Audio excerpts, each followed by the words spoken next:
Excellency Dr. Anders Bailey, Governor of St. Maarten, President of Parliament, Mrs. Sihara Kishnani, Members of Parliament, Tumila Weaver and Sarah Westcott Williams, Prime Minister of St. Maarten, the Honorable Mrs. Mary Jacobs, Minister of Public Housing, Spatial Planning, Environment and Infrastructure, Mr. F. Ferdinand, and Minister of Education, Culture and Sport, Mr. Ralph Sandler. Secretaries General of the House of Parliament and the House of Ministers, former Governor of St. Maarten, Dr. Anders Holiday, invited guests, welcome and good afternoon. You guys are a very lively bunch this morning. Good afternoon. I think we're going to have a great day.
Islands National Park. The electricity supply is 100% broadband internet. Based on your online tax returns, the tax office has deposited your 2032 refund on your account. The special cybersecurity unit of St. Maarten's Police Force announced that they apprehended a group who had been attempting to hack the Central Medical Information System. I thanked Sandy for the update. After breakfast, I proceeded to the garage to my smart, self-driving electric car and asked it to take me to Phillipsburg. Just as the car got to the top of Guanabay Hill Road, I looked out the window at Phillipsburg and the Great Salt Farm, and I was awakened from my dream by the sounds of chirping birds outside my window. Ladies and gentlemen, my dream provides a glimpse into our green and digital future. The question is, how do we get there? To begin, given the time allotted, or should I say bandwidth available to transmit my message, I will establish the analytical framework by briefly discussing the concept of development along with the key factors that drive development. I will then provide a brief overview of the evolution of St. Maarten's society. That will be followed by an outline of my vision and green and digital recommendations to help shape St. Maarten's future development. I shall end with some concluding remarks.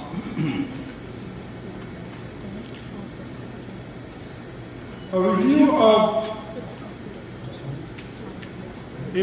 of the literature shows that the concept of development includes many aspects and has changed over time. Development concept defines development as a multi-dimensional undertaking to achieve a higher quality of life for all people. The UN, in its global, these dimensions all hold within them vital quality of life indicators, and as such provides a solid framework for St. Maarten. It is influenced by many factors. An important factor is technological advancement. People have always, in keeping with the age-old adage, necessity is the mother of invention, developed and or used available technology to make their lives easier and to improve their living conditions. Technology has, particularly during the past 270 years, played a key role in the transformation of societies and the progress and development of people and countries.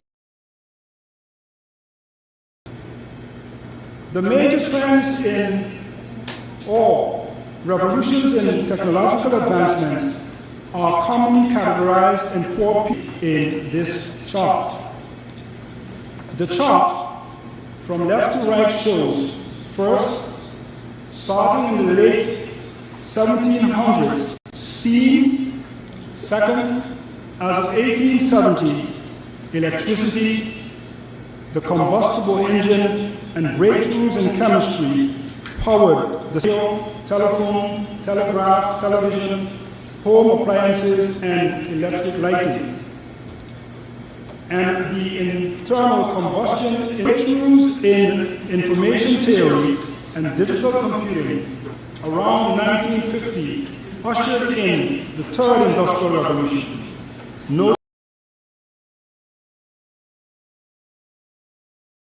And robots, electronics, telecommunications, nuclear energy and space exploration. And fourth, cyber-physical systems 2000. Notable aspects are the internet,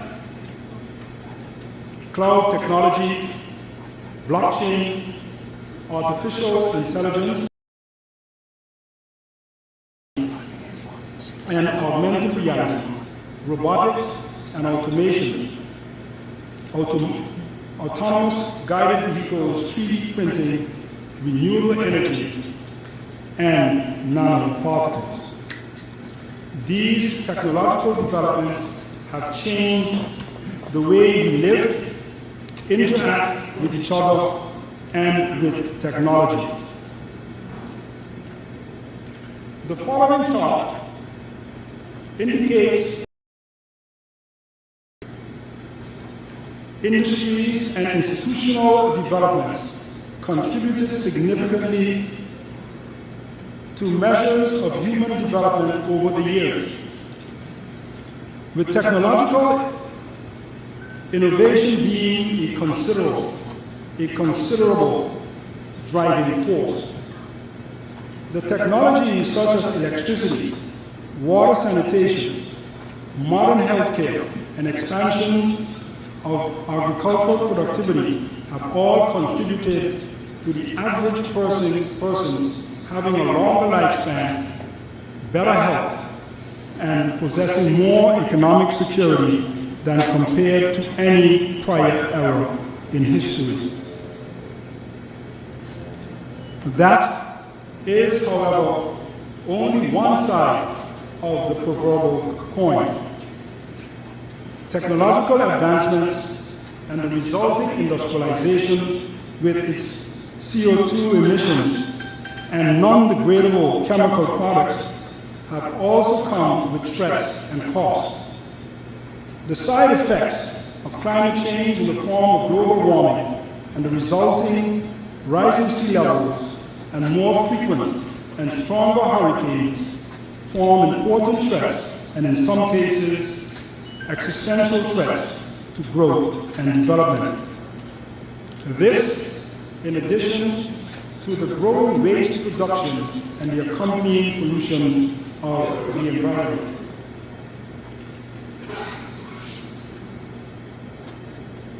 These are separate from other disrupting factors such as cybercrime, organized crime, and repeated armed conflict that impact security and as a result trading and supply lines. Former President Barack Obama, in speaking about the importance of ICT, stated, and I quote, "The internet is not a luxury, it is a necessity," unquote. Today, we find ourselves amid the fourth industrial revolution with the internet, smart devices, and an ever-increasing digitalization of the world around us. Over a span of 35 years, and primarily during the last 20 years, information technology has in effect transformed and continues to transform our lives.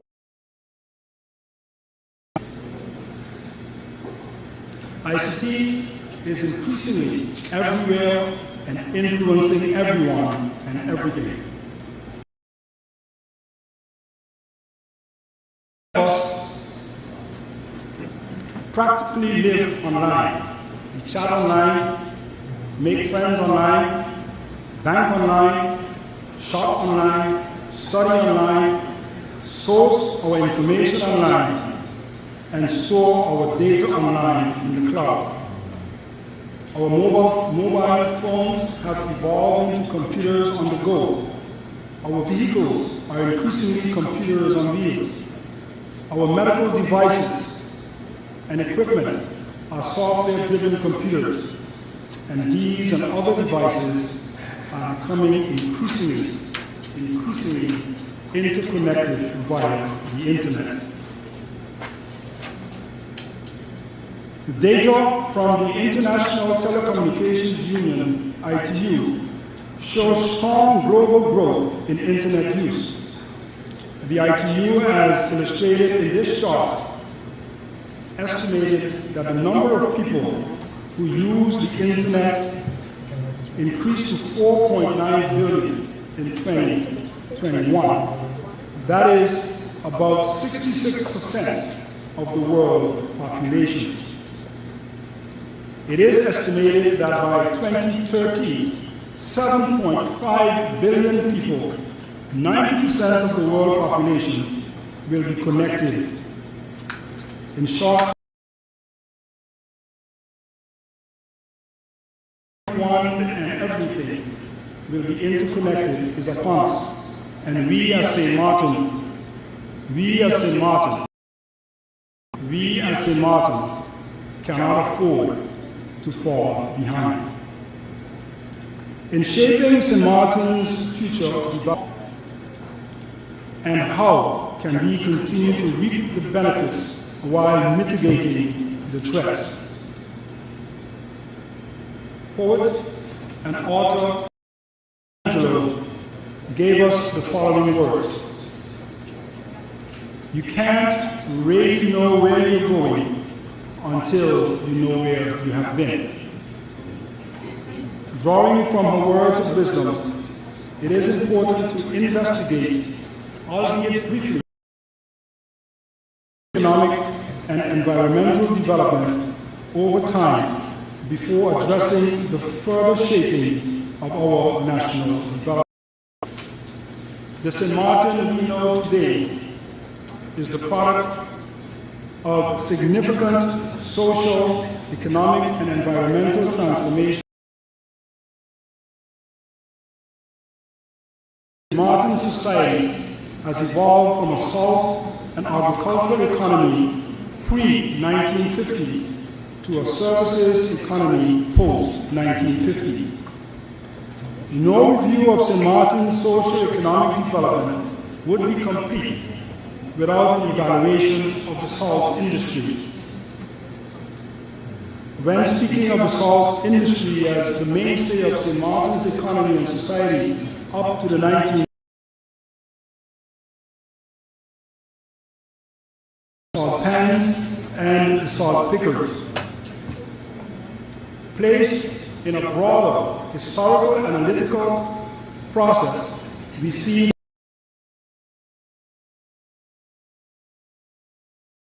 the mid-1700s using the available engineering techniques and technology of the first industrial revolution. In particular, this included first, the North Dyke and Canal system in the early 1700s. 52 was part of that system, and we still benefit from the system today. Second, the Long Wall, which we all know, was constructed in 1792 to stop water from overflowing from the fresh pond into the salt pond. It was expanded in 1852. Third, the wind pump, as shown here, was used to regulate the water in the salt pans. And fourth, the construction of a steam-powered salt factory and pumping station in 1862. It is referred to as Fogel, and shown here, at least the ruins of Fogel. The salt and agricultural society gradually dissipated, starting with sugar plantations along with the abolition of slavery. That was followed by the gradual decline and cessation of salt production by the middle of the 20th century. These developments led to a collapse of the economy and resulted in the people having to go abroad to find employment. Statistics show that our population had declined from approximately 3,000 persons at the beginning of the 20th century to about 1,500 persons some 50 years later, around 1950.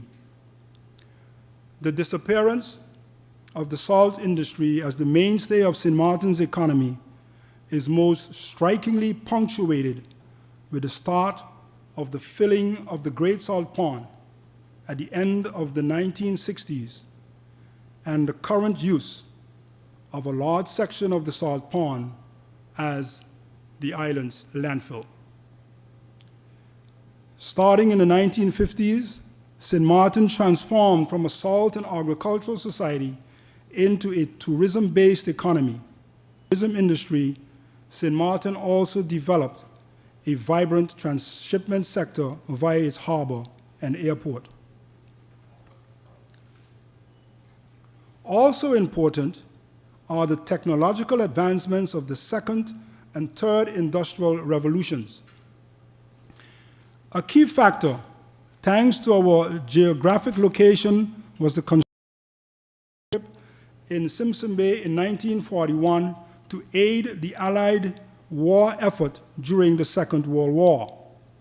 The airstrip formed the basis for the Princeton economy. The investments in the various expansions of the airport, starting in the 1960s, and in GB, also starting in the 1960s, of technology applied in the production of the distribution of clean water. Also critical are the investments in our telecommunication and hotel sector in terms of their reservation and check-in systems.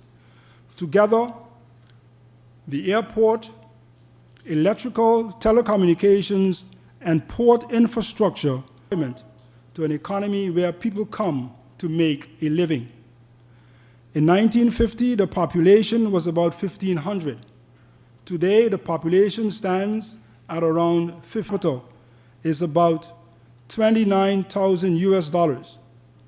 It is one of the highest in the region. Viewed as a key social economic indicator, it may be concluded that St. Maarten has made tangible national developments for people of St. Maarten. These net gains, however, are not to say that we do not have challenges. Noteworthy are, first, accessibility to health care and gaps in education. Second, are limited human resources. Third, limited access to financial resources. And fourth, environmental degradation as manifested with our vulnerability to external shocks. In the last 3 decades, our island's economy was impacted in various Hurricane Lewis in 1995, the 9/11 terrorist attacks in the US in 2001, the third oil crisis with a peak in oil price, Hurricane Irma in 2017, and in 2020, St. Maarten, while still recovering from the impact of Hurricane Irma, was hit by the COVID-19 pandemic. While not the only factors, it is evident that's in display. The impact on GDP adversely affected government's revenues and led to a deterioration in St. Maarten's fiscal position, the 22, thus limiting government's possibilities to fund the response to the challenges we faced. OECD countries from 2020 to 2050 as shown in this chart. 2017 to 2050 has increased substantially with the top part of the chart. We also know the threats and challenges we face. Looking ahead, the question is how do we the opportunities of the digital era to shape a more resilient St. Maarten. Our 21st century our expectations. There is, as a result, a need for a national strategic agenda aimed at closing the digital infrastructure and access gap with OECD countries.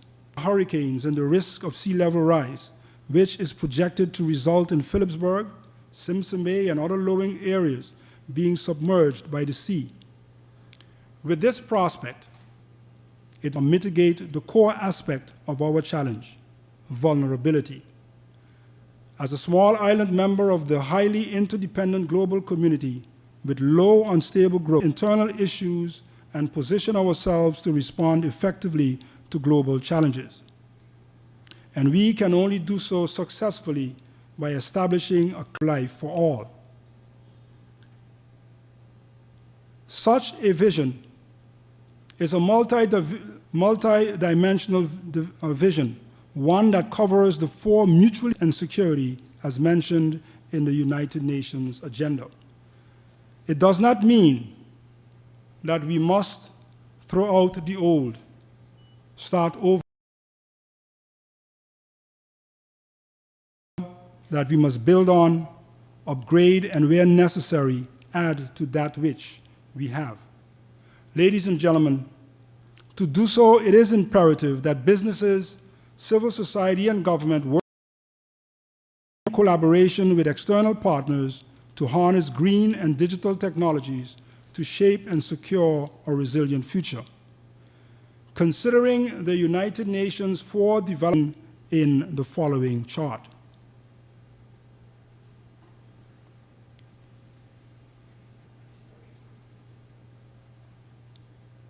The agenda includes, first, to protect areas like Philipsburg, Simpson Bay, and other low-lying areas from flooding, collaborating white and green column, investments in energy, resilience, and reliability should be made by transitioning to renewable energy generation, such as solar and wind, along with the implementation of smart grid technologies. The objective of these investments is to reduce dependency on oil imports, reduce cost, detect system bottlenecks, reduce outages, and secure work. At the same time, investments should be made in road marking robots to improve road upkeep. See the blue column. It requires further investments to complete an underground island-wide resilient fiber optic network offering faster and more effective ICT. See the blue column. As St. Maarten's gateway to the world, Princess Juliana International Airport must be equipped as a world-class smart airport are essential to secure the transport of goods and persons necessary for the survivability and sustainable functioning of our economy. Cycling facilities located outside the Philipsburg area. Seventh, seeding expanded healthcare services for residents as well as visitors from neighboring islands using digital technology such as e-medicine, remote surgeries, and it is imperative that mandatory ICT education starting at a young age is established. Digital technology should be pursued. The objective is to retain and upskill local talent. This to ensure that we, in addition to strengthening of e-government, the further digitization of government allows persons to access and pay for public services online, developments in and policy compliance assessments based on proposals received by government. 10th, see the white collar critical systems or the impersonation of persons by AI underscore the need to protect our systems, data, and ourselves. As a result, governance structure as an integral part of the agenda. The governance structure should include a regulatory framework that establishes essential data security, data sharing, and privacy. 2, it should include a chief information officer in government to develop and oversee the implementation of the agenda. Ladies and gentlemen, the recommended green and digital strategy, it is focused on closing the gap with OECD countries and on building resilience to secure the further improvement of action. As a result, we find ourselves falling behind in critical areas of our economy, such as education, energy, telecommunication, aviation, medicine, and public services. It is evident that there is no quick fix to building economic resilience. It can, however, be concluded that the challenge we face in the wake of repeated external shocks and the increasing digitization holds within it the opportunity to invest in the enhancement of our socio-economic resilience, and with that, the improvement of the well-being of our population. It holds within it the opportunity to develop a strategic plan to shape St. Maarten's future development through sustainable green and digital strategies. Investing in socio-economic resilience and sustainability is also the best approach to freeing up resources to bridge the financing gap we face as a country. The way forward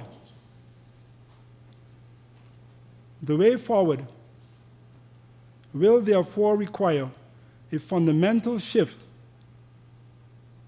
in our current development model. The shift is to move from a primarily single-focused economic development model to a multi-dimensional sustainable development model applying green and digital strategies. Critical in that context is the need to recognize and invest as the foundation for building necessary partnerships in the interdependent global community we live in. This is so because of the digital era are literally at our fingertips, and only by developing our human resources can we use them to our new reality. I thank you.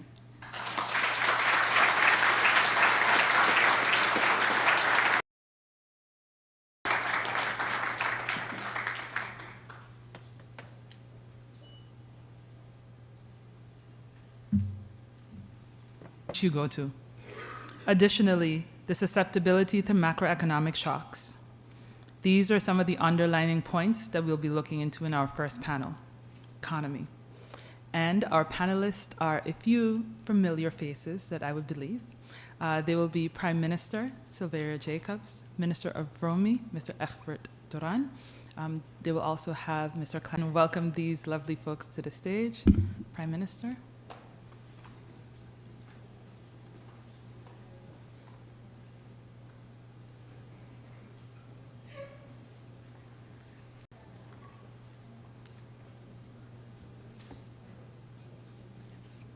Please. Well.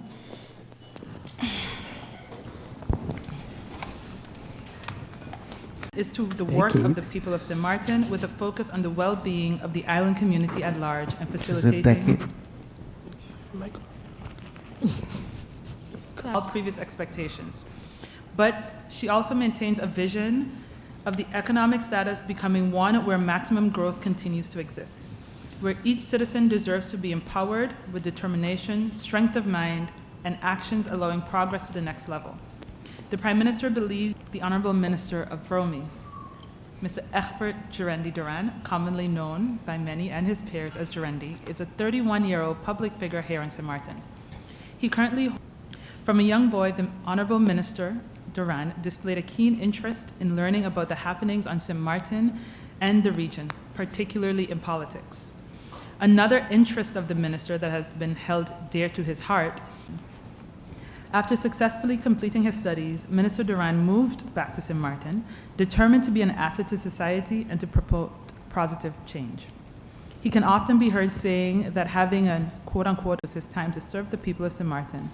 He postulated himself at the age of 25 in the 2018 parliamentary elections and was given by the mandate by many that believed in him.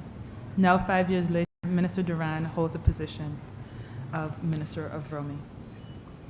Our third panelist, right in the middle, chose to interrupt me mid. Mr. Claret Connor has been serving as the director of the St. Maarten National Recovery Program Bureau, commonly known as the NRPB, since its establishment in 2019. In this role, he collaborates closely with the government of St. Maarten, non-governmental organizations, and in the private sector with stakeholders to lead the implementation of various recovery, reconstruction, and resilience building projects funded by the St. Maarten Trust Fund. Born and raised on St. Maarten, Mr. Connor feels privileged to oversee the recovery process following the devastation of Hurricanes Irma and Maria in September 2017. He strongly believes in the importance of community engagement and involvement, recognizing that building a resilient country requires a collective effort. Prior to his current position, Mr. Connor held several notable roles in St. Maarten, including Member of Parliament, Minister of Tourism, Economic Affairs, Transport and Telecommunication, and Executive Director of the Chamber of Commerce and Industry. He has experience in the hospitality industry as a hotelier and has worked as a university instructor. Mr. Connor has a master's degree in hospitality management from the Florida International University. Ms. Raquel Lofo-Wang is the branch director of the St. Maarten office of the Centrale Bank van Curaçao and St. Maarten. Ms. Lofo-Wang enjoys over 20 years of valuable experience in the banking and insurance industry on St. Maarten, Curaçao, Aruba, and in the Netherlands. In these roles, she has been beneficial to the implementation of strategic objectives to the Centrale Bank van Curaçao and St. Maarten. We also have Mr. Tadzio Bervoets, who has been involved in various local and regional conservation initiatives, including a project to lead the coral reef ecosystem valuation project of the British government of Bermuda, coral conservation projects in Tanzania, East Africa, and marine park manager in Sint Eustatius. He served as a director of the St. Maarten Nature Foundation, where many of us know him, where he was instrumental in establishing the Man of War Shoal Marine Protected Area, St. Maarten's first and only national park. Mr. Bervoets is also the former director of the Dutch Caribbean Nature Alliance, a nature organization that supports conservation efforts on all 6 islands of the Dutch Caribbean. He is currently a consultant to the Inter-American Development Bank, establishing blue carbon sequestration schemes for mangrove and seagrass ecosystems in the wider Caribbean region, an advisor to the Caribbean community and their member states on ecosystem-based adaptation strategies against impacts of climate change. Mr. Bervoets holds a bachelor's degree in international relations and NGO management from the University of South Florida and a master's degree from the Vrede Universiteit Amsterdam in environmental with a specialty in coral reef restoration and ecosystems. Now, these are our panelists, and we have our fantastic moderator, Mr. Paul Lungo, who is a fellow of the Association of multiple other certifications. He has a Master's of Science in Professional Business Accountancy from the University of London in the United Kingdom, and a Master's of Science in Business Administration from Bucharest University of Economic Studies. He has experience in the profession, but Paul has shown that he has the ability to align business strategies and objectives and continuously develop himself as a technical auditor with a people-focused approach. Now, I will leave you all in the hands of Mr. Lungo for this first panel. Thank you, Makisha. Appreciate it. First of all, I would like to start by saying welcome to this event on behalf of BDO Caribbean. It's such a pleasure to see a couple of months ago, and it got materialized by seeing the engagement and the support from all of you. So thank you for being here. In digital and resilient economy of St. Maarten. Today, we have gathered a group of experts, thought leaders, and change makers who will delve into the crucial intersection of sustainability and resilience in shaping the economic landscape of our beloved island. Today's discussion is not merely an intellectual exercise, it's a call to action. So thank you for being here. You'll be able to see that on the screen. So let us collectively rethink, reimagine, and redesign our economic landscape to ensure a prosperous, inclusive, and sustainable future. From the Prime Minister, as the leader of St. Maarten, how do you envision the role of sustainable development in shaping the future of our economy? Everyone here willing and able to contribute to this dialogue in rethinking St. Maarten. We are in 2023, and it's good to see the educational abilities of, and sometimes you don't stand still by how much we have actually progressed.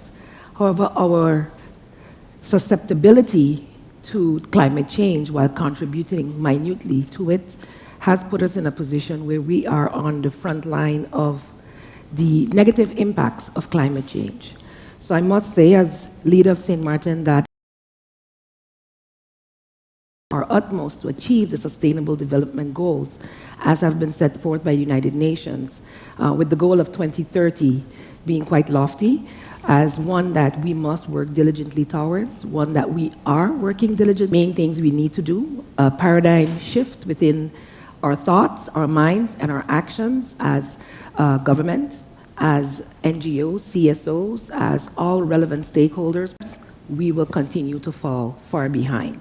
So with this introductory statement, I continue to work together with government, with all the stakeholders, including to ensure that we develop the necessary policies, we move towards the digitalization, which we are working with through the Trust Fund, the DGTP, digitalization program, to create the efficiency. And of course, ensuring that the sustainable development keeps our environment at the forefront. Without our seas, our land, we cannot live.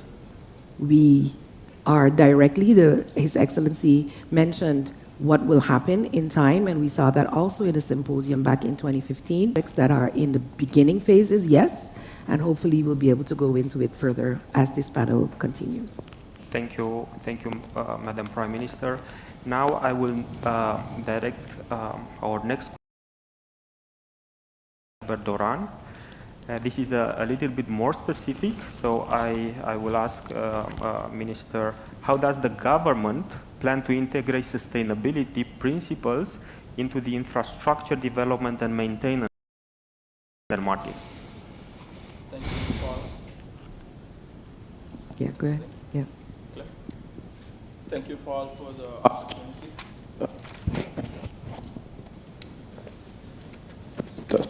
Yeah. Thank you, Paul. No, I thought. Thank you for the opportunity. Island development state, we contribute very little to global warming. I'm sure we all can experience what is taking place right now over the last couple of days with the extreme weather and what is taking place not only here but around the world. We've been faced with some serious threats. As a presenter, Rethink is that I've always been faced with that is how we do things, that is how we have always done things. But I strongly believe that in order for us to really enhance our product and enhance the UN Water Conference is the vulnerability that we have as a small island and how we can improve. We've been faced with flooding, we've been faced with different things, and in particular in my ministry as an infrastructure to runoff, that is something that impacts us on a whole. And I believe that small steps like these can enhance our sustainability and help us move forward as an island. Disaster with the hurricane, we also were able to find opportunities. And one of the great opportunities, I must say, is the Trust Fund for economic activity as well. So one of the things that we are currently doing is with the different EDMP projects and the ERP projects, enhance and also geared towards a more long-term plan in terms of incineration and or waste to energy. Thank you, Minister. Now, speaking about the Trust Fund, I think now we have the right person to RPB, focusing on its key objectives, key initiatives, and actually impact on promoting green, digital, and resilient economy. Good afternoon to everyone. Good afternoon, Paul. Thanks for the question. The result of our doing. So I would also like to see us transform the salt pond back into a salt reservoir where we can, you know, where the natural Maarten, for us to be able to restore, rebuild this beautiful destination that we call home. The concept that was presented in terms of the immortal than how it was. So that build back concept is to improve our building standards. It is also to improve in terms of developing skills that is required and necessary for us to be able to manage these improvements moving forward. Change. So in the projects that we are implementing, and also those that we are planning, that is on the focuses very heavily on, and again, basically we are looking at the development from implement projects that is heavily on procurement and fiduciary standards. So all in all, it also creates a proper base. The first question being, which aspect of green, digital, and resilient economy do you find most important for the future of our community? And you have a multiple answer question, so hopefully you'll be able to connect, and then we can mention that in the roles and responsibilities of the central bank, being the supervisor of the financial sector, and also ensuring that our currency remains stable, a green, resilient, and a digital economy is important because it contributes to a resilient Sint Maarten that will be able to, and the supervisory role that we have there. We realize, and in our financial stability reports and in our analysis that we do, we see that the financial sector is Sint Maarten. And the last point that I wanted to mention that I heard a lot, both from the Prime Minister, Minister Dran, and Mr. Connor, is the importance that there is on conversation from an environment perspective. So, Mr. Tatio, how do we strike a balance between economic development on one hand and environment conservation? The people of Sint Maarten will live a happy life here and will be still a top destination for a top touristic destination as well. Sure. Well, I will try and attempt to include that into my answers. So to answer your question specifically, I came up with about 9 points during my homework, which I'm for a balanced approach. And then secondly, green technologies and innovation, I think, will be critical. We need to emphasize the development and implementation of critical for moving the country forward into more, more green, blue, and digital and a resilient economy. Economy is also critical. I'm happy to see that there's movement in investing into a circular economy where resources are used efficiently and waste is minimized. So the 3 R's, so reuse, reduce, and recycle. Sustainable land management, that's a thorn in my side when it comes to sustainable land management.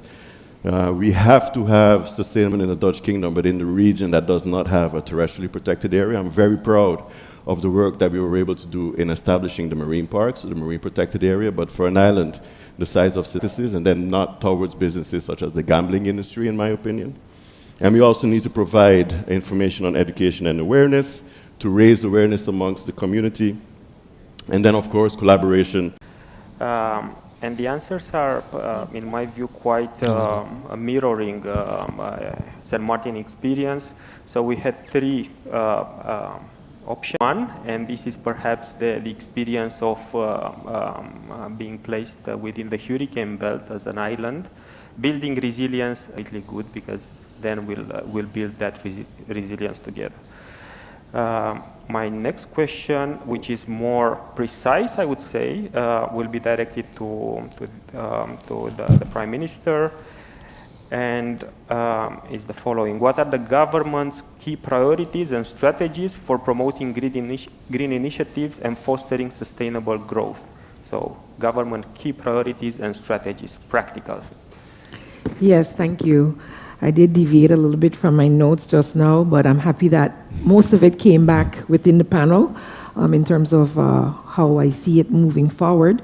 Capable and motivated workforce, that leads to enhanced employment opportunities. So as I mentioned, we cannot progress without ensuring our people are part and parcel of that. With some of the challenges that we faced in the ERP1, that we are funding small businesses, giving them grants, that's giving them a great start to the Department of Labor.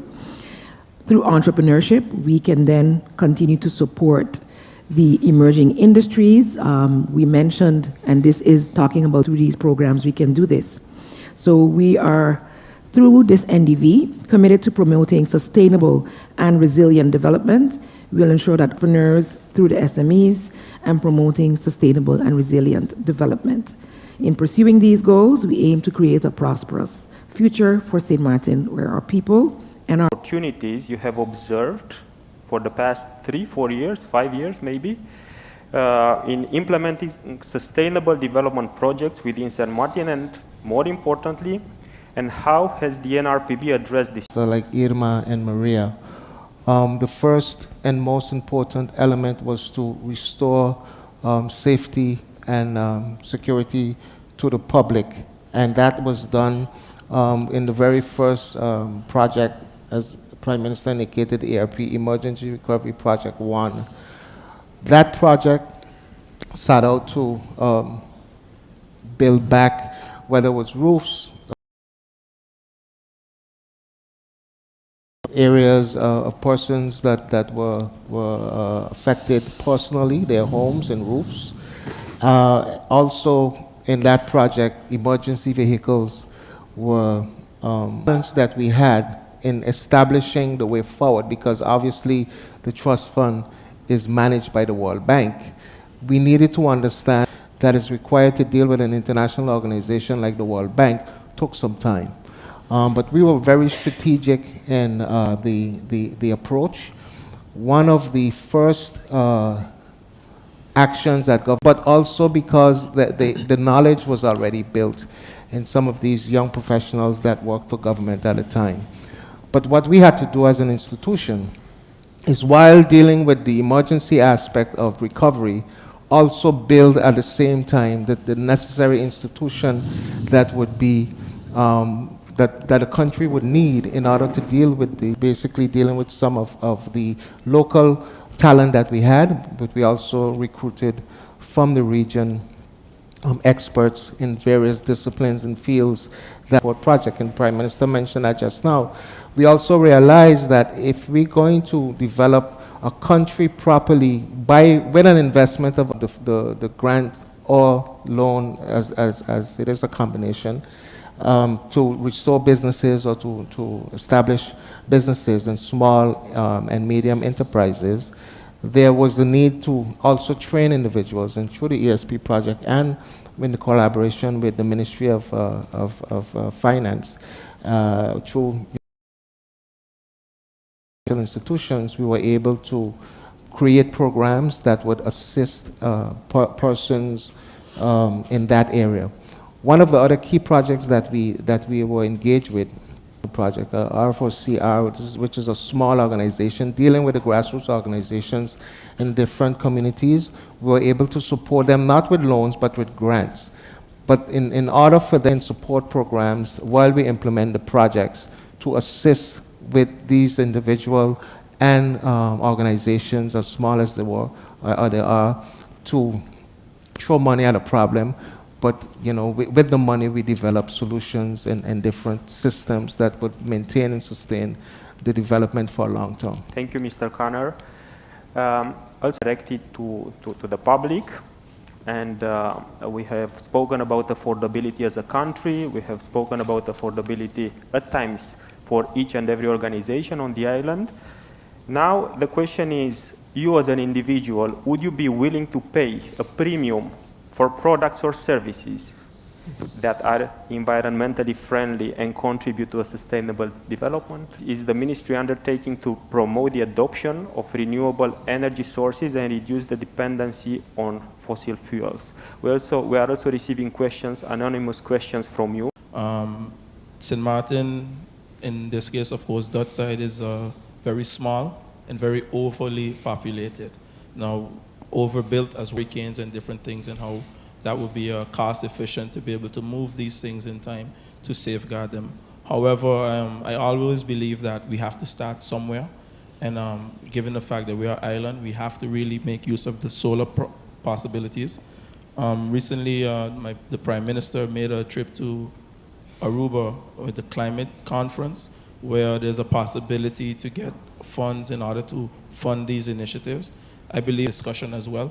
So the appetite is there, and especially within the Kingdom of the Netherlands in particular, the Netherlands, they are very much pushing these initiatives. Whether we like it or not, times are changing, and we have to adapt to these times. Resembit currently is funding the CARIP project. The CARIP project is the Carolec Resilience Energy Efficiency initiatives as well in terms of green energy and renewables. And these are all things that we are busy with. And I hope that by 2033 to act, and we cannot just be advocates for change, but actually be agents, because we are now in the driver's seat to safeguard the future and the sustainability of Sint Maarten, and I think for our future. Thank you, Minister. Now I would like to return to the results of the poll. It looks like we have so many consultants in the room because we have given you the opportunity to choose range of our country. So 30%, 1/3 of us responded yes, irrespective of the cost. So the fact that we see that 1/3 green and sustainable and environmentally friendly products, this is really encouraging. So thank you, and we'll close this question. Now, I will switch. Mr. Taccio, how can we ensure that transition to green economy in St. Maarten takes into account the needs and concerns of local communities, including or what other more developed countries are doing, is more about how we can take the model and apply it to St. Maarten. Sure, that's a really good but also very complicated question over the past member states. And it is the most difficult part to be as inclusive in developing these national adaptation plans as possible.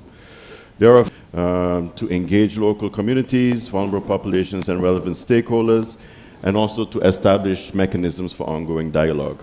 Participation and also critical. Is that a train? Weird. I think conducting community assessments is also critical through identifying specific needs, challenges and priorities of local communities and vulnerable populations.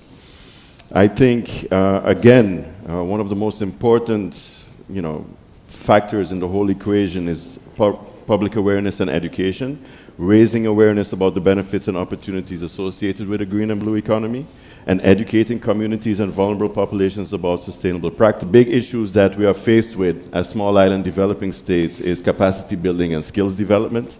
We need to do better in offering training and capacity building. It's of me not to say that collaborating with NGOs and community organizations is very important because they have the expertise and they work directly with vulnerable populations. We can leverage that expertise and those networks and those grassroots connections to ensure effective representation. One of the shortcomings that we usually face is monitoring and evaluation, which I think is very critical to ensure the success of any type of project that is implemented. So establishing a monitoring and evaluation mechanism to track the progress of green transition decision making is also critical, so that we can ensure that these communities are represented on relevant committees, task force, and working groups. And then last, but certainly not least, is continuous engagement. What we often see is that projects happen, projects finish, but there's no continuous engagement of the people that open channels of communication and continuous engagement with local communities and vulnerable populations throughout the transition process.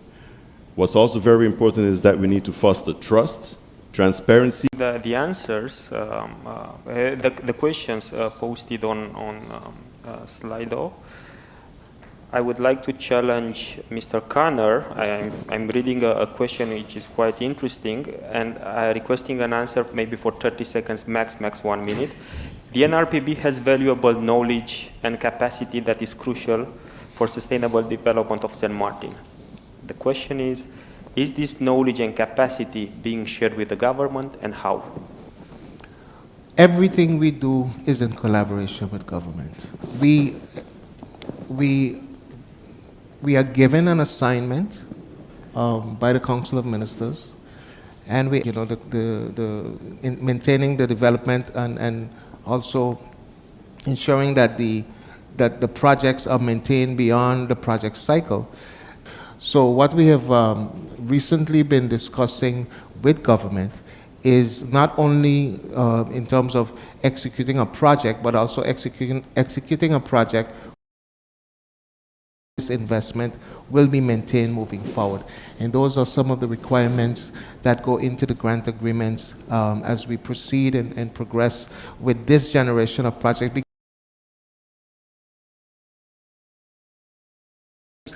But then we're dealing with development. St. Maarten has always been an island that has outgrown most of its regional partners, but we are still lagging in terms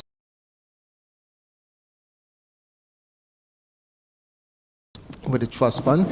Give us that opportunity to ensure that the development is embedded.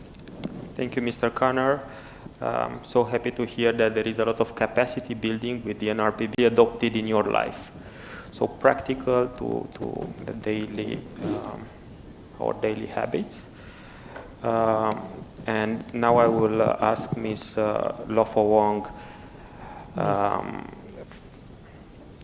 from a central bank perspective, what are the potential benefits and challenges of incorporating sustainable practices and technologies into the financial sector? So this is a broader question. It's not only central bank and St. Maarten economy. This is more directed toward the financial sector. Yes, thank you, Paul.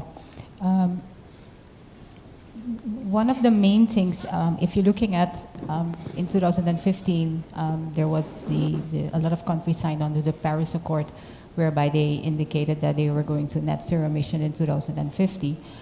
And one of the challenges there is that it's a very costly exercise. McKinsey did the research, and they estimated that it's going to be about $9 trillion per year to do this. If taking into the account the response of the survey just now, there is 31% that have indicated that they're willing to go the extra mile and to do that from now. So if we are at 9 trillion already, it could even be more. Also, what you have to take into account is on fossil fuel. Developing countries will have a larger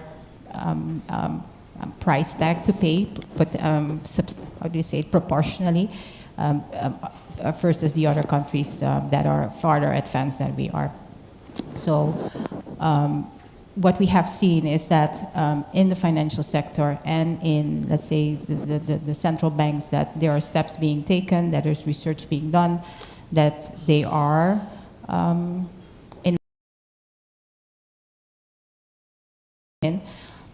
it's in a fairly new stage, and we're only now seeing what the recurring costs of these exercises will be. So challenges is that it's a costly exercise, will be in the long term, but on the other hand, as a benefit, you're looking at becoming more sustainable and more resilient in the long term. We'll be working with the sector, financial sector this year, to get an understanding specifically what that would mean for both Curaçao and Sint Maarten in becoming more resilient, and what the cost of that will be. Thank you, Raquel. Is to the Prime Minister, and how is the government collaborating with regional and international partners, including within the Kingdom of the Netherlands, but not only, to share best practices and lessons learned in achieving a sustainable economy? Thank you.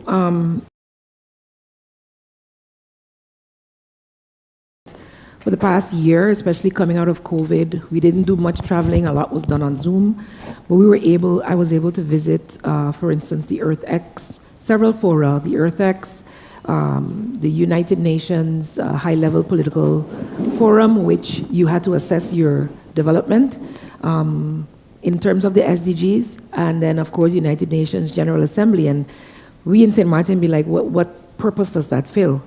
But one of the challenges we have as small island developing states is having access to concessionary finance, that there was funds galore. So those trips enabled the rest of the world, the international community, to see where our vulnerabilities lie, that we're just as vulnerable as the other countries, and that it not only affords technical assistance, but actual financing to get some of the investments moving. And as mentioned, the transition to renewable energy is one of that level. We're collaborating. We continue to collaborate, of course, with other EU entities. The Minister of TEAR has also recently signed a multilateral MOU for Dutch Caribbean vision. Food security is key for us as small island developing states. And Minister mentioned the CARILEC convention that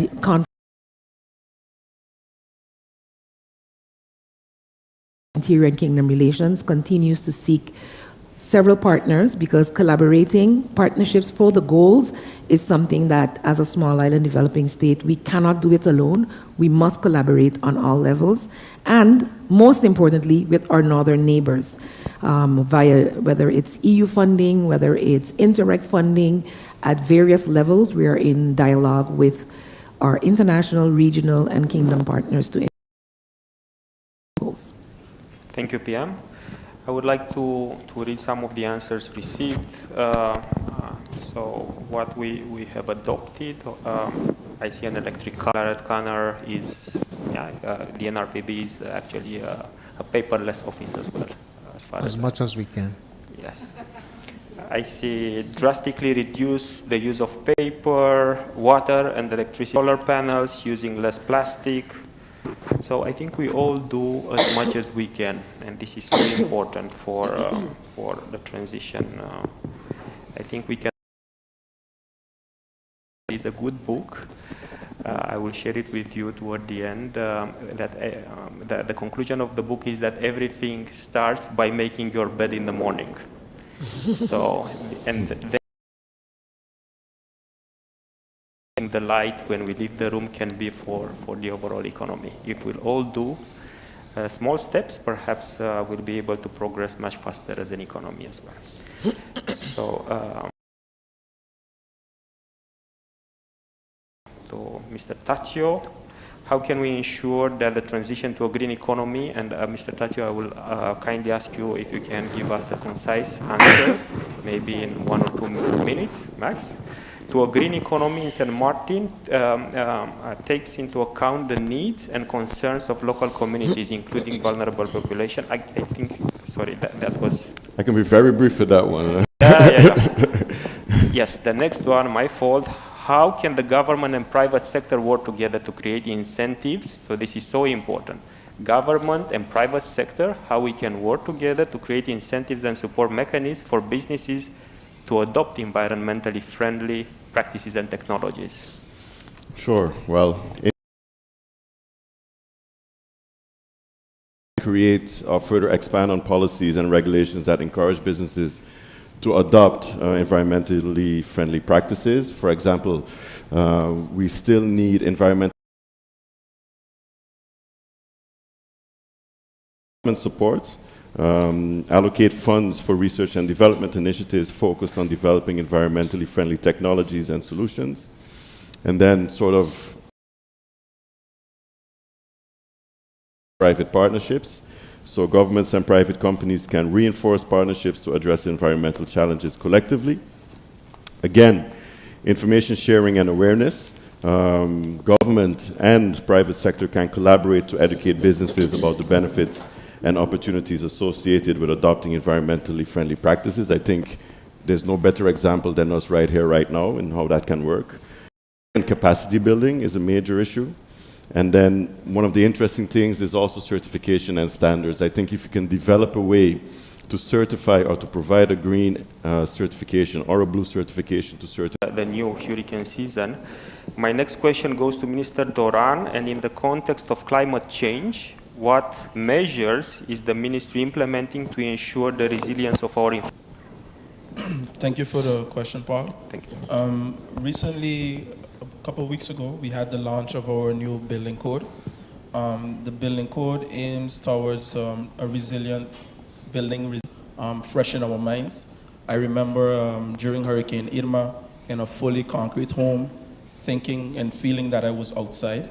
So I cannot imagine. We see that what that has caused of not doing that, with certain parts serving as projectiles and damaging others' property as well. Also, although not to do with exactly with climate change, a lot of focus was put on disabled persons and access to buildings, commercial buildings. I must say, if we are all honest with ourselves in this room, that that has been neglected severely, and I really, that was really a sticking point and very important for me. So I'm glad to announce that we're going towards that direction. The building code will be enforced and enacted within the next coming weeks. So that is great news for St. Maarten, I must say. When I talk about, let's say, the UN Water Conference, we have already started making use of the platform by enlisting expert support to help climate resilient road networks, different things. So those are things that we're already actively working on.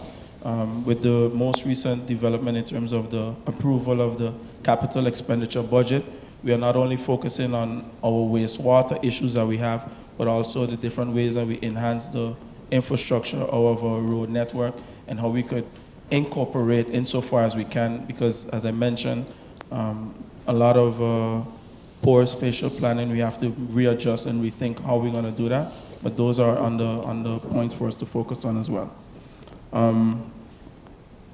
The EDIS program, EDIS stands for the Infrastructure for Resilient and Resilient Island States, and it aims towards equipping the relevant government agencies, INSIDs, with the needed technical support and knowledge products related to the infrastructure resilience. One of the other points that is very crucial is another project that is being carried out in collaboration with the NRPB is the underground cabling.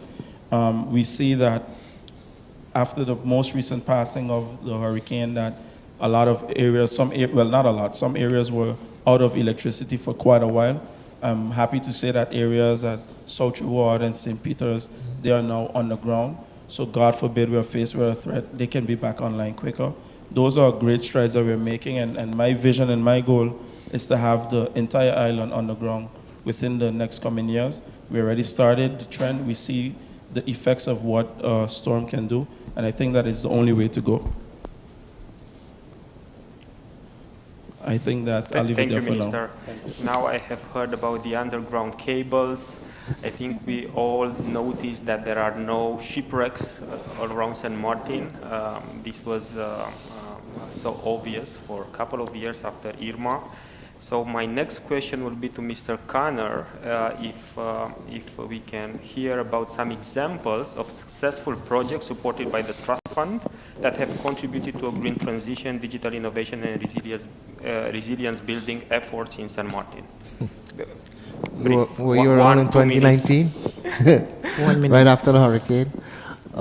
If we look back at the accomplishments that we were able to achieve with the Trust Fund and the support of the different ministries and departments within government, some of the obvious, and the minister just mentioned one of the projects with the underground cabling, but I think one of the other projects that was very much a high-profile project was the cleaning up of the Simpson Bay Lagoon.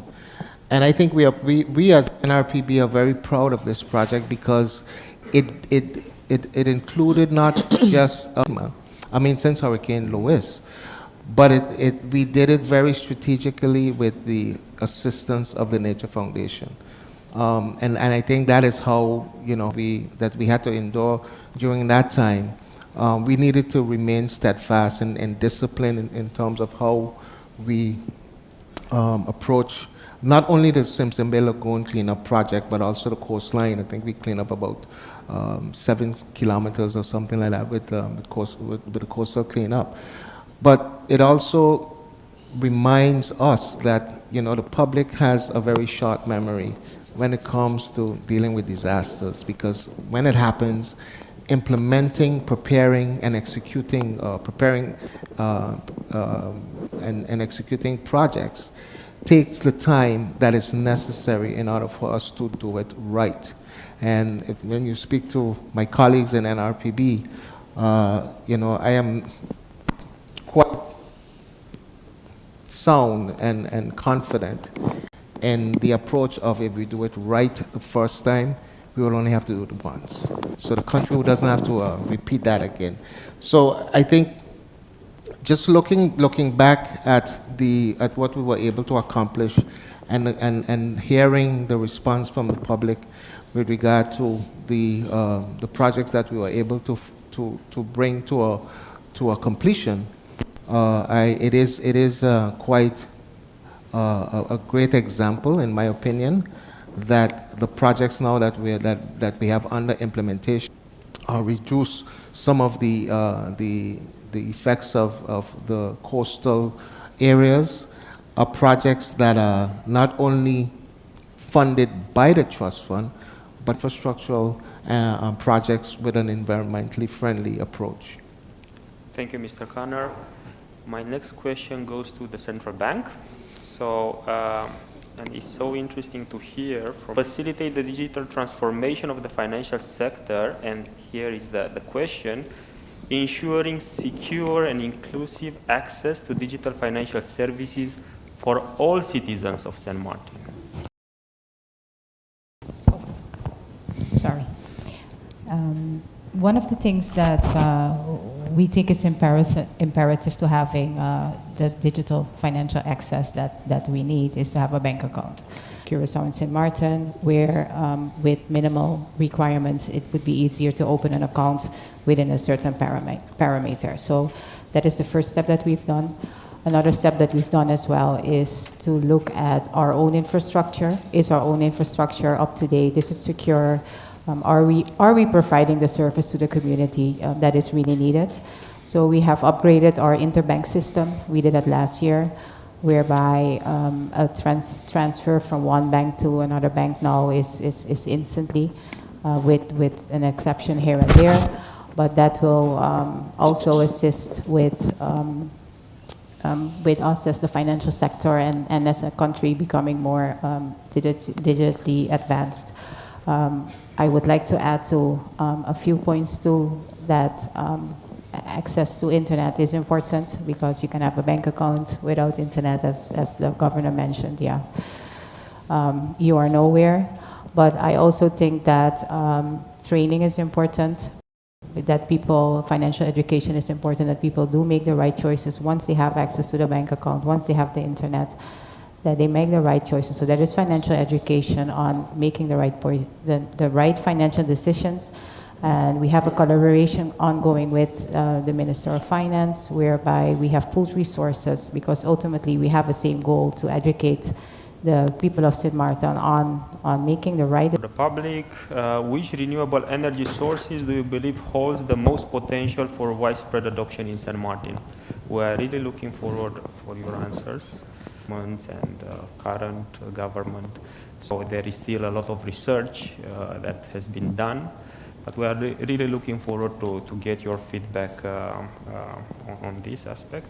Now we also have some questions from the public, and again, these are your questions, and the agreement we have made with the panelists is that a question is a question, and an answer, it can be given or it can not be given.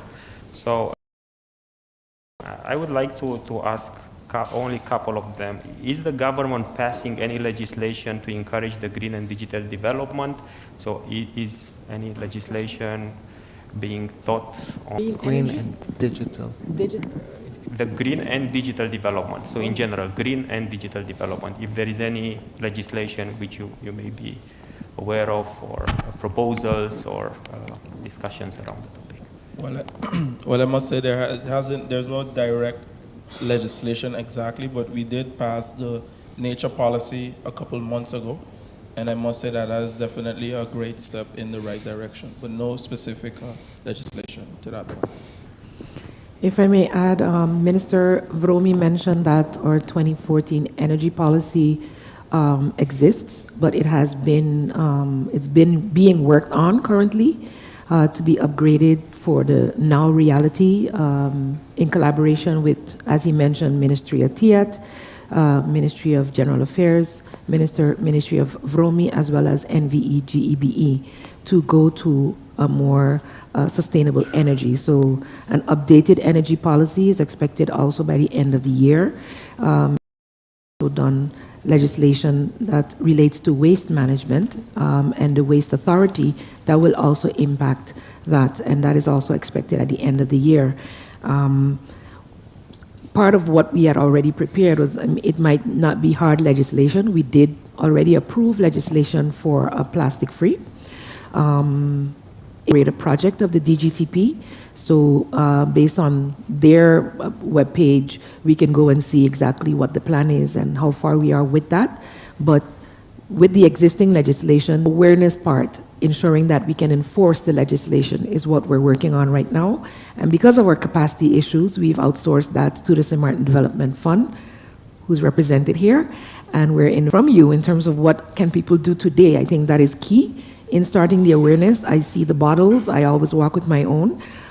We can each do something to already start the process doing today, has impact on our environment today and future. So ensuring that you walk with the bag when you go to the beach, that you clean up your beach. We're having a coastal here. Thank you, PM. Thank you, Minister. My last question will go to Mr. Tazio. How can economic growth while preserving the environment? Thank you, Paul. My favorite question. So first, conservation and protection. We should prioritize the conservation and of protected areas, national parks, and expanding our marine reserve. This will help preserve the unique ecosystems and ensure the sustainability of the tourism industry in the long run. But that we also establish a terrestrially protected area as well. Sustainable tourism practices, the government and the tourism industry that minimize the negative impacts on the environment. This can include promoting eco-friendly accommodations, encouraging responsible waste management, and supporting activities at infrastructure, which Minister Durand mentioned. The diversification of our tourism product, I think, is also critically important. We should increase our consideration of diversifying our tourism product to showcase our unique natural resources and biodiversity. Again, this can include developing nature-based tourism, wildlife tours, cultural heritage trails, which I think is critically important. And then, of course, additionally promoting agrotourism. And I think what is very interesting is supporting local farmers to create opportunities for sustainable agriculture. It's culinary tourism. And then finally, research and monitoring, supporting the conducting of scientific research and monitoring programs carried out by environmental NGOs such as the Nature Foundation, ecosystems to monitor wildlife populations and to track the impact of tourism activities. I am a firm believer in the fact that data should drive our decisions. From the public, one is directed to central bank, and how can the central bank play a role in inviting into their decision-making process? And we all know there is a new framework which was implemented by all public interest entities, mostly new to this topic would be so interesting. Yes, so so the question is, how can the central bank play a role in inviting, ensuring and influencing financial institutions to consider sustainable financing into their decision-making process? one of the things that we are, and their loan portfolios are, how they're performing, they're being rated. So one of the things that we might look into is, depending on the type of financing that they give, whether it's green. Taking into account the land scarcity, what is a realistic solution for the land field if government has thought of a solution? Can you repeat the last part, please? Taking into account the land scarcity. Reduction of tipping fees and different things, because one thing is for certain, based on research that we have done thus far, and I believe it was in the last governor's, and I don't know any country in the world that this does not happen. Say Bus Station, Aruba, Curacao, the Netherlands, and every other island. I mentioned the possibility of incineration, export, separation, and ultimately the discussion that has been ringing for the responsible decision in handling our waste in the most efficient way. Thank you, Minister. Now, the answer to the question, which renewable energy source do you believe holds 26% of the respondents mentioned solar power. Okay. So, yes. And ocean power, 20%, wind power, only 4%. Responding your questions, and first and foremost, responding positively to our invitation to be here today. So thank you. Thank you. Hello, everyone. Firstly, thank you very much to our panelists. I think I heard some key concepts that I can summarize as a data-driven approach to very optimistic your responses, and it's clear that while we come from different spaces, we share common goals. Now, we would like to encourage you all to get some refreshments and also move to the other side of the room where everything is set up for you all. So thank you, and we will resume in 15 minutes. There will be clocks in the room to keep us all on time. So I will see you all back here in 15 minutes. Wait, can you all stay there for? We're just going to take photos of you all really quick. We're just going to take photos of you all really quick. Sure, because I need to leave now. Yeah, I'm just going to take photos real quick.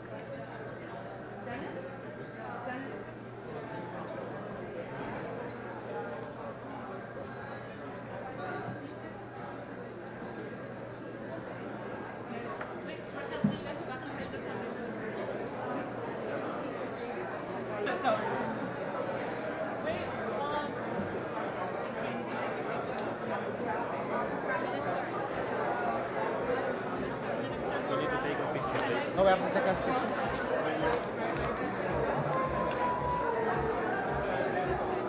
How are you? All right?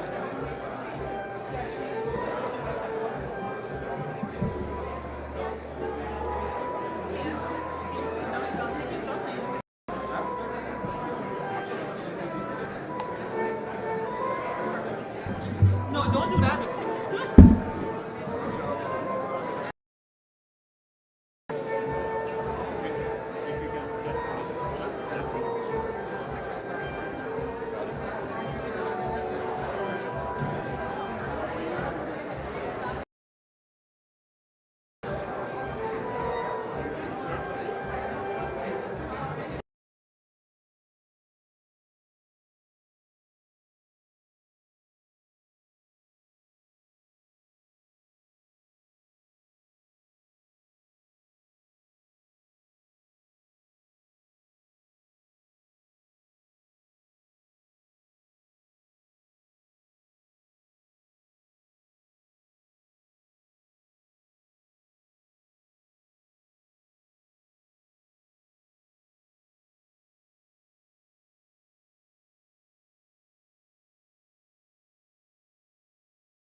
Welcome back. I hope everyone enjoyed the break. It was quite presentation on analytics and accounting workflow optimization, which will be presented by Gert Glaudemans, who is the managing partner of BDO, Dutch Caribbean, and a member of the Americas board of the International BDO Network. Gert has over 30 years of experience in accountancy and advisory, working for a wide range of companies and sectors. He's also a certified change management practitioner. He is resilience and accountability on our islands communities. So if I may welcome Gert to the stage.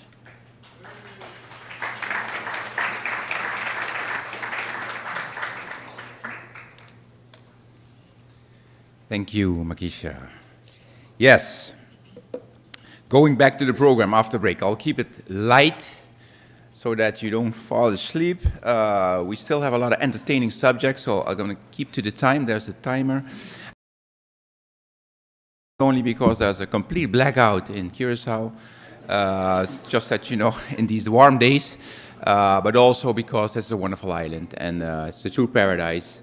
And I think it is really something to preserve and make sure that we sustain what we have here. I also want to congratulate the conference, because coming together and thinking about the common interests you have, I think is wonderful and inspiring. The presentation title, I have adjusted that a little bit. I must say there's now a guest user password on this laptop, which is not mine, so someone will help me soon. But I'm going to talk about what we can do right now. What can we do with what we have? With current legislation, there was questions about legislations, there were questions about remarks about technology, but at the end of the day, we want to go ahead today and tomorrow. So we don't want to leave the time going and waiting for legislation and new technology. There's technology enough. We have enough technology. It's just how we use that technology and utilize it for the solutions we want to get.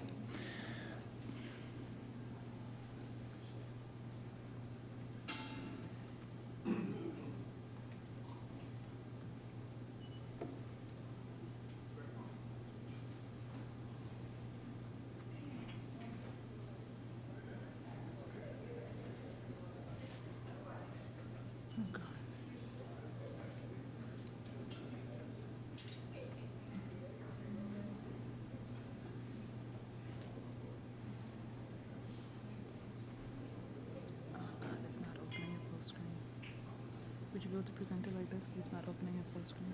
The slides, can I put on slideshow?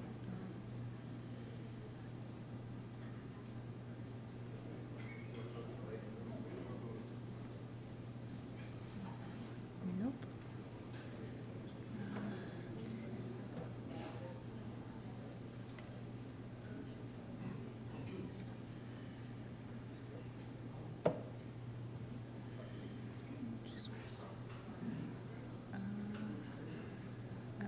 To see what the tech team can do, because you have to do it manually like this.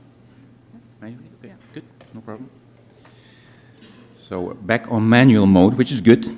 Technology is good, but then being able to do it yourself is also very good. So I also share a dream. I share the dream of the former governor, you know, of what we can achieve as humanity. Sandy was not in my dream, so it's a pity. We'll discuss that later. Let's go into the content that I prepared for you. So, just like in the panel, it was mentioned to look, you know, what's happening in our environment, in the world, and then I look at Gardner and McKinsey for the quotes that they have, and you can read with me. Digital, we know that. From online customer service to remote working, supply chain reinvention, and use of AI, all targeted at improving operations. Also, the shift to digital business, other sectors in the community, because we have these legacy kind of business models that will not stand for long, I would expect. So it's all about building capabilities, and we also heard that building that kind of platform targeted at efficiency, scalability, and resilience. And then another one is about automation and AI. They're poised to reshape the finance function, knowing what to automate and manage the disruption can lead to a new era of not afford to keep on working as we did. Costs are increasing, pressure, especially in these legacy kind of business models.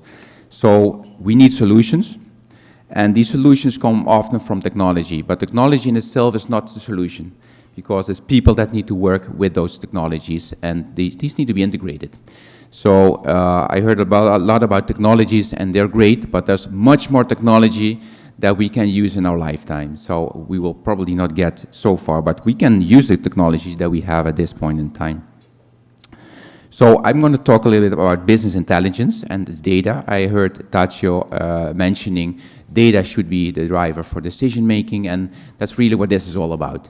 So it's all about the vision, mission, strategy that the panel discussed, but it's also about execution, and it's also about measuring if we're going to achieve those goals that we have. And that means plans, but also measuring and making sure that we stay on course. So also for that part, we have a lot of technology available. What can it do? It can increase revenues, improve the efficiency, it can optimize marketing campaigns, respond more quickly to the market trends, competitive advantages, and so on. And this is important for continuity over time. If you're still puzzled, here's just a lot of examples of how we are now using business intel. So I'm not sure where your domain is, but whether it's commercial, HR, finance, there's a lot about finance, obviously, because that's what was also mentioned before. If the finance or the funding is not there, you can have a lot of plans, but you won't get anywhere. The numbers need to add up, and we need to make sure that these numbers are measured and against the right parameters. So here you see a BI, a maturity model. Why is that important? BI, as in business intel, is important where you stand as an organization, get those data structured. But I mean, the maturity of your BI is very important as an organization. And we can say we need the data, we have a lot of data, but then how do we use them? Is it all about silos? Then we don't get very far. So there's also an efficiency to getting the Power BI kind of tooling into working. So I have also some polls to keep it a little bit interactive. If you have the poll installed, this is about, I'm challenging you to score your own BI maturity on whether it is still very limited. You're using spreadsheets, for example, which is there's nothing wrong with using spreadsheets, but spreadsheets are obviously in terms of data security and data integrity are not the best, and it's not automated. Do you use queries, more analysis? Do you already use a KPI, critical performance indicator, a dashboard? Do you use data visualizations like a Power BI kind of tooling or any other tooling? Or are you already using data analytics and predictives? Do you predict the future to your business models? So you can score 1 to 5.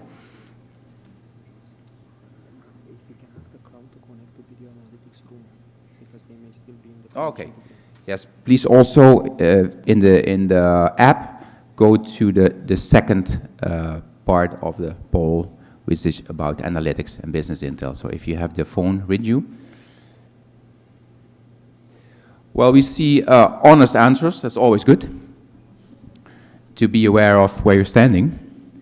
So we see almost half of the respondents in the range of limited BI, and that's where many companies are, not only on the islands. In Curaçao, I know this is quite the same, and this is quite the same also for larger organizations. So you're right now, if you want to go into the data analytical arena, it's important that you know you have to make steps in your data governance, in your data maturity, so to say, to make sure you make, you're able to make those steps and do it in an efficient way.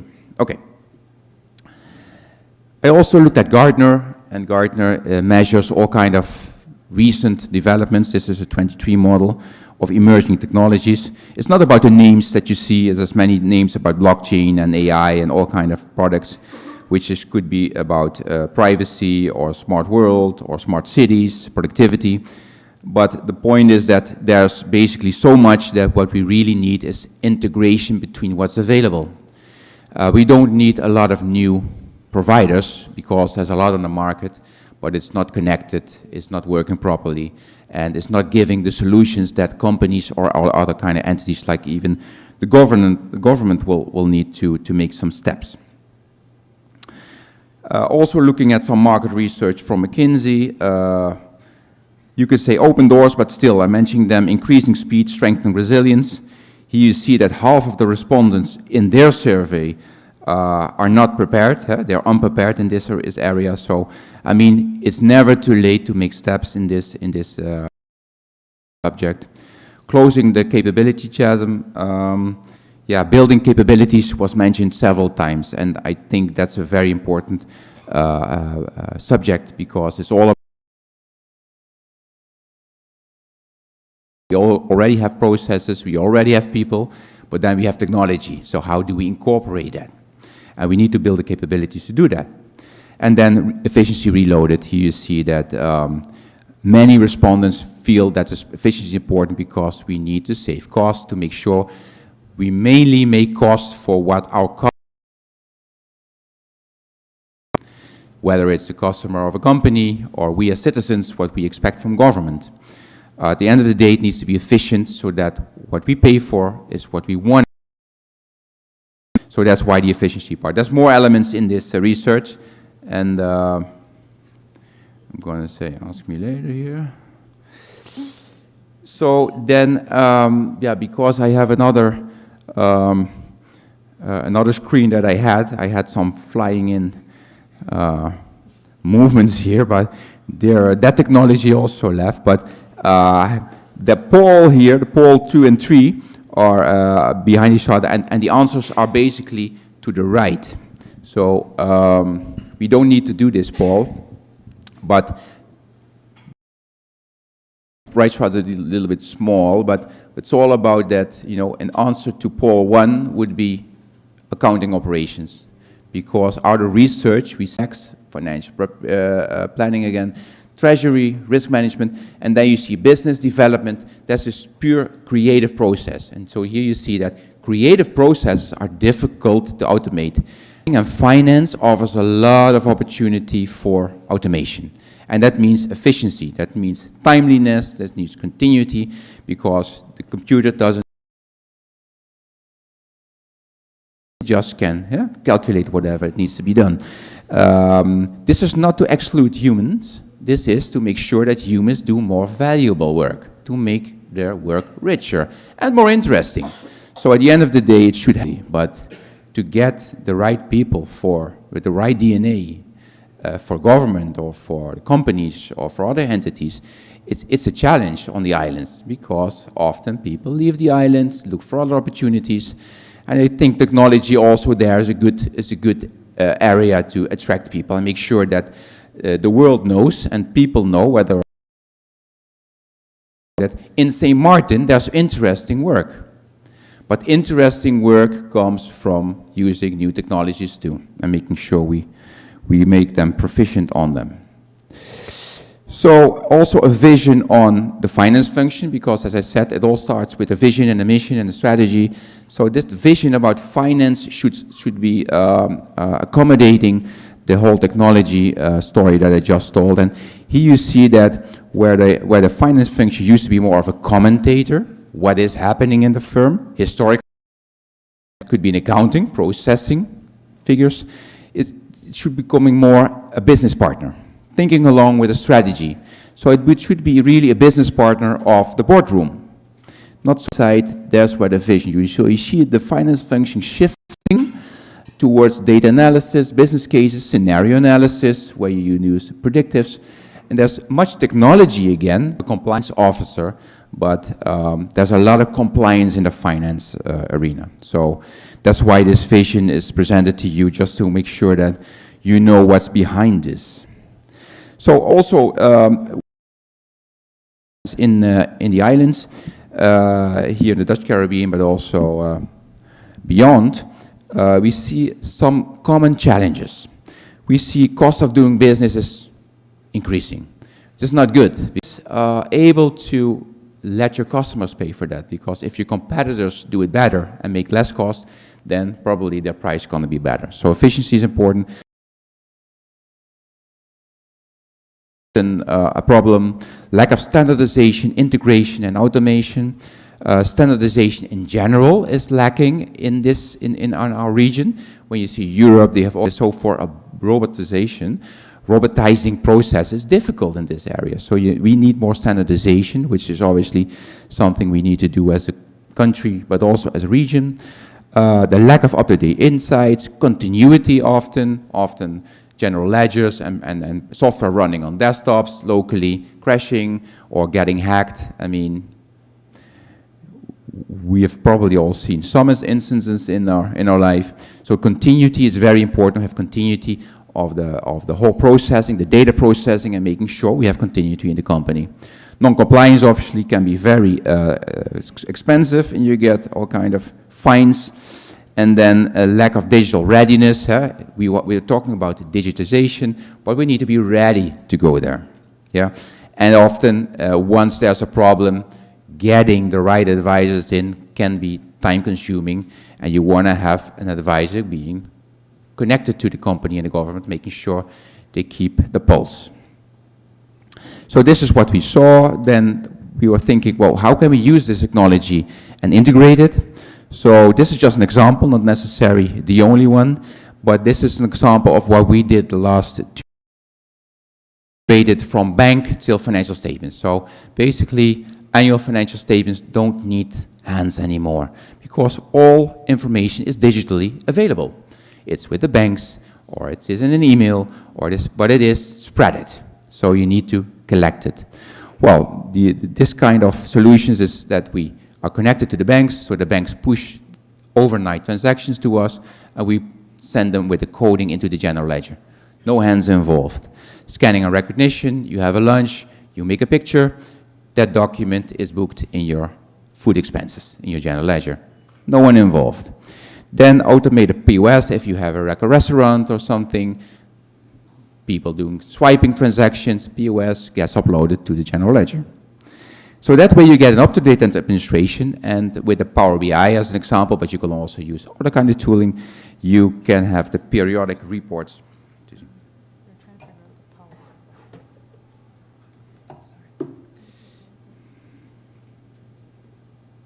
Not sure what's happening, but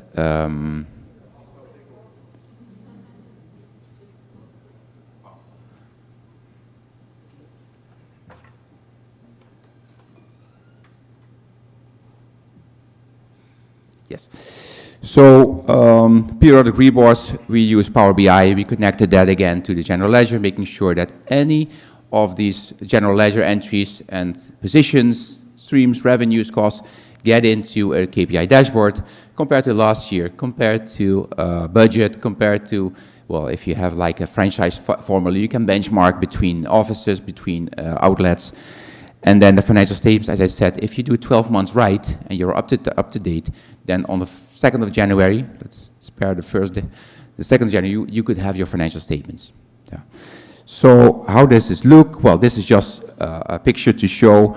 So we work with Windward Island, Oracle, any bank basically on the island, to make sure that we get the transactions. Obviously, it's with your permission.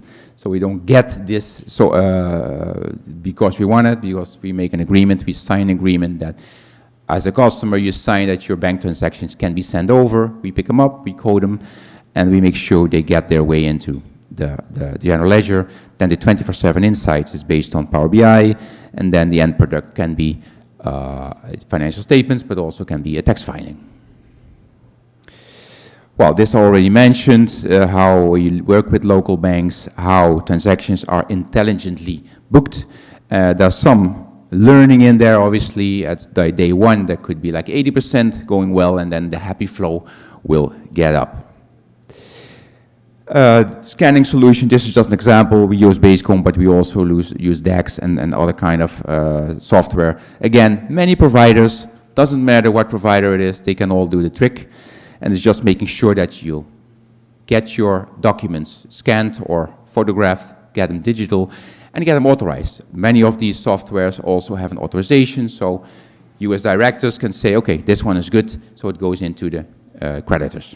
So just to make sure that there's several layers of security, but also several layers in the process. So the process is being facilitated by software here.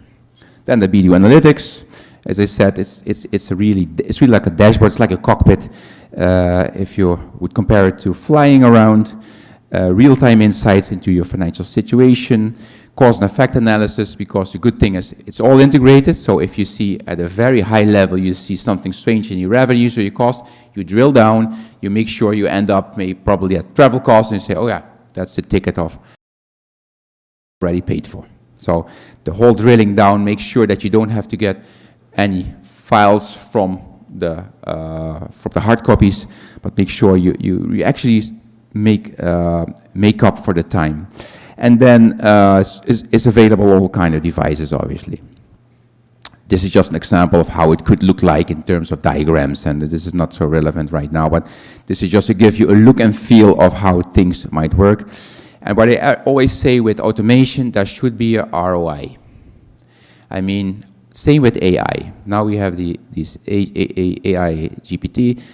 I mean, it's all nice, but at the end of the day, it should have an ROI. It should have a return on investment. And the return on investment should be big, I would say. If we build a robot, we have several robots running with Koiman, for example, and it's public because they reported this in the newspapers.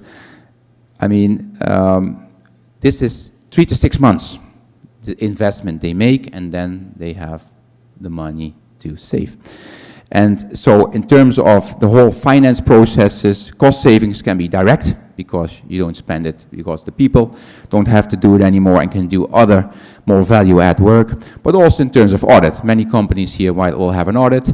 I mean, if the data are well structured and you have well organized analysis, predictions, and you have good back testing that you see whatever you predict is more or less happening, and the data are very well accessible, that makes an audit pretty much easier, and so audit costs could go down probably by up to 50%, because you have this what we call continuous auditing perception. So this is also a vision in the audit areas, that you go into continuous auditing and not come once or twice a year.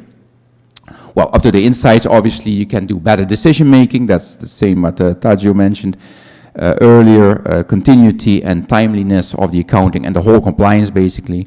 Security, we often might think that having something on your laptop or desktop is safe. Well, there's nothing more unsafe than that.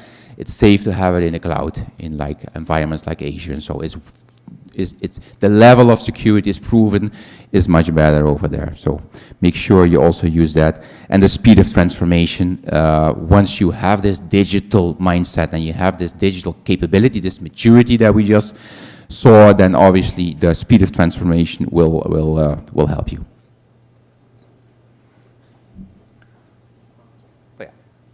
So I had also some 3 questions, and we still have some time. So I just want to, give it back to the audience and ask you, poll number 4, do you have and use a KPI dashboard in your organization?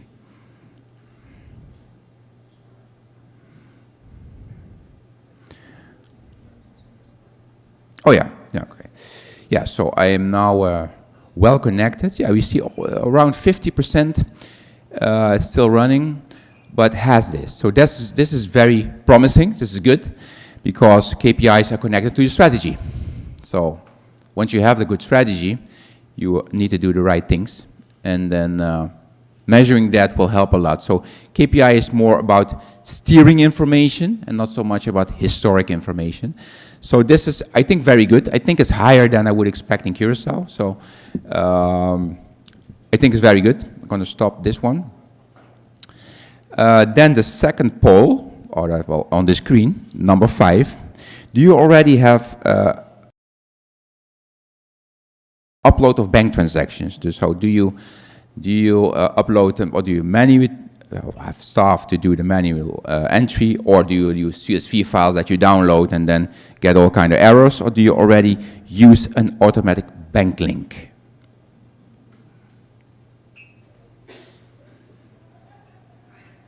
Okay, I mean, yeah, there's an opportunity here to use that kind of technology to make sure you don't let your people do stuff that a computer can do, and that person can do much better work, do value add,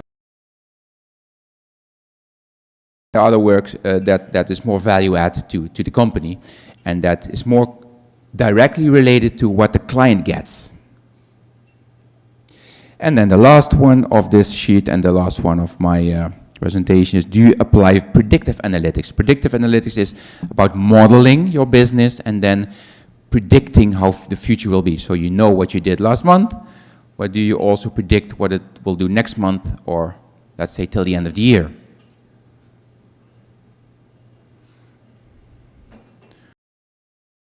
I'll leave it running a little bit because you have 18.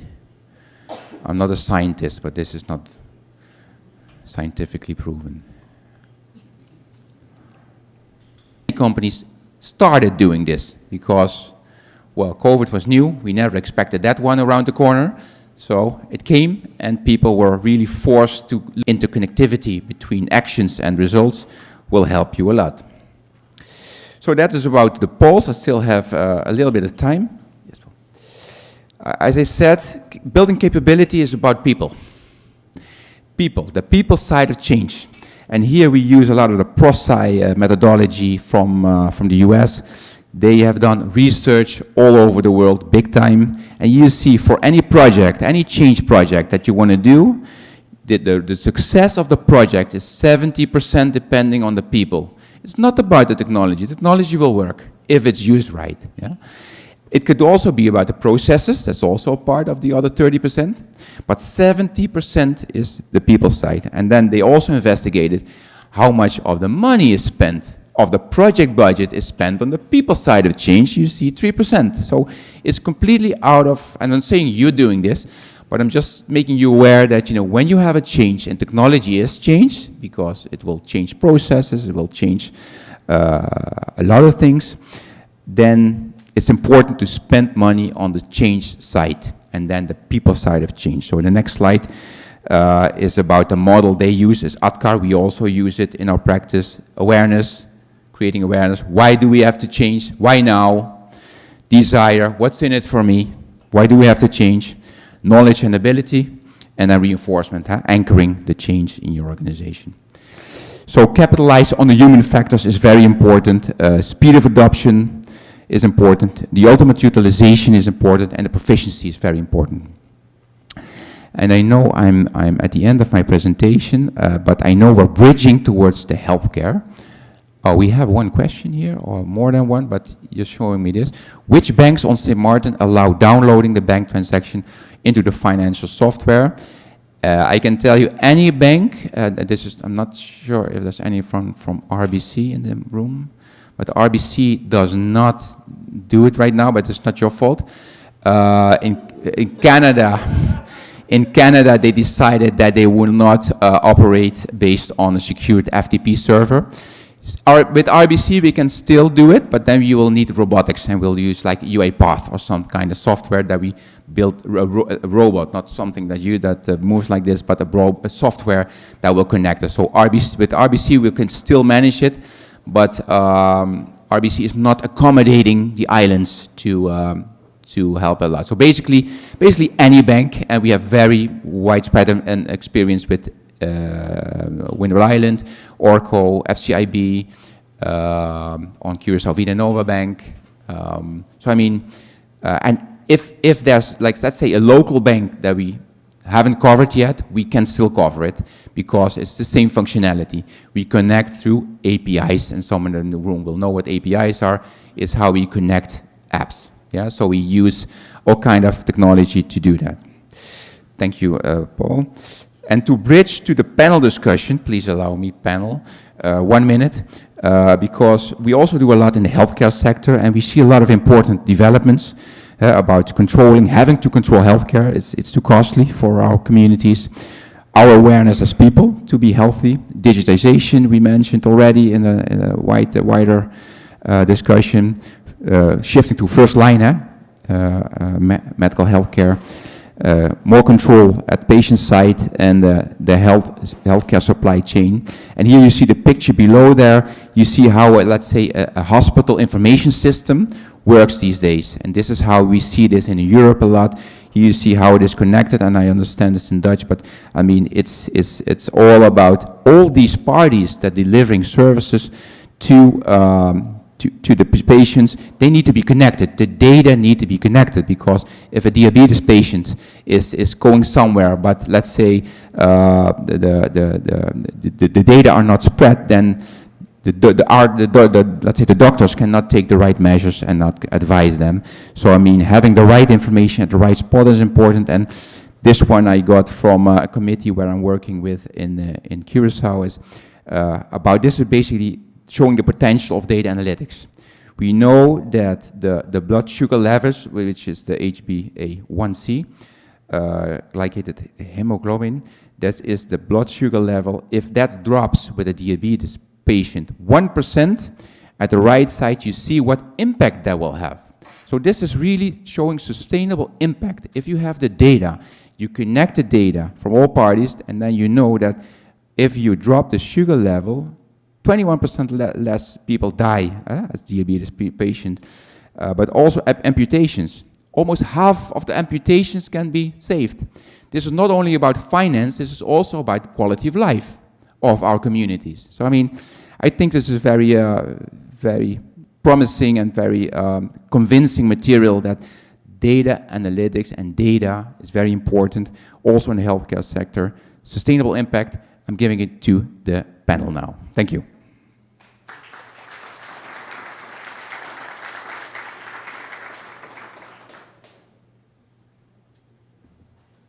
Thank you very much, Gert.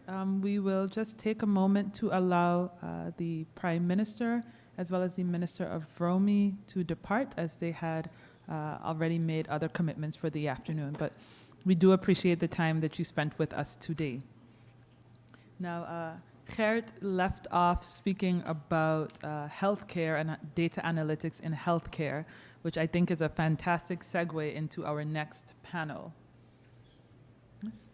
So our panel on healthcare reform will feature a number of professionals in the healthcare industry from different perspectives.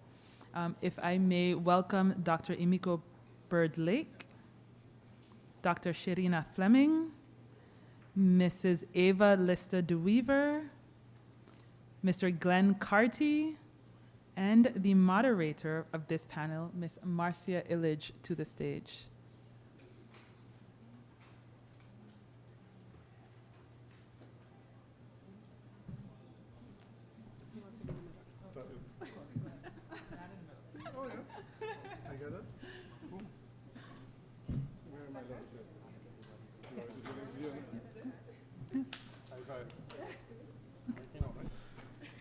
Apparently, Mr. Carty will be the man in the middle for this panel.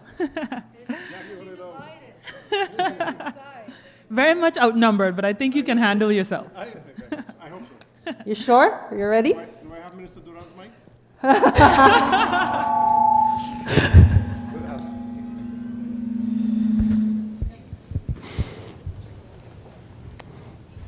So I would like to also remind everyone in the room, as well as those following, that if you would like to engage in this panel discussion and pose a few questions, you can do so via the Slido platform, and you select the green, which is the theme for this section for rethinking the healthcare sector.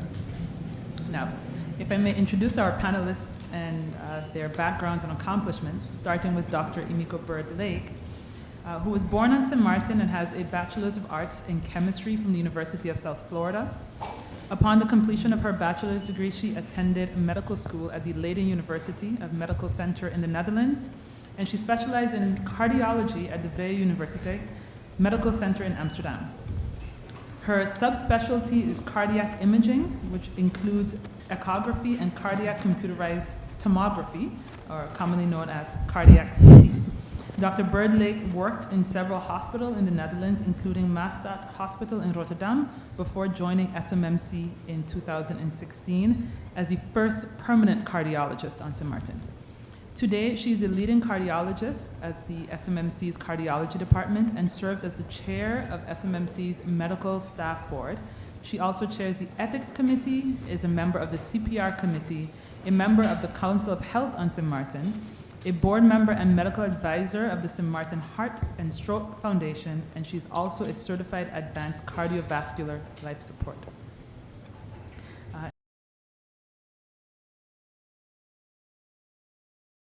Was born in Marigot, Sint Maarten, the northern side. However, she actually attained her high school diploma in the southern side, graduating from Milton Peters College in 2002.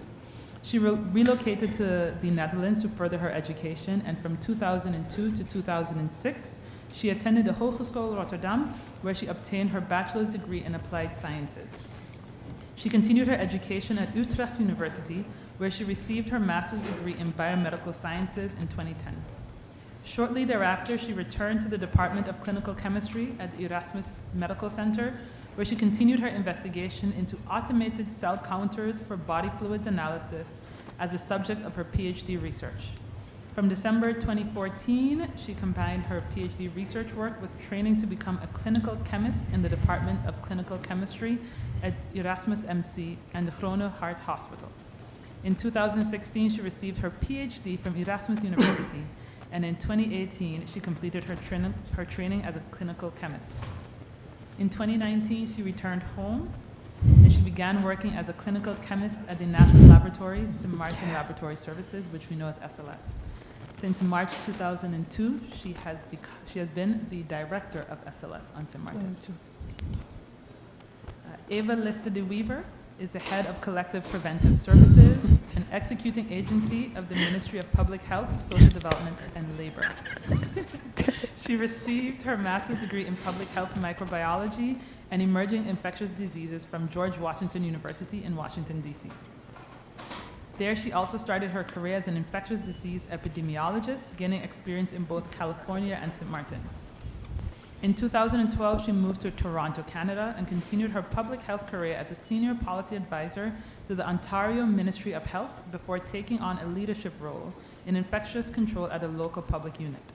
She returned home at the end of 2019, just to start her role as at the ministry right before the COVID pandemic hit us all. She's a busy mom of 3 and is currently pursuing her doctoral degree in health leadership from the University of North Carolina in Chapel Hill. So I believe very shortly we'll be having 3 PhDs perhaps at the next health, Rethink Health panel. And the man in the middle, Mr. Glenn Carty. Mr. Glenn Carty is the Director of Social and Health Insurances as a VA. He is a visionary leader and with experience in the private and public sectors, known for his passion for technology and future-forward thinking. The words no and impossible do not seem to exist in his vocabulary, as he champions his colleagues, stakeholders, and community to act with a solution-oriented mindset, and he embraces innovation and teamwork as their catalysts for sustainable change on Sint Maarten. Now, this panel is being moderated by Ms. Marcia Illich, who, after receiving her diploma from Milton Peters College in Sint Maarten in 1991, relocated to the Netherlands to further her education. In 1996, she received her bachelor's degree in international management from the Hogeschool voor Economische Studies in Rotterdam. She continued her education in Portsmouth, United Kingdom, where she obtained a master's in business administration in 1998. In 2001, she became a certified public accountant. She has been working in professional services, mainly assurance services, for the past 25 years, of which the last 15 years at BDO Dutch Caribbean. She became a partner of BDO Dutch Caribbean in 2016. She is very proud of BDO Sint Maarten in particular and will always consider it to be her baby. She calls Sint Maarten home from 2012 to 2019, during which period the BDO brand became a household name on the island. It is only when she took on her most challenging yet equally rewarding job of motherhood that she decided to relocate to Curacao and pass the baton on to BDO Sint Maarten's current director, Mr. Paul Lunga. I believe, Marsha, the floor is yours. Thank you so very much. We ready? We're ready. Yes. Ready. Absolutely. All the mics working? Oh. Lights are working. Mics are working. Check. Check. They shut you off already. Ladies and gentlemen, welcome. Welcome to the next I think you took it off. panel discussion. Mr. Carty, I think you do have Minister Duran's mic. But if not, he can use the manual, right? Right there, or not? This one's working? No. This one's not working. Oh. It's working? You hear me? Hello. Hello. Should we take this off? Oh, yeah. We're going to be talking about reshaping, reforming, redesigning healthcare. It's an absolute honor for me to be hosting this next hour. I'm a bit stricter than Paul, so there's a clock behind there, and it says 59 minutes. Okay. So if I cut you off, I think you're a wonderful human being, but it's in the interest of time. We've prepared a couple of questions. Some questions are for everyone. Some questions are specific to the organization that you represent. Why are we here today? Ladies and gentlemen, our healthcare system is in intensive care. We are facing deficits. We'll be talking about that in a couple of minutes. If we don't act now, did I say we need to act now? Because we need to act now. If we don't act now, our healthcare system there are cameras, I don't want them to rephrase what I'm saying, but our healthcare system might be beyond repair in the next 6 to 7 years. That's how serious business, it's real serious business. But a lot of good things are happening, and these great human beings, in all honesty, we prepared a bit for this next hour yesterday, and what stood out to me most yesterday is the passion that each one of you has for what you do. It's not your job, it's your passion. And it is exactly that passion that we will be needing the next 6-7 years to reform, reshape, and redesign our healthcare system. And we have no choice. So I shall say, let's begin. We also want to make it an interactive hour. I will be checking the eyes to make sure that they're all open. So we have a couple of polls to make it interactive. Feel free to ask questions. If there's time on that clock and behind, we will, we will answer the questions. So let's begin. First, some general questions, just to get going. From your organization's perspective, what does the future of healthcare look like on St. Maarten, and what role does your organization have in achieving this? Dr. Lei. Good afternoon, everyone, and I'm really honored to be here and to be part of this panel discussion. I'm here representing St. Maarten Medical Center, and as we all know, healthcare is an issue here, and as you just said, if we don't improve it and make sure that it's sustainable, that we will not have any healthcare system left. It takes investment in all of the healthcare institutions, all healthcare providers. It takes investment in prevention and awareness, because if we don't start with the prevention and awareness, we are only going to add up the cost, and the cost will increase. Now, St. Maarten Medical Center, their vision is to become the regional leader in providing high-quality hospital care that is accessible, that is affordable, that is benefiting the patient and is close to home. And that means that in the last years, we have invested in increasing the services that we have. We have added neurologists, we have added urologists as well, a team of oncologists. The orthopedics have also joined the team, the ophthalmologists, the ear, nose, and throat specialists, and we can go on with the pain clinic that we've also been establishing, and to be able to provide the services. That means that there has been a reduction in the amount of patients that we have to refer abroad, and that we can do more services closer to home and a patient-centered approach. And now we're also investing in diagnostic tests, such as the MRI. We've invested in that as well. Before, we used to send our patients to the friend side to do MRIs, and now the hospital is able to do their own MRIs. We're doing cardiac CTs. We're also investing in doing more, having more diagnostic tools for the neurologists to do the EEGs, the different things, and also for the patients with pulmonary problems, we're also looking into how to diagnose their pulmonary problem the best, and meaning investment in also more advanced diagnostic tools. Thank you. Dr. Fleming. Yes, thank you so much, BDO, for having me on this panel. The future of the lab. Many people don't really think about the lab when they're thinking about healthcare, but I think I want to mention it by saying 70% of all diagnosis is based off of laboratory results.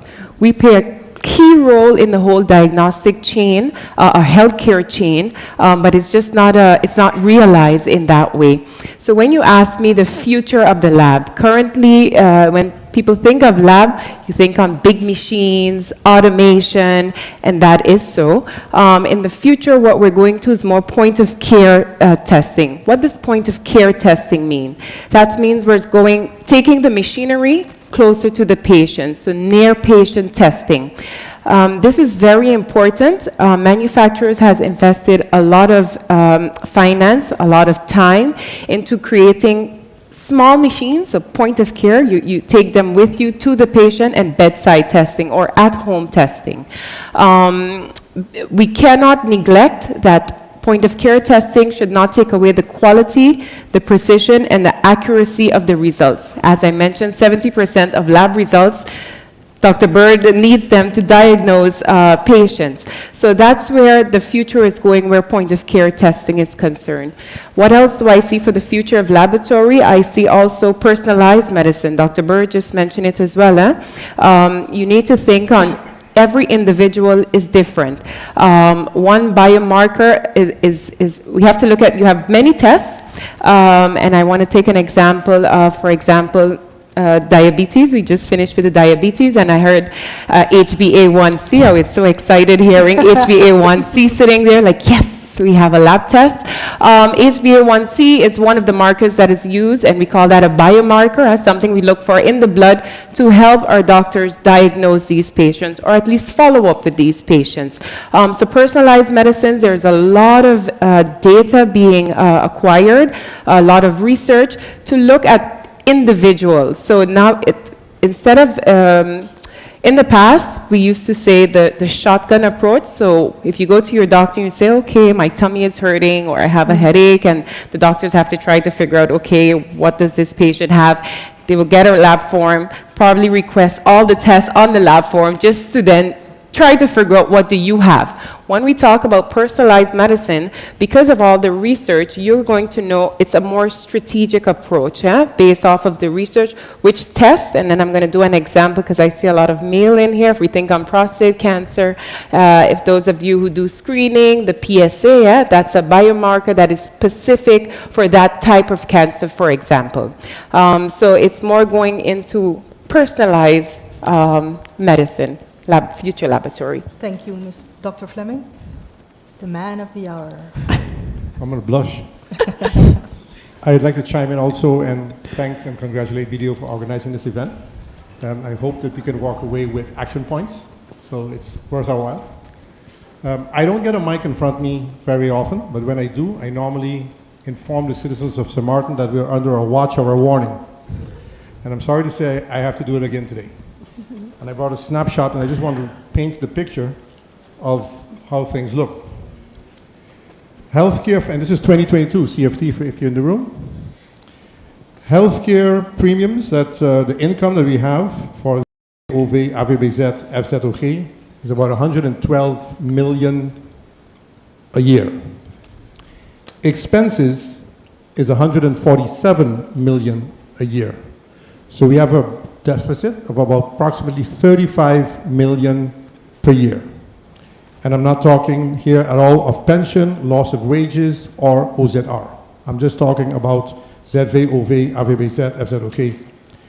So the ZV is actually gone. And I'll get back in a while. Maybe this is the bad news, but there is some good news.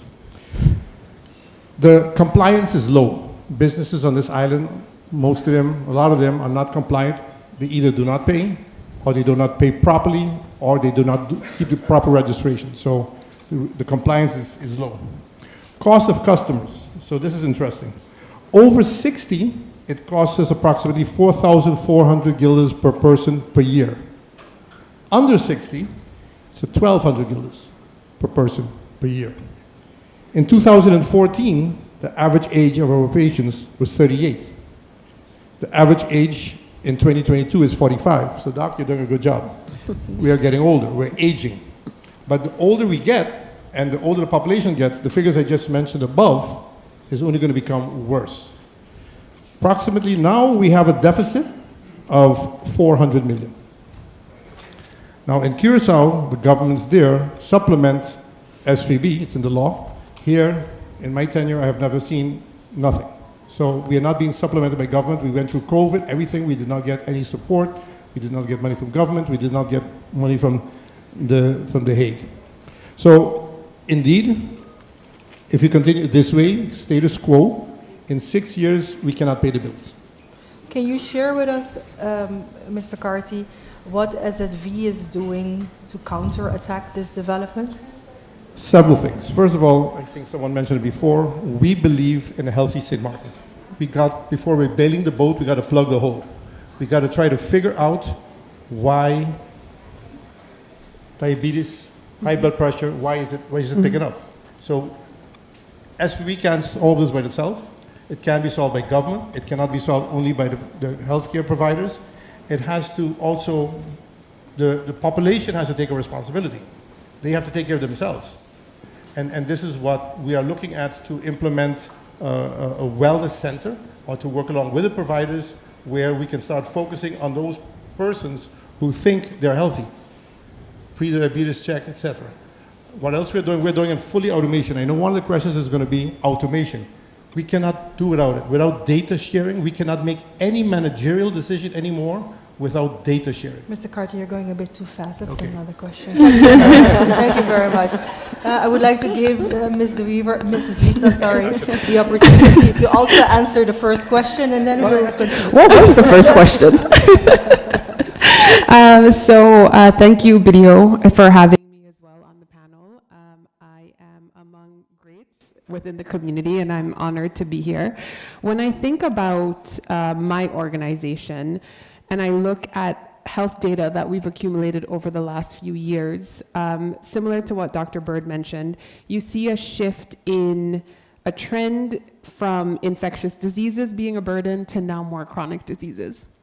And so chronic diseases, you have your hypertension, obesity, diabetes, and how can I as a public health unit, or how can my department as a public health unit help St. Maarten get over that hurdle? And I think it all boils down to making sure that you have collaboration and stakeholder participation and educating the public. So I foresee my department, having the mandate of monitoring infectious diseases, providing health statistics, health promotion. I think that's going to bleed into now more chronic awareness, educating the public on chronic diseases and what that means, and working with healthcare partners and all sectors of the community to make sure that everyone really knows that this is a shift in trend, and it's not only happening on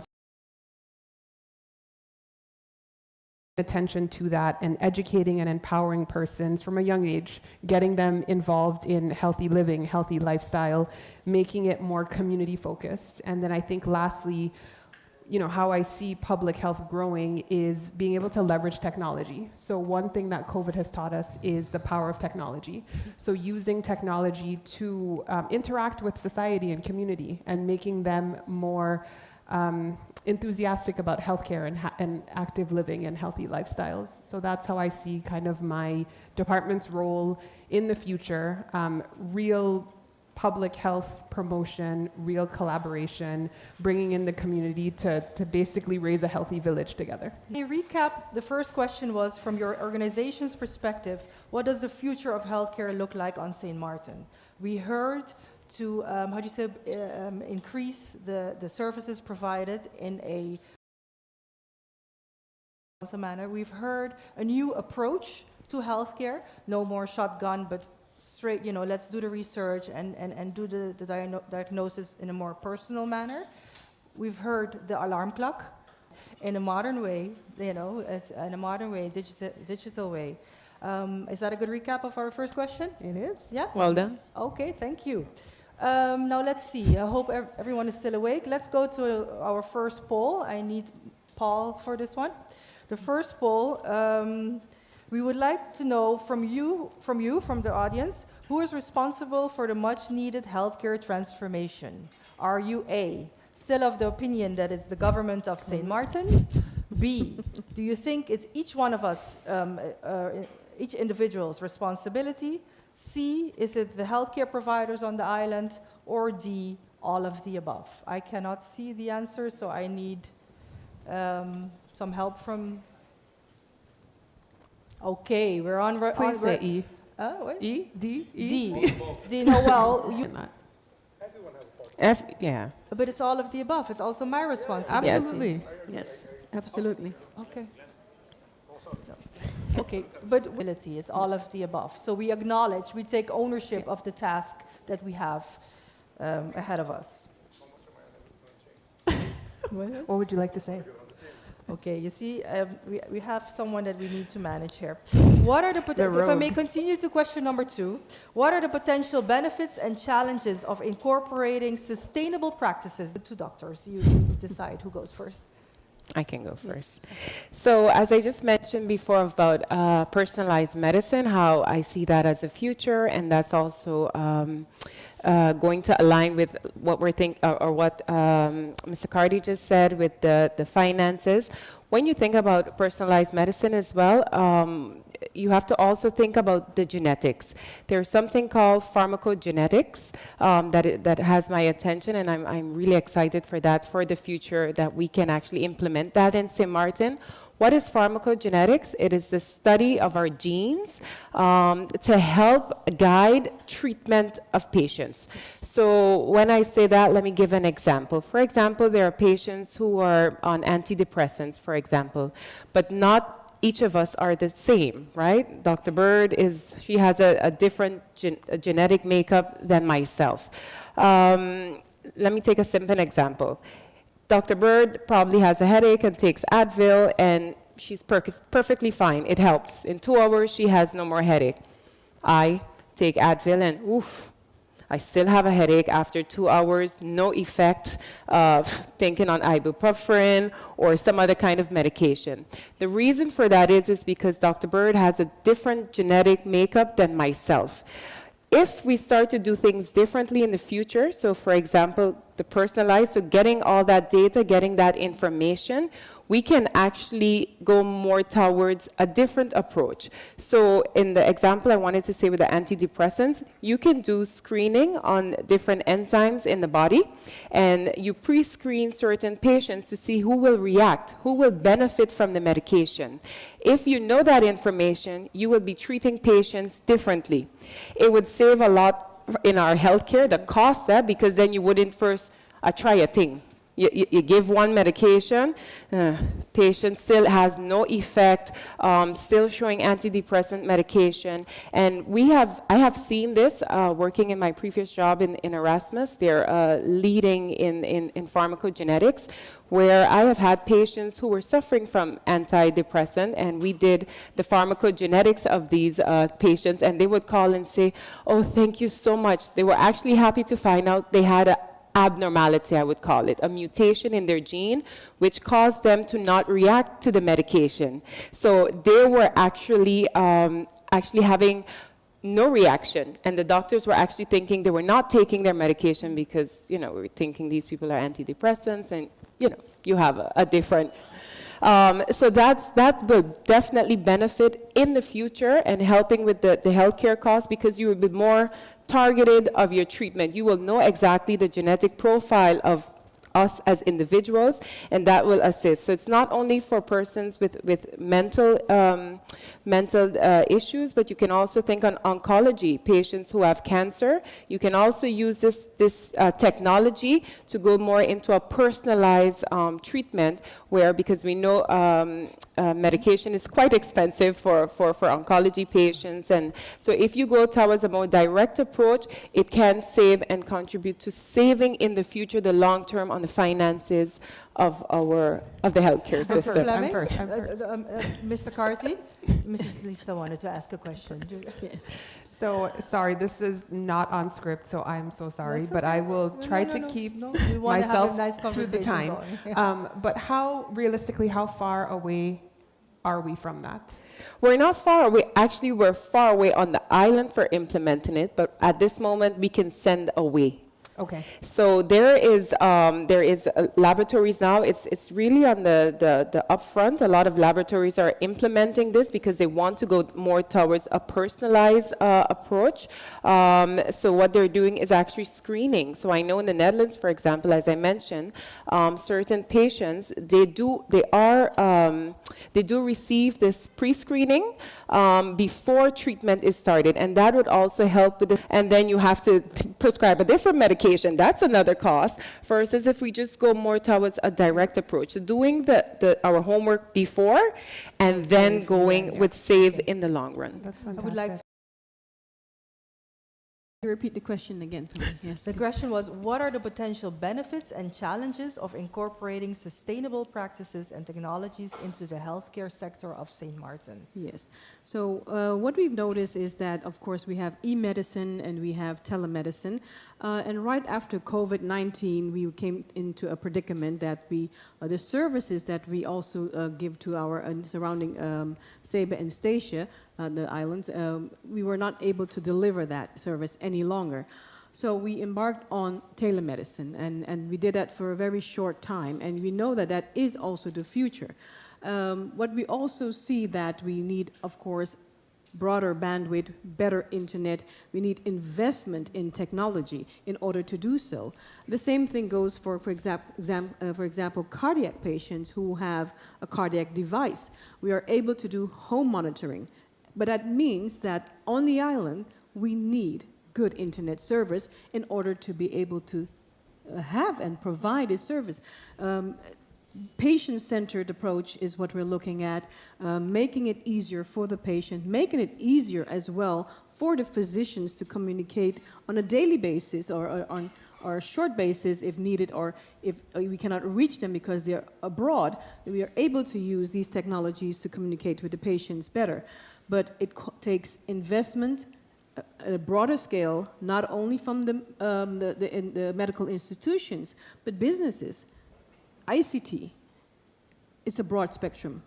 So if I may recap, Mr. Carty, you wanted to ask a subsequent question? I have a question for my panelists, because it is... It's a conversation, so I know, go ahead. I know, so that's why I have a question for them. Because as you just said, it's 5 to 12, it's 5 past 12. And I admire everything that we're talking about here, but I'd like to know, for instance, what they think about us with government, of course, they take the lead, of having a 5-year healthcare vision for St. Maarten. What do we need? Do we need a 5-year healthcare vision? Because we did have a challenge that governments were changing every 6 months, every 7 months, every 8 months, so there was never a vision. Thank you, Mr. Carty. Could I? Well, you just opened those can of worms. If we do have a vision, I mean, listen, for us to fix healthcare, we have to admit we have problems and tackle it. Yeah, and we cannot come and talk about it and not lead to what are we going to do. So I would like to know, we have some ministers in the room, whatever, can we organize a 5-year vision for healthcare? Let's come up with a plan for healthcare. Second of all, let's have some unpopular decisions. Do we have waste? When you go to a doctor, do you get a bag of medication and half of it is dumped after a couple of days. No, but that is, this, if I may interject, I'm sorry, but I mean, that is exactly what the two ladies were just talking about. Exactly. We have to, if I may conclude question number 2 then, we need to go to smarter healthcare. You jump into question 5. No, if we want to go to smarter healthcare, but we're not there yet. If I may conclude to what I just heard, there is smarter healthcare out there. It's out there, but in order for St. Maarten to implement this, there are some steps that need to be taken. Yes. And in the end, if we take those steps, it's gonna be more painful before we see the results because we have to invest. But once we make that investment, there will be benefits if we can follow the rest of the world, what is happening. Is that a good recap of your answer? Yes. And in the end, Mr. Carty, I promise you, I will leave 2 minutes, and you can, I mean, just the 5-year plan and everything, and let it out. I promise you, I give you 2-3 minutes at the end. Is that okay? Yeah, because we are in the chicken and the egg situation. To do this, we need money, and we have no money. We will get there, Mr. Carty. We will get there. We will get there. Glenn is okay. You have another couple of minutes to talk about finances. Bear with me. You're doing great. We're doing great. Okay. The next question. Which stakeholders has your organization identified which stakeholders have you identified in your organization's journey to a sustainable healthcare sector? How can and will your organization collaborate with these stakeholders? And again, this is, I mean, everything touches finances, I know, but let's go on the content first and then we go to finance. I know, but I see your face. I can read your face. Can I give Mrs. Lista? Sure. So as a public health entity or, a department responsible for public health, I think over the years we've had a lot of collaborations with civil society. We've partnered for decades with NGOs, the Heart and Stroke Foundation. We have the St. Maarten AIDS Foundation, the Rotary, the Lions Club. We've identified key partners that we need to have on this public health journey with us in terms of education, awareness, health promotion. And I think, when I look at, again, learning from COVID put CPS on the map. I think before COVID, people just anecdotally knew, okay, that was a health department, I take my children there to get vaccinated, and that was it. And I think what COVID, what was a benefit for us, having gone through COVID, was that we were thrusted once again into the public forefront. People were more aware of what we do other than vaccinations. And now we have partnered with, I'd say, non-traditional businesses and private sector. And I can, give an example. Recently, we had a lupus awareness event with Koiman. And, it's when you think about Koiman, you think about home repair, home improvement. But it was so beautiful to see private organizations reaching out to us with public health topics that were of interest to them. And so I think being able to forge that partnership and continued collaboration with the community is what we need to make sure that we have a healthy community. I think that's wonderful, to bring healthcare back into the community. Absolutely. And taking responsibility. Anyone else wants to weigh in on this? Yes, I would like to continue with that because a community-based approach is what is important. We all have to be involved. And it is not a particular business that you have to exclude because there are people working within that business who also can have the different diseases and illnesses that also need to be aware and made known that prevention and awareness is the key. So we have also worked with different organizations and the Positive Foundation, the Electrolyte Foundation, Heart and Stroke Foundation, and I am proud to say that in the last few years, I also participate with the work that they're doing, and the hospital is assisting with that, and not only the physicians, but the nursing staff, the administrative staff. So when they organize an event like that, so that people who are unable, who cannot afford it, or are not don't find the moment or are too ashamed to go, that they take the opportunity to go and visit this day and have the examination done. For the men, for the prostate cancer awareness, that was an excellent collaboration as well. And what we did with the Heart and Stroke Foundation this year is to talk about basic life support, because we see too many times that somebody becomes ill and nobody responds. And they're waiting on the EMS team or the ambulance or the police department to respond. But we have, as a part of this community, a responsibility to help with the health care, to help each other, to provide essential care to someone next to you, whether it's your coworker, whether it's your family member, whether it's a colleague, whether it's a strange person out there. We are able to educate ourselves, and with the help of these organizations and the community-based approach, we can do the job and improve our healthcare on St. Maarten, and not only rely on the professionals, but it takes a person, it takes a community to build St. Maarten and to keep the healthcare going. Thank you very much, Dr. Bird. So again, to conclude the third question, which stakeholders have you identified in your organization and how are you collaborating? Basically, the conclusion is we're taking health back into the community. It's everyone working together, different NGOs, to make sure the health is okay, that we don't need we need less of health care. How is our audience doing? Are you still with us? They're still awake. I know, it's been a long afternoon. You're doing a great job. I'm proud of you. Can we do another poll to make sure that they're still really with us? We're going to change the topic now to digital transformation in healthcare. When people laugh, I always wonder if they laugh at me or They're probably with laughing me. at us, but it's okay. Just checking. Okay. Is St. Maarten ready for digital transformation in healthcare? There's two options. One owns a smartphone and can manage. No, we are not ready. It will put additional pressure on caretakers. Interesting results, 60-40. Are we done? We only have 15, 16. Let's get the numbers up. 55, 45, 50, anyway, 60-40. The vast majority. What was the question again? Are we ready? Are we ready? Okay. We ask if we're ready. Are you ready for digital health transformation? It's a 50-50, guys. And I understand, but it's 50-50. It's 50-50. Okay, but let's, Mr. Carty, how important is it for the healthcare sector to emphasize on digital transformation? The floor is all yours. I would like to politely, humbly disagree with the audience that 50-50 is a no-go. Yeah. We need to prepare ourselves. Are we ready to handle it now? No, we're not. But we need to say we're going to do it. Because without data, we need to know, we have to make managerial decisions. And right now, everyone has their data. The ones who does have their data, we don't share with each other. And one thing we have to learn on this island is to work with each other. It looks like we are competitors of each other. Yeah. And that's what we are not doing. I had my 1 second. You get another minute. I give you another minute. We have to have these unpopular discussions. Yeah. And to have these discussions, we need data to have these discussions. We need to know in what areas do we have people with asthma. Do we have people in Madame Estate that have asthma because of the dump over all those years? Or these things, are we ready to talk about them?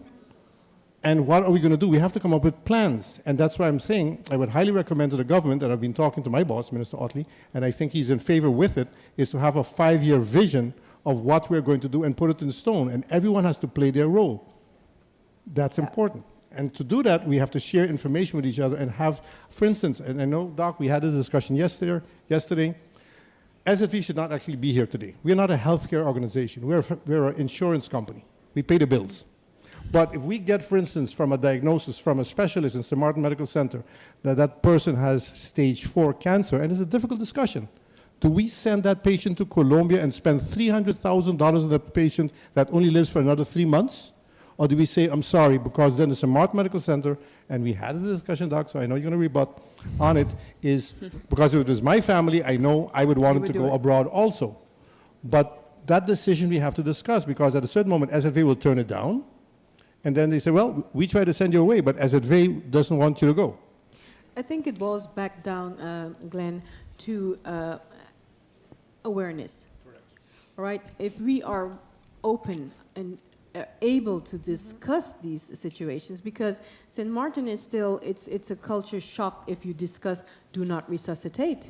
If you discuss that you only have a term of 3 months, but who determines the worth and the quality of my life? who determines whether I can live 3 more months and have a qualified life, or who determines, but if indeed all of us want to reduce the cost, we need to start having these discussions in a public manner, and really for people to understand, what does it mean? Is it worth going through a treatment of 300, feeling terribly with chemotherapy, and then die after 3 months? Or do we say, as a person, because everybody has their own beliefs, do I say, my quality of life is that I go through this process, whatever I have, I spend it with my dear family, and I see what happens. However, we cannot make all of those decisions, because stage 4 cancer, in certain cancers, you can, by giving chemotherapy or the needed therapy, extend life for 2 years. There's a difference between stage 4 cancer that only has no treatment, or palliative treatment, or whatever treatment we extend life for, maybe up, because it's always an approximation. We're not God. So we give an approximation of how much you can extend life. But there's a difference whether you give an expensive treatment to extend life for 3 months, or you give an expensive treatment at stage 4 cancer and give an extended life for 2 years. So those are discussions that we need to have. It's not black or white. There's always a gray zone in there that can be discussed, but you have to be open with the patient, and again, shared decision making. Right. It's between the patient, it's between the caregivers, it's between the... Say, because I agree with you. Mr. Carty. Mr. Carty, the question was on digital transformation. We went to end of life care. I am very much okay to go off script, because the goal of today is part of awareness. So it's absolutely okay that, even though the question was how important is it for the healthcare sector to emphasize on digital transformation, so I'm really thankful. I want to thank you for this, information, for sharing your knowledge. But I would like to change the subject to healthcare. I just want to chime in. Yes. We're talking about the data information. Are we ready for the digital transformation? I think it's good to also let it be known that on St. Martin, we don't have, as every unique patient, a unique ID number for your health. And when I say this, for example, those who live in Americans have a social security number, and that number, once you put that in, all your information comes out.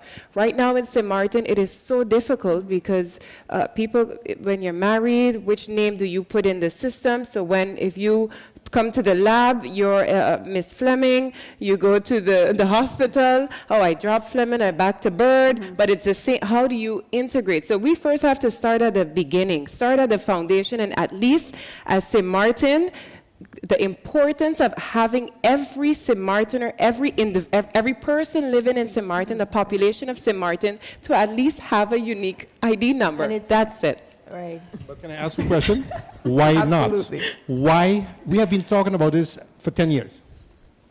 And the decision makers have to decide we're going to do this. Maybe it's data and privacy legislation? They were reminded of the fact that we only have 6 years left before we have a serious, Houston, we really have a serious problem.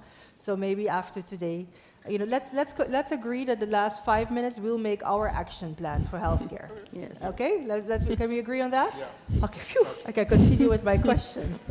Okay. So I would like to change the subject to healthcare, the workforce, because the subject, people talked about the workforce already. I mean, it's extremely difficult finding people. How is that? How are you experiencing that in the healthcare sector? Who would like to go first? I'll go first. Yeah. So it's very difficult, actually, finding professionals for laboratory medicine. We have an extreme challenge. So our laboratory technicians, majority of them, we have to get them from abroad because our locals, our future, the future generation, I'm not sure what information they're getting before they go abroad to study, but I believe it's misinformation, or they're not getting the things that are actually needed. When I say that, because sometimes I have students that come back or persons that come back and say, I want to work in the lab, and I'm, okay, what did you study? And they study forensic science. You study forensic science, but I'm a clinical chemist laboratory. So, and then they tell me, yeah, but it's on the priority list that they received from government before they went away. So I think it's very important to get to go to the schools, to get them aware of what is laboratory medicine, the importance of the technicians behind the scene. It's important. I'm a clinical chemist. Prior to me, I'm the first clinical chemist that side then. We don't have these professions. A microbiologist, so the doctor who specializes in ETC, we don't have these professionals, and it is so difficult to get them from our own.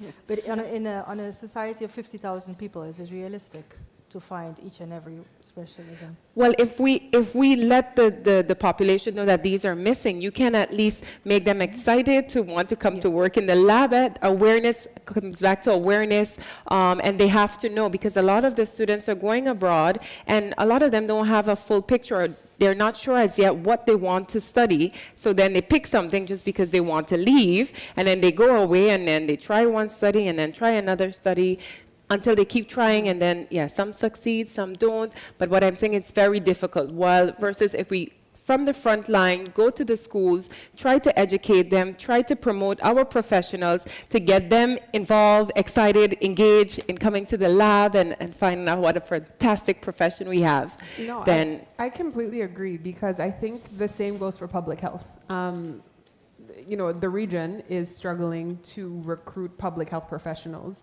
and I that I'm proud of at CPS is that we, just like you say, we are involved in job training. So when we have high schoolers that are on stage, or if they want to do an internship, at least you're exposing them to something that is still healthcare, but not in a hospital or not in a lab. And so it's just having that exposure at a young age to say, hey, this is your trajectory, this is how I got here, this is give them that opportunity to think, hey, okay, maybe I want to go into public health, this is what I'm envisioning, and then at least you're giving them that, you're exposing them to other options outside of the traditional physician or nurse.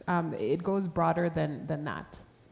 Thank I you agree. for that. Yes. You know, I'm trying, since Mr. Carter gave me an extra assignment, I'm trying to make notes so that we have our to-do list. So I have 2 items: create awareness, workforce, and you had another one for And us. he's going to be Can the I- chair can of I the say workforce. The something 5-year about vision. 5-year The vision. vision. Yeah, 5-year vision. That everyone is, stakeholders are invited. It's not something that as a Stakeholders, via right. government has to decide. It's the GPs, the pharmacies, and everything, and even Okay, with okay. the This is Thursday. Okay. Well, don't. In the interest of time, I want to continue because, we're getting a lot of questions from the audience. I don't know if it's online or people present here, so I do want to honor you one or wanted two to chime in? questions. But could I ask Dr. Bird what they do at 'cause SMC? yes, I wanted. And you. I also wanted to comment on that because it is important to realize that we do send abroad students for the health profession, and we're sending them abroad to not only to the Netherlands but to Canada and to America. But when they come back home, what do we have to offer them? What are the limitations? What is our immigration system doing? What is our education system doing? Absolutely. How can we ensure that those that we are sending abroad that are willing to come back, can we encourage them to come back? We need our local people back. We need them because they're out there. But how are we making sure that they're excited to come back and work within the healthcare? The healthcare has a problem now universally. The entire world, there is a lack of healthcare professionals. But we have to realize that it's not only just a nurse, but you can become a specialized nurse. You can become a specialized technician. There's so many things that you can do within the healthcare, and it's not only being a doctor or just being all respect for all nurses. You need basic care nurses, but you also have specialized nurses that you can interest our youth to become. We need specialized nurses. So let's say for the diabetic care, we have specialized diabetes nurses who can take care of some of the problem that the physicians don't have time to do. So you have heart failure nurses. Those are specialized nurses who take over the care of the patients that have been seen maybe three times a year by the specialist, but follow up much more closely by a specialized nurse. So, but we are lacking in encouragement for our youth. So we need to go out there by the students, let them know this is the problem. It's not, of course, not only in healthcare, but in different sectors of the community as well. We need our own professionals. Thank you very much, Absolutely. Dr. Burr. I was right about the passion? Did you hear the passion? Mr. Carty. No, not the same question, Mr. Carty. You know, it's nice to talk that we're talking about healthcare reform, but you know, in every question, every answer that we got thus far, you know, we talk about the dinero, the money, het kostenplaatje, as we say in Dutch. Can you share with us, I mean, in your opening statement, you shared some key information, but even if you just repeat those figures, just to create that awareness among those present and online, you know, how serious the situation is of our finances. And I think it's clear for everyone that about, what is the percentage of our community that falls under SZV? Is it 80%, 90%? Now it's about 80 some odd percent, and with the introduction of the GHI, NHI, Otley Care, whatever you want to call it, it's going to go up to 100%. Okay. And then we'll be tapping into more customers of the private sector insurance. Mm-hmm. Right now we have $10 coming in and we're giving out 15.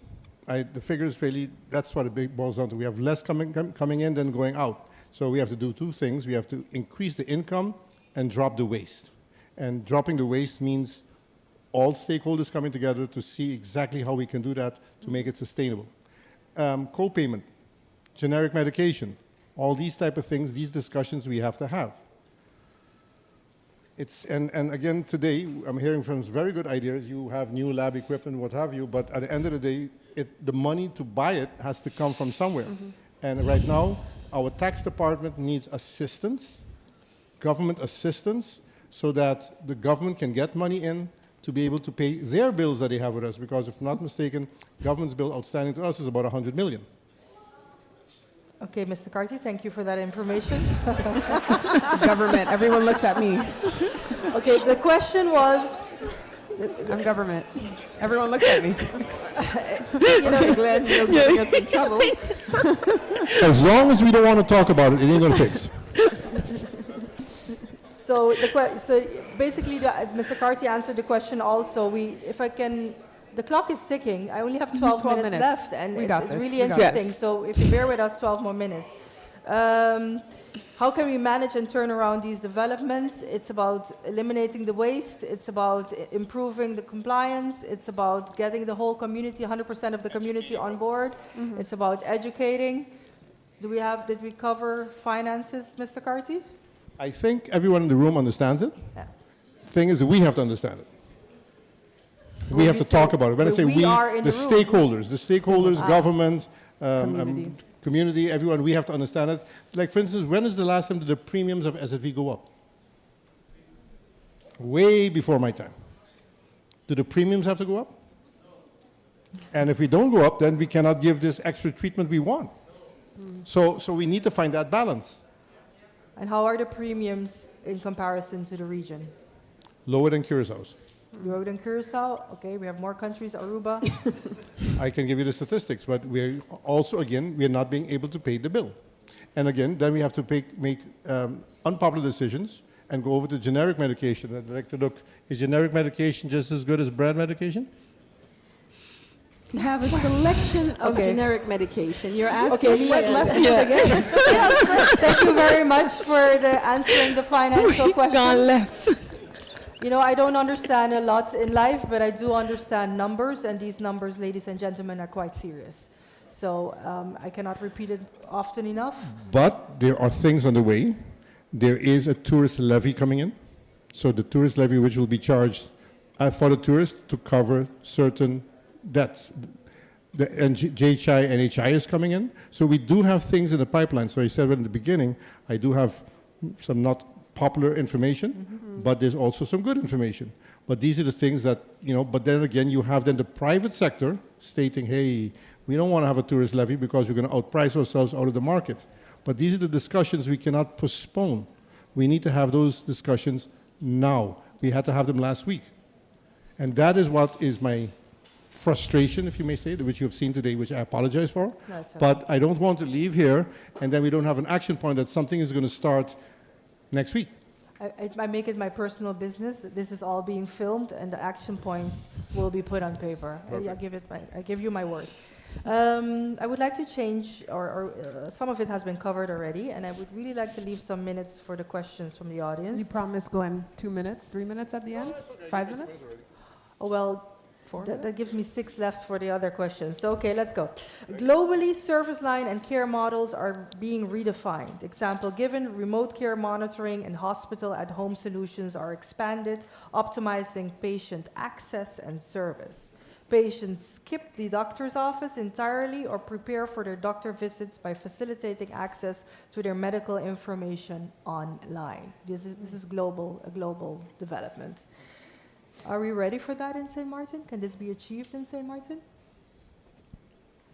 In my former life with bandwidth, we are now, for instance, working remotely. It is a challenge. But there's one thing that they have, same problem that we have. When I say they able to afford healthcare, should we think maybe of a kingdom SVB? Well, okay, then we're going to shift to questions from the audience, because the first question, which is really, really a good question, does reshaping the healthcare sector include more collaboration and sharing of resources within the Dutch kingdom? So that hits the... Right now, there's a meeting happening in Curaçao with Vier Landen Overleg, when Mr. Otley is there, and decisions are being made with the hospitals, and decisions are being made with the SVBs around the Dutch Caribbean. But let's just look at it logically. The population is... Mr. Cartier, Dr. Bird really wanted to weigh in. On the education level, it's also being done with the DCHA, so we're providing courses as well for our nurses. Especially after COVID, we needed nurses who are able to give more intensive care treatment. So they have embarked in a course, and now also several courses. We're educating our nurses from all the islands. We call a BAC course, which is improving their and developing them in the intensive care. But this is for the question was the at-home online. So they're going to go to the homes and No. We were talking about the collaboration. Oh, the collaboration. Yes. Okay. Yes. That's Mr. Carty's fault because he's mixing the questions. I just blame it on me. Just kidding. Does anyone want to weigh in on the online, the movement to online medical care? Well, I guess it's going to come. We can't. It will come in due time. The question is, if I look now just at taking the lab as an example, if I see the older generation, because the lab, and no offense, older generation, because there's some who are very handy with their smartphones. I don't know. I know, right? With their smartphones, but we do have online that you can see your patient. That because everything is at the tip of your hands right now, and you do see that some of the older they don't have a printout and go to the doctor. The younger generation, which to be expected, everything is right at the palm of their hands, and they want their information, they want to be registered. That can keep them closer to the phone and not coming to physical buildings, the better for them. So it's going to come. It's just a matter of time of, again, educating, helping them to understand. That's going to also take some help from the caregivers, those who are coming with them, whether it's to the lab or to the hospital, to help them in the movement of, the concern, or my one concern, I guess, is making sure that the most vulnerable people also have that access, and what that means and what that looks like. Because it's great that everyone has technologies, but there are vulnerable community as well. Again, the awareness and the education. Absolutely. And I think, just sorry to chime in with Eva, also we have to think on the different languages, because we have we live in a multi-culti challenge as well. So sometimes, the language barrier, it's difficult. So it's you have to also make it available for all the different language, the inclusiveness of everyone and their languages. It boils back down to investment into the community, investment by different stakeholders. Goes back to money. Everything goes back to money. I do want to touch a subject briefly. I know we talked about it, so I know it's touchy, but I'm not mentioning it, and you've mentioned it already briefly, but I'm getting a lot of questions on the general health insurance that's on the table. It's a touchy subject. I know we agreed it's completely in draft, it's still being looked at, but is there anything we can say about it? Because I'm seeing a lot of questions. Can it provide the redesign that we were talking about? Can it contribute to the redesign? There's another question, how will it? So without going into details, because that would be not the right thing to do, is there anything we can share with the public? Or just in general? No, I'm not looking at anyone specific, because obviously these are healthcare professionals that, but just from a generic perspective. It's in process. It's going through all the different councils for advice. There are some very good things in it, and there's some unpopular things in it. But basically what we're looking for, when you go by any of the private insurance companies, you have to do all types of tests before they insure you. We insure everyone, no matter your medical condition. Sorry, I'm sorry. We insure everyone, anyone with, not depending on what existing that. So the whole thing is, we are going with this system, we're going to tap into that group of people that are healthy and that are paying the private insurance companies. It's an unpopular decision maybe from their side, and this will have to go through Parliament, and Parliament will have to weigh in on it to see what we're doing. But if I'm not mistaken, we're the only island within the Dutch Caribbean that doesn't have it. Aruba has it, Curacao has maybe a different system, but it's supposed to work. But that won't work alone. There has to be other actions taken to get rid of waste, co-payment, etc., what have you. So it has to go together with other measures.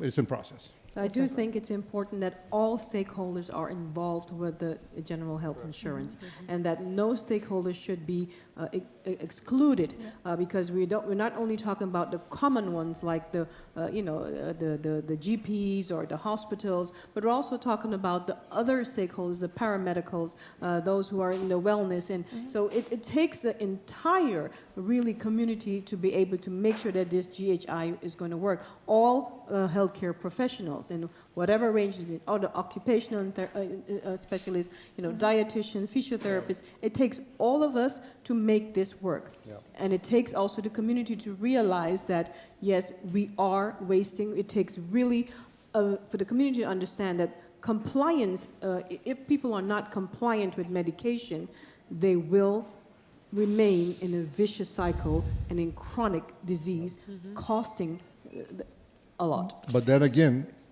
if I may, with my 1 minute, 24 seconds, if we have all stakeholders involved, but at the end of the stakeholder sessions, no decision is made, then we have a problem. So at a certain moment, Parliament will have to stand up and say, this is unpopular. Okay, it's an election year, so I don't know how they're going to do it, but we have to make a decision.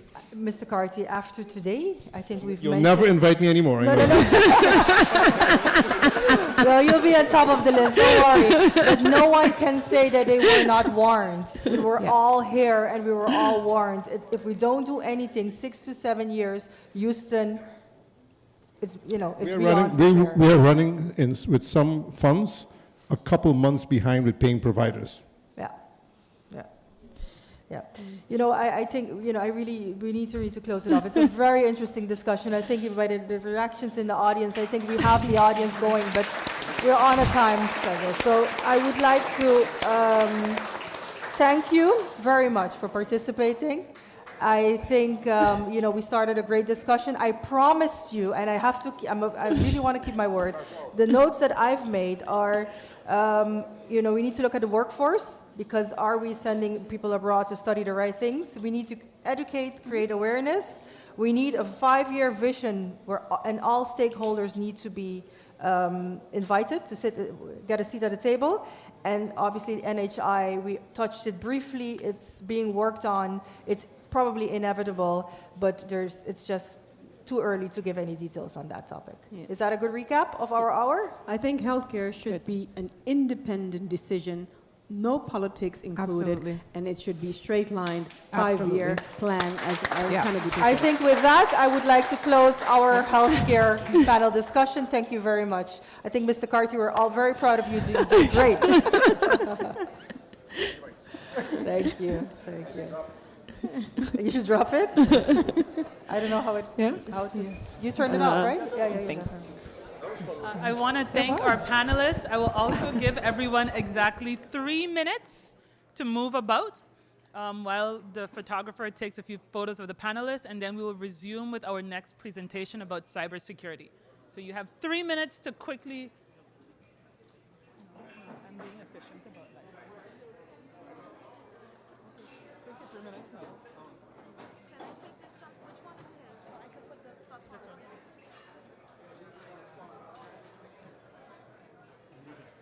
Thank you very much.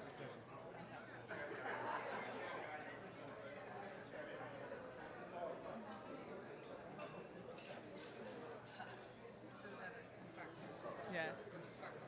Yes, I'm letting y'all because I'm a nice human being. I'm a nice speaker. Xander, are you ready? Yes.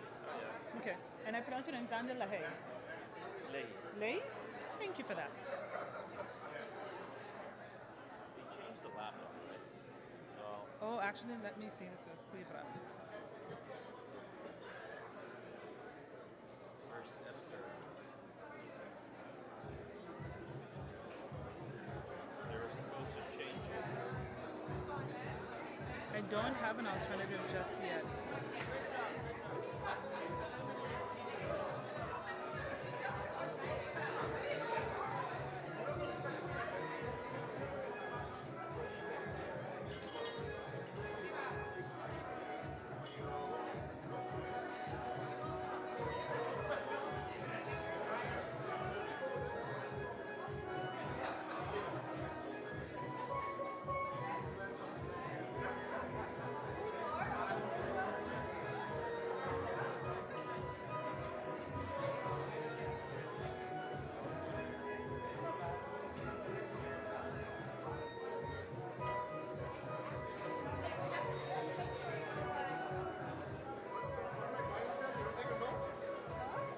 My body says I don't take a note.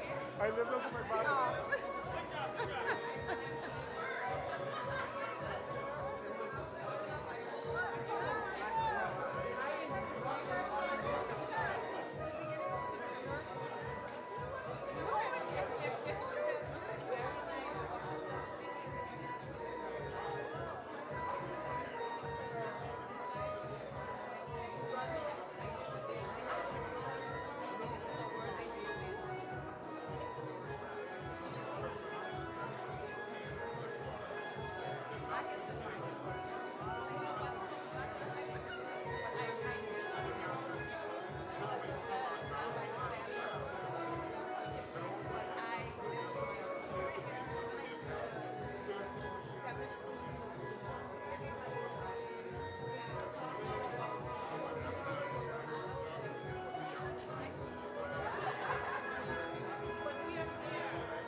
That's what I'm doing now. That's what I'm doing now. Is this laptop of the internet?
Oh, it has no internet, or does it?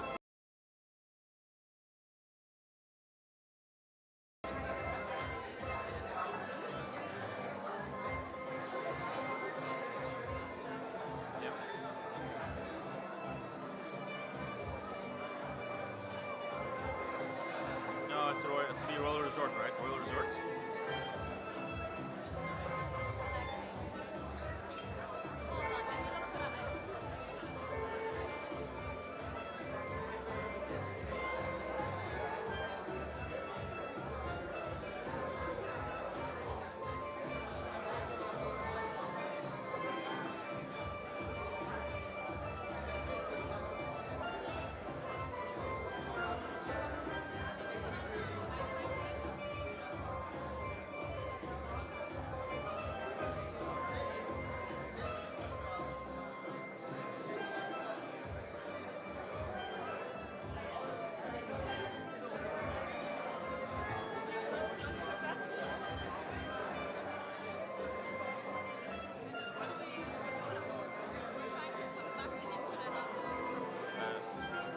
Needs to load a web page, that's why.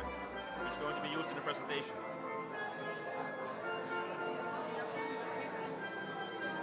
The URL? What do you mean? No, it's a website. Just need to open a website. Okay.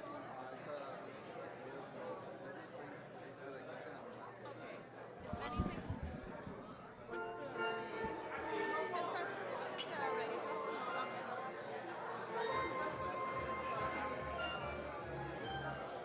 Yeah, open that one.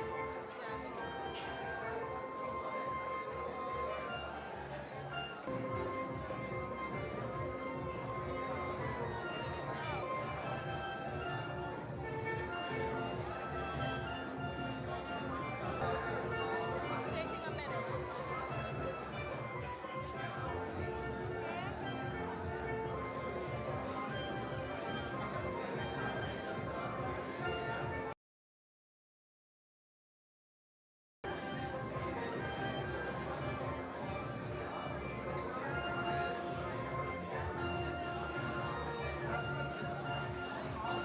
Now we still have some time. Can you go to the web page and see what's happening? Oh,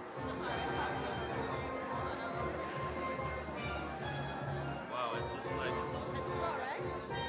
yeah. What's? Can you just for the net copy this and put it on Chrome?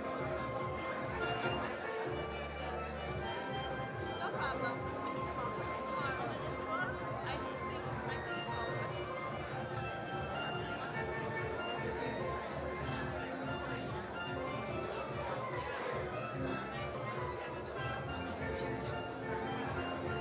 I'm gonna bring my computer. Yeah, just in case.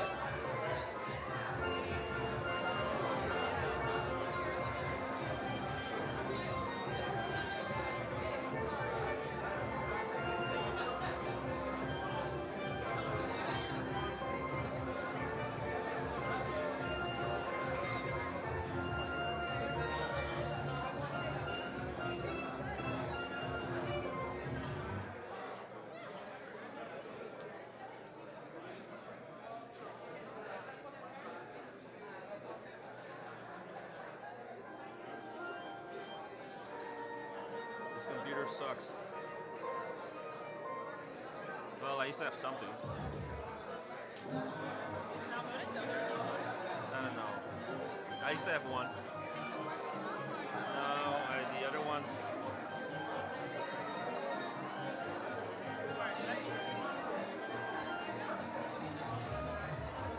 I think it's the internet. It's just slow. It's very slow.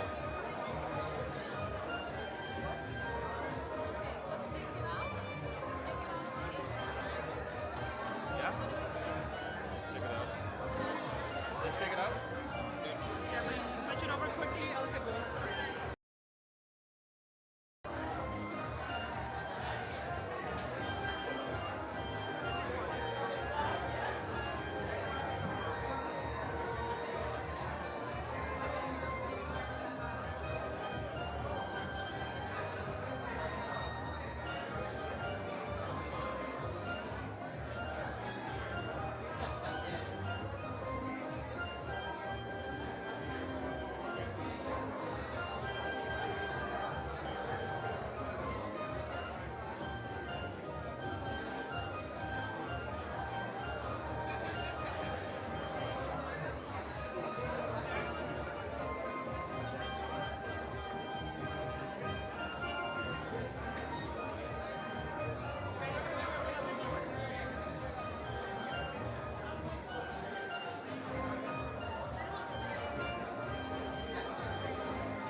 what you had.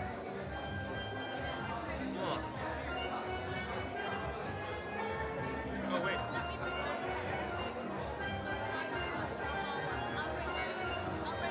Yeah, no, give me your charger, it's fine. Yeah, hold this. Okay, yeah. Right now? It's my charger. We're good to go, though, but she needs a charger. Plug it in.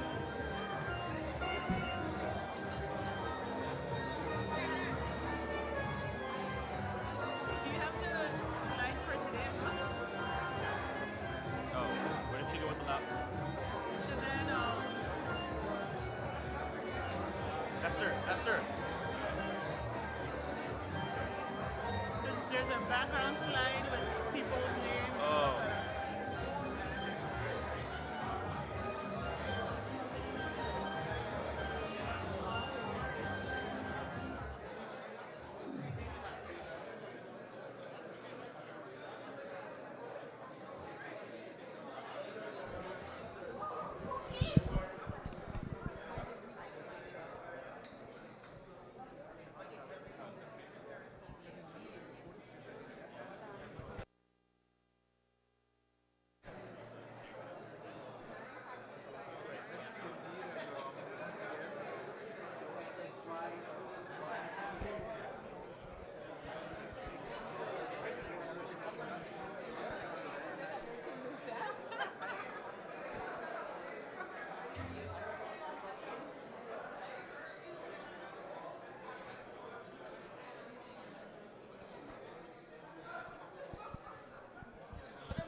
What time is it? My bad. It's rude.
Check, check, check, check.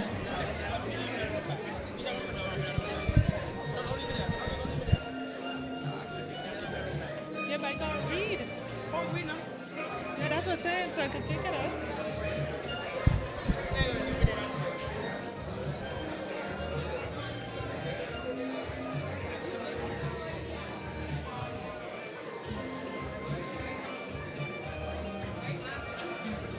Good afternoon, everyone. Can I please encourage everyone to retake their seats? Okay. You get your final cup of coffee You get your final photographs from Cameron and Dennis, and then you retake your seats.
So we're gonna continue on with a presentation in what is certainly a very important theme for all our businesses these days, and that is cybersecurity. Now, before I move into this panel, or rather this presentation, I would like to remind you all that you can pose your questions on Slido. If you just select the theme for cybersecurity, you will be able to pose your questions there or also see the polls that are live. Now, this presentation on cybersecurity will be made by Xander Lai. Xander leads BDO Dutch Caribbean's advisory practice and is a seasoned expert in risk management, specializing in IT and cyber risk management. With a career spanning over 12 years, he has amassed extensive experience in this field. Throughout his professional journey, he has predominantly worked in the consulting sector, allowing him to gain valuable insights and perspectives. Hailing from the island of Curacao, he has expanded his horizons by living and working in Europe, and Canada, thus acquiring international experience in different areas, including cybersecurity, IT audit, risk management, and IT governance, among privacy, which was something that was mentioned in the previous health panel. I think talking about cybersecurity is very, very, very important in this time. So if I'd like to welcome Xander to this.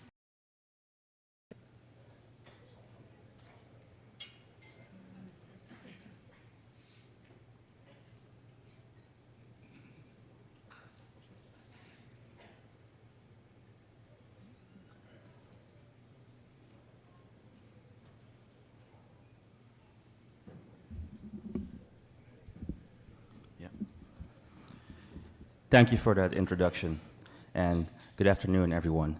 It's an honor to be here with you and to be able to speak and share our insights on cybersecurity.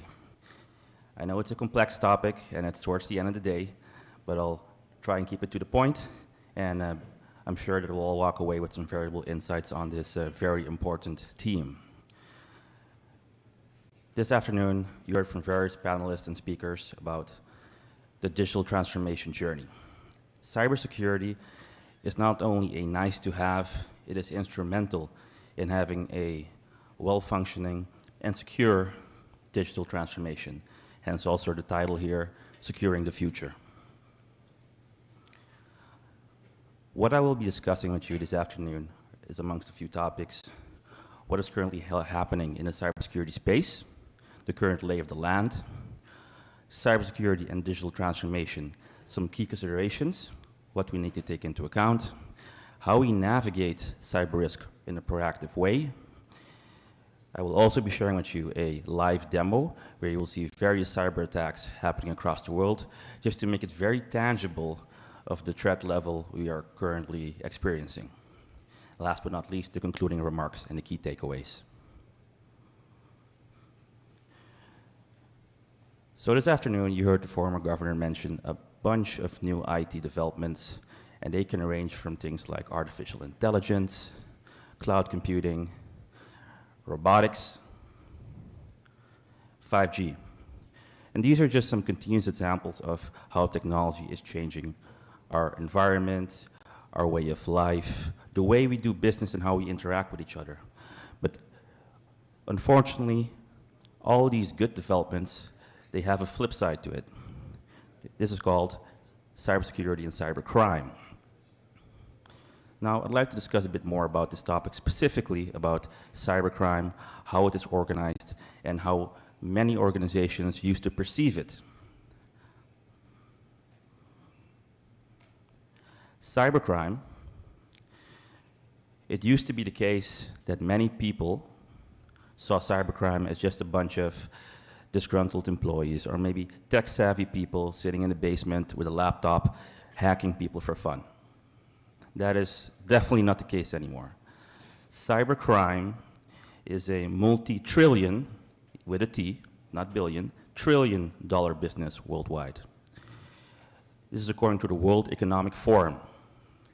If we would classify cybercrime as a country, in terms of the size of its economy and what it generates, it is the third largest on the planet after USA and China. It is a sophisticated international business functioning as any type of tech company like a Google, Microsoft, or an Amazon.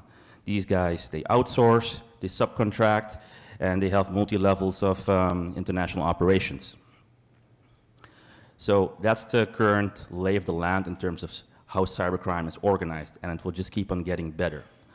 Because at the end of the day, it's no longer about necessarily making a statement, it's about making profit. This is at its core, it is a capitalistic business and it's a profit-generating business. That is the main goal of organized cybercrime.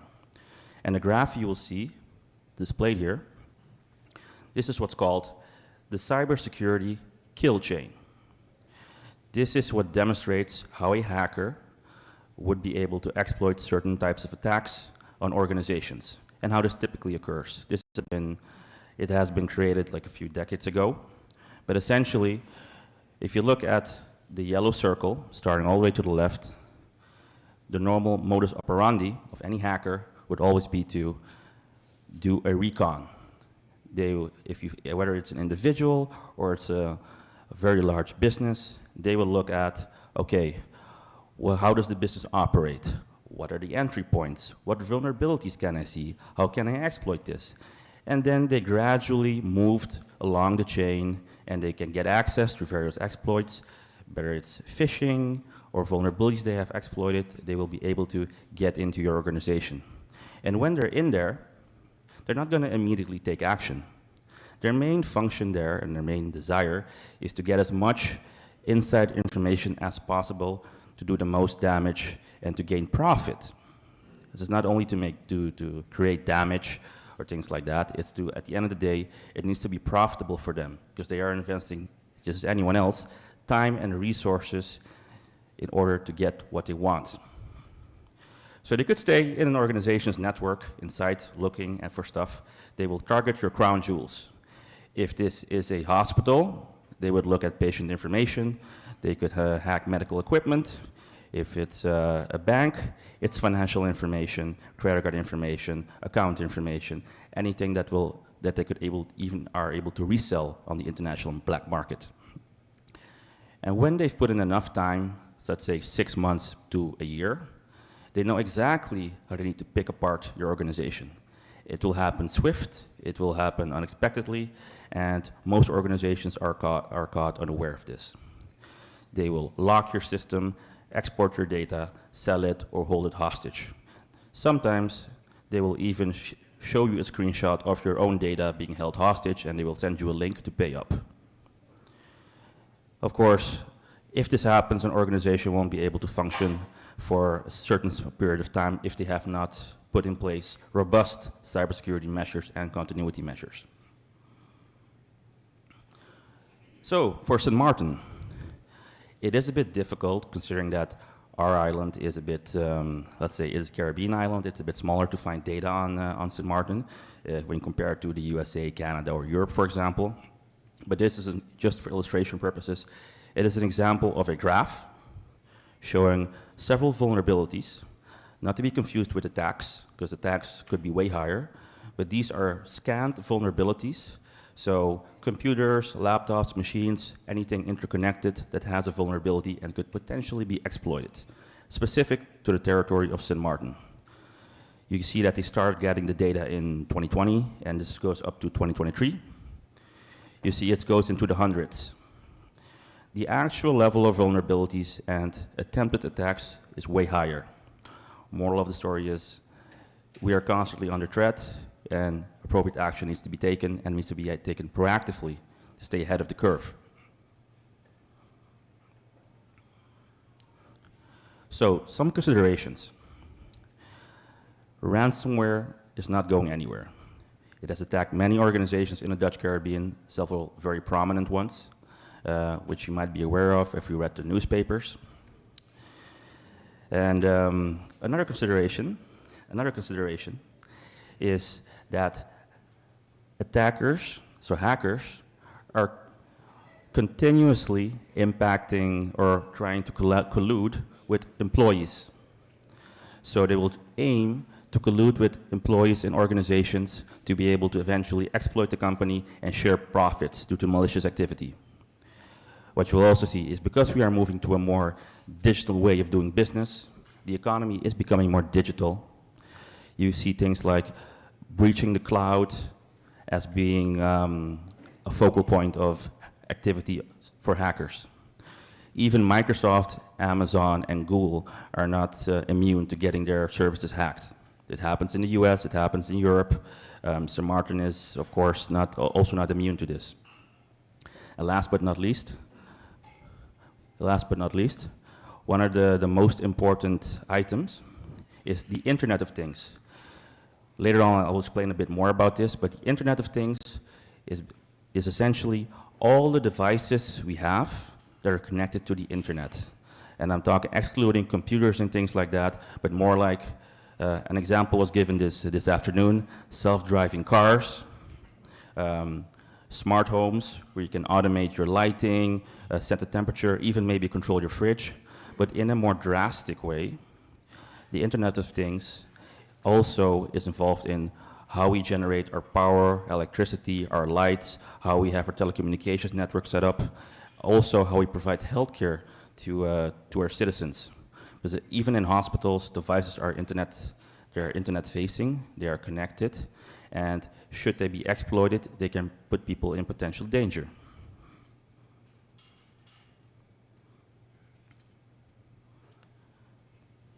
I think I missed the poll here, but I'm going to go back quickly. Yeah, so let's see. This is, so how exposed is your organization to a cybersecurity breach? Moderate risk, okay. Bit optimistic, but that's good. let's say positive, let's say positive, right? Okay. The second one is, okay, if you get hit with ransomware, right? What is the first thing you as an individual or organization should do? So let's say someone installs something on your computer, locks it, and tries to basically hold your device and your data hostage. What is the first thing you would do? What I also have here is a depiction of how ransomware would, for example, how it operated in the past, and how it now operates in the current state of affairs. It used to be that you would just get a link with malicious code in it. You would either click it, and then you'd be exposed. Nowadays, hackers are more creative. What they do is they proactively try to find vulnerabilities. It's either through VPN, to remote work solutions, to however you have your business exposed, to be able to directly get access and install the malicious software on your machines. That is the way it currently operates, and that's what we've also seen in various, let's say, events that are happening in our region. Let's see if we have the results for this poll.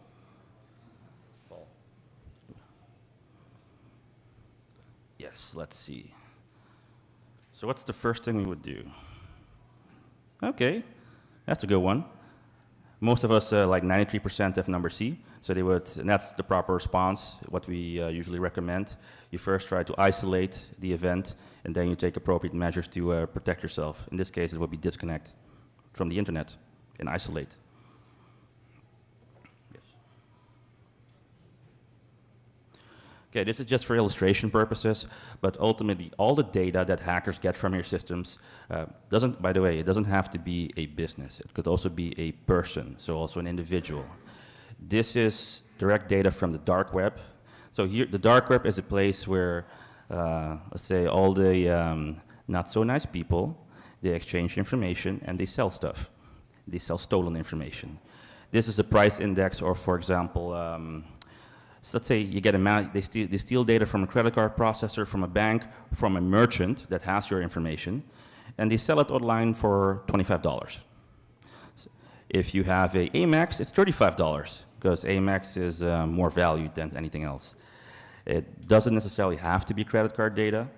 It could also be a social media account, so your Facebook, your Instagram, depending on the person, depending on the country, the price will change.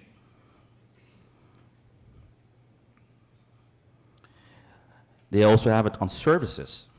So I know we don't use Zipcar here, but that's a car sharing platform. But let's say something more tangible like Netflix. So if someone gets the data from your Netflix account, they will sell it online, and some other people will use it, and they need to buy it. Emails are also on sale. So in terms of if you have bulk email addresses and things like that, they also go for a premium on the black market. Because then what they will do, hackers do not use their own credentials to purchase anything. They usually use Bitcoin, or they use stolen credit card information, and they also need email addresses. So what do? If they have stolen ones, they can use that. They don't use their own. So digital transformation and cybersecurity, these go hand in hand. What are some considerations around this? Starts with the third poll. So if you think about the journey, right, trying to become more digital, which emerging technology poses the greatest cybersecurity risk during digital transformation? A, the Internet of Things. So having all my devices connected to the World Wide Web, right? Artificial intelligence, cloud computing, so moving things to the digital cloud, or robotics. Let's think on that. Some other considerations that we're seeing with the digital journey is that it is important to note becoming digital or transforming is not necessarily about the transformation itself, but it's about creating and generating business value. It's not about us purchasing devices or optimizing certain, or digitalizing certain manual procedures. It's about measuring the tangible outcome of creating more value for our economy, for business processes, and for the island. What we've also seen with the pandemic, moving towards a digital platform, working from home solutions, e-government, the pandemic has just accelerated all these things. Now, one important one, and that we see a lot of organizations in St. Maarten sometimes struggle with, is the decision whether to move towards the cloud. Some people say, oh, no, I'm afraid of the cloud because I don't know where my data is, I don't know what regulations I need to deal with, I don't know how that third party is handling my data. But if done right and with proper measures in place, cloud computing could provide you with substantial competitive advantage. It could be an extension of your organization. It allows you to deal with certain scalability issues, considering that the size of St. Maarten, and eventually it will allow you to prosper if done right. So what do we have on the poll? Let's see. Yeah, it's showing the wrong one on the screen, but I have the results for this one. So number 3. Okay, so we have kind of a divide here, but most people chose the Internet of Things and artificial intelligence. So I can tell you now, based on interactions with the experts, the Internet of Things basically is one of the biggest technology threats. That's having more devices, like non-traditional devices, connected to the internet, not having these secured. That just opens up your entire service, your exposure to cybercrime and cybersecurity management issues.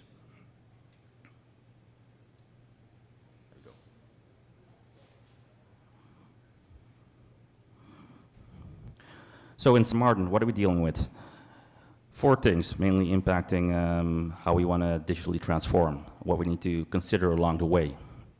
First one, the threats continue to grow, even in St. Maarten, ransomware being a prime example.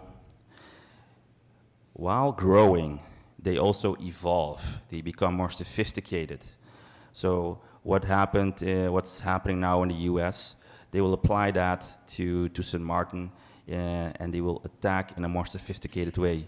Ransomware, for example, is just one measure of it. There are many other ways of attacking an organization and gaining a profit.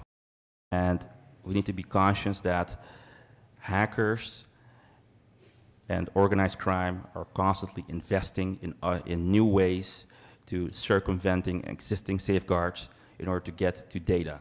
Because for them, it's all about money. So while we are investing time and resources into protecting our way of life, our businesses, and all our personal information, they are investing time and effort into getting that data so they can sell it and make money off of it. Hence the cloud breaches. The Union issued a few for GDPR, General Data Privacy Regulations, ensuring that all EU citizens, the data belonging to all EU citizens should be managed and handled and secured in a certain way.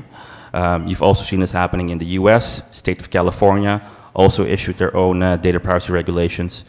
In the end, regulations are becoming more and more common.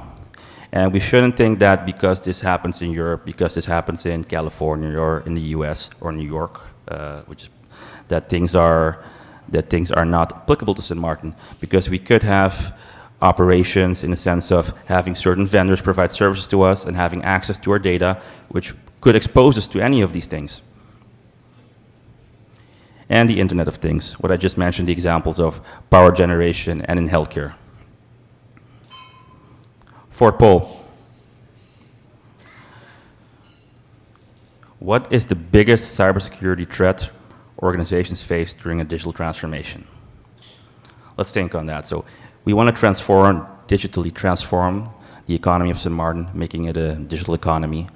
What's the biggest threat that will stop us from achieving this? Some other challenges that we need to deal with if we want to move towards a more digital space is what we've seen, the misalignment between IT security and the C-suite.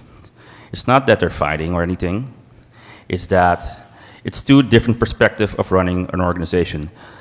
A cybersecurity team will always strive to make the organization as secure as possible, while other business leaders are focused on, to a large degree, on profit and other transformation initiatives.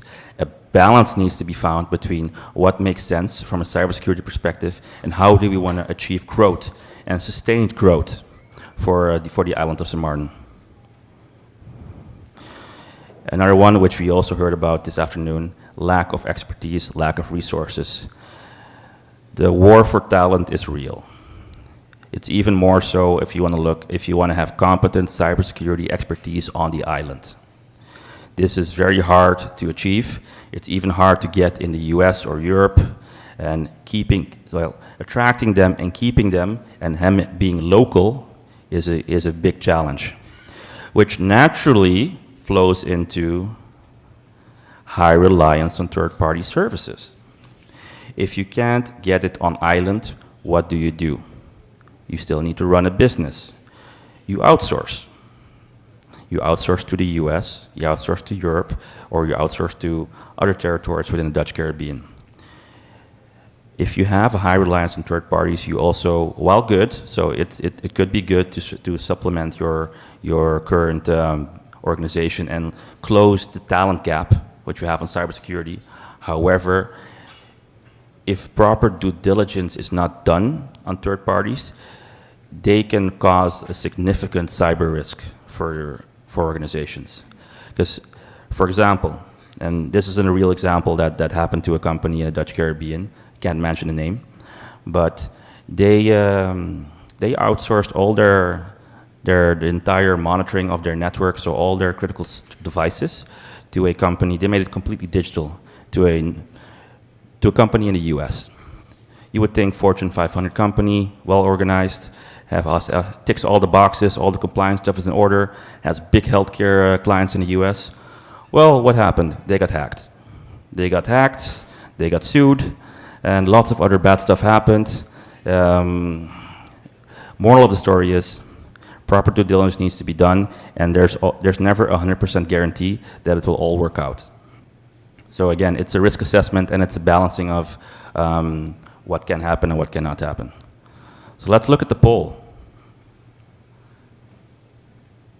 So let's see what we chose. Okay, this one's even divided. I see 25% on insider threats, 20% on ransomware, C being the largest, data breaches is 35%, and phishing attempts is 20%. This one is kind of also divided between cybersecurity experts, but the main consensus is that ransomware is still the biggest threat to the digital transformation. Thank you, Paul. So how do we navigate risk? So this is our view and BDO's view on cybersecurity. In a nutshell, cybersecurity should not be done in a silo. It should not be done by some people sitting in a corner thinking about how to protect stuff. No, it needs to be done holistically. It needs to be approached holistically. Discussions need to be had with all sides of the business. The circle you see here has a triangle inside of it, which basically is a maturity graph. But in a nutshell, it needs to look at the political side of things, the economic side of things, technology, and the environment that it sits in. With environment, we mean the business domains, So it needs to be aligned with what you're currently doing as an organization. It needs to be aligned with where you are located and how you are functioning as an organization, and even to, for example, how you interact with your employees. What is your current culture? What is your cybersecurity culture? What is this like? How do you manage risk? How do you define it? How do you think about it? I also have the fifth poll while we can think about this while I present this diagram. But the fifth question is, what is the most effective way to promote cybersecurity awareness among employees during our digital transformation? The employees are actually key. Lots of cyber threats originate from a lack of understanding, a lack of awareness of how we function and what the cyber risk really is. A simple example is people clicking on phishing emails. That's the simplest example of things. But it can go far broader with people getting calls from people, hackers impersonating government, impersonating the police, impersonating medical personnel, and basically stealing your data. But if we want to tackle cybersecurity, we need to think about building resilience holistically. The key elements include the people side of it, so making your people aware, having the competent people in place. Your process should embed cybersecurity, should embed proper risk management. No matter how you change it, the risk will be there and it needs to be proactively managed. And the technology. So let's not forget, technology is nothing more than a tool.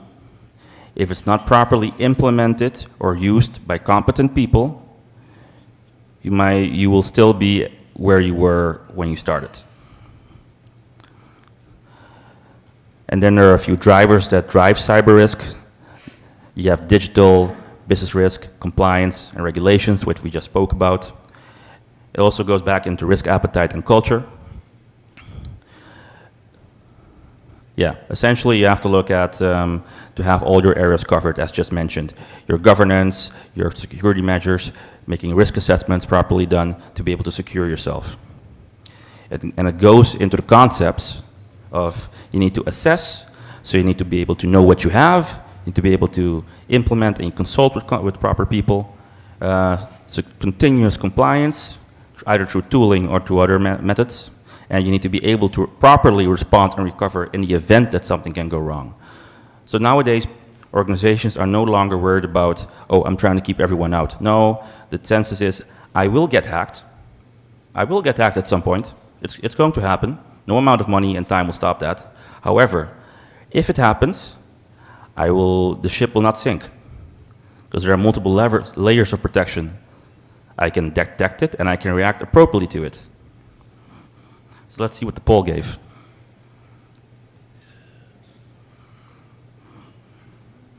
Yes, so most people chose number one, so regular training sessions, which is the best way of making people aware instead of all the other ways.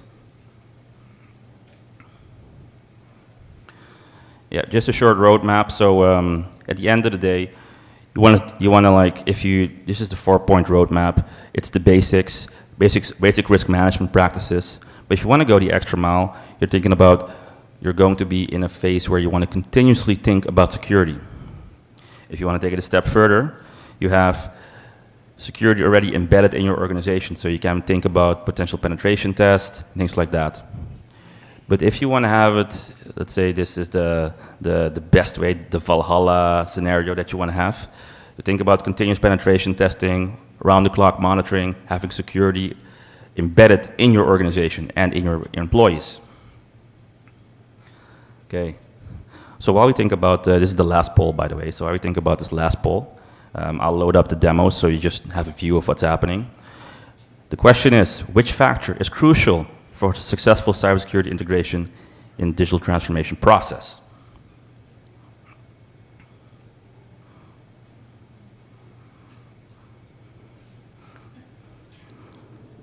Okay, while everyone looks at that, I'm going to prop up the.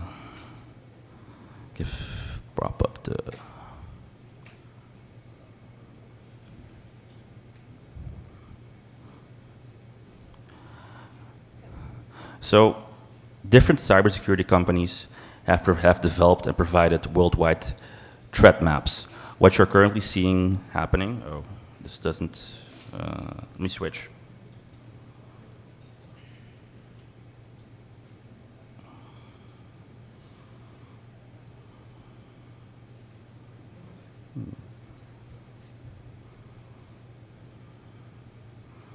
Just bear with me a moment while I switch.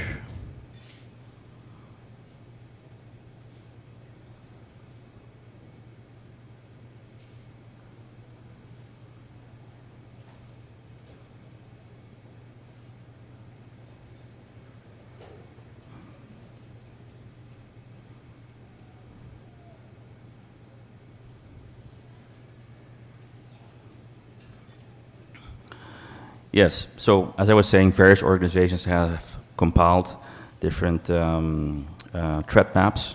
So this is a real-time threat map. This is from Bitdefender, which provides, let's say, certain security solutions. Here you can see what you're currently seeing and all these dots flying around. Don't have to go into all the technical details, but these are the current cyber attacks and exploits happening worldwide in real time, getting monitored by devices from Bitdefender. That's one. We also have Kaspersky. So Kaspersky also has a similar model, and you see all the types of attacks which are happening. You see the world is basically looks like a Christmas light. Of course, the bigger countries are always the nice targets. You see the USA is, everything from the East Coast to the West Coast is very busy. And Europe.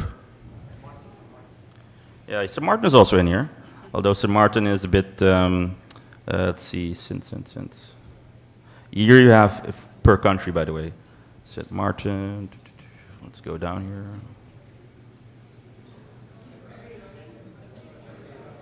Oh, I passed.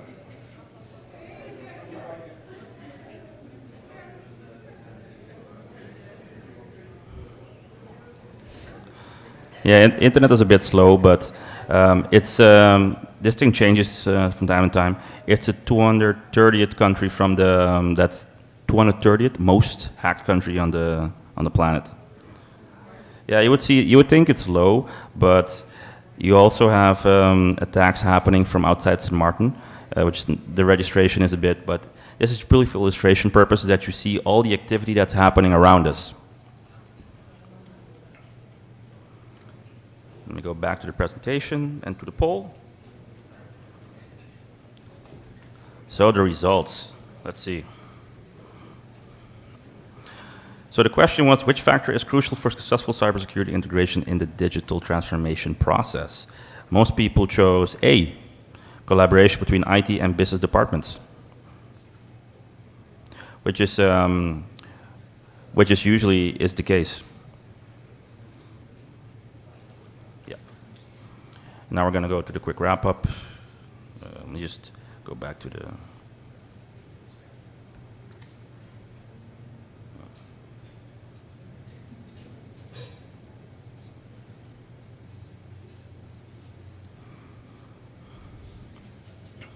So key takeaways.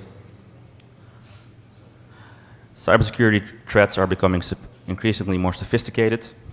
We need to embrace cybersecurity in a digital transformation process, and cybersecurity can actually become a competitive advantage when done right in the digital transformation process. And last but not least, we need to make sure that risk assessments are being done on the cybersecurity side. We need to manage cyber risk proactively in our businesses and in our society, and we need to properly train our employees. And that concludes the presentation. I'd like to thank you for your time.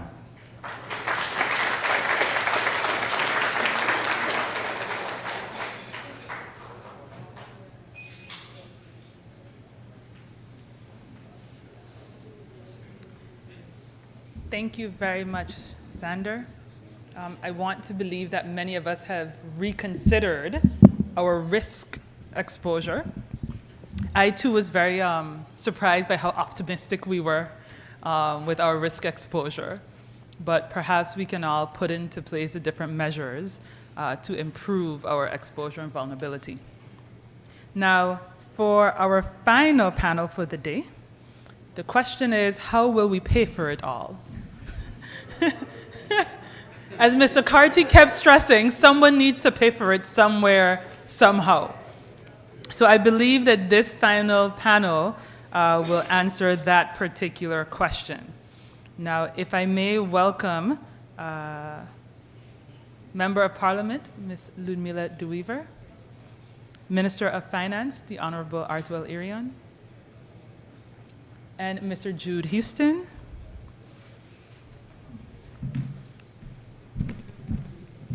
and the moderator for this particular panel, Ms. Christina Talabi.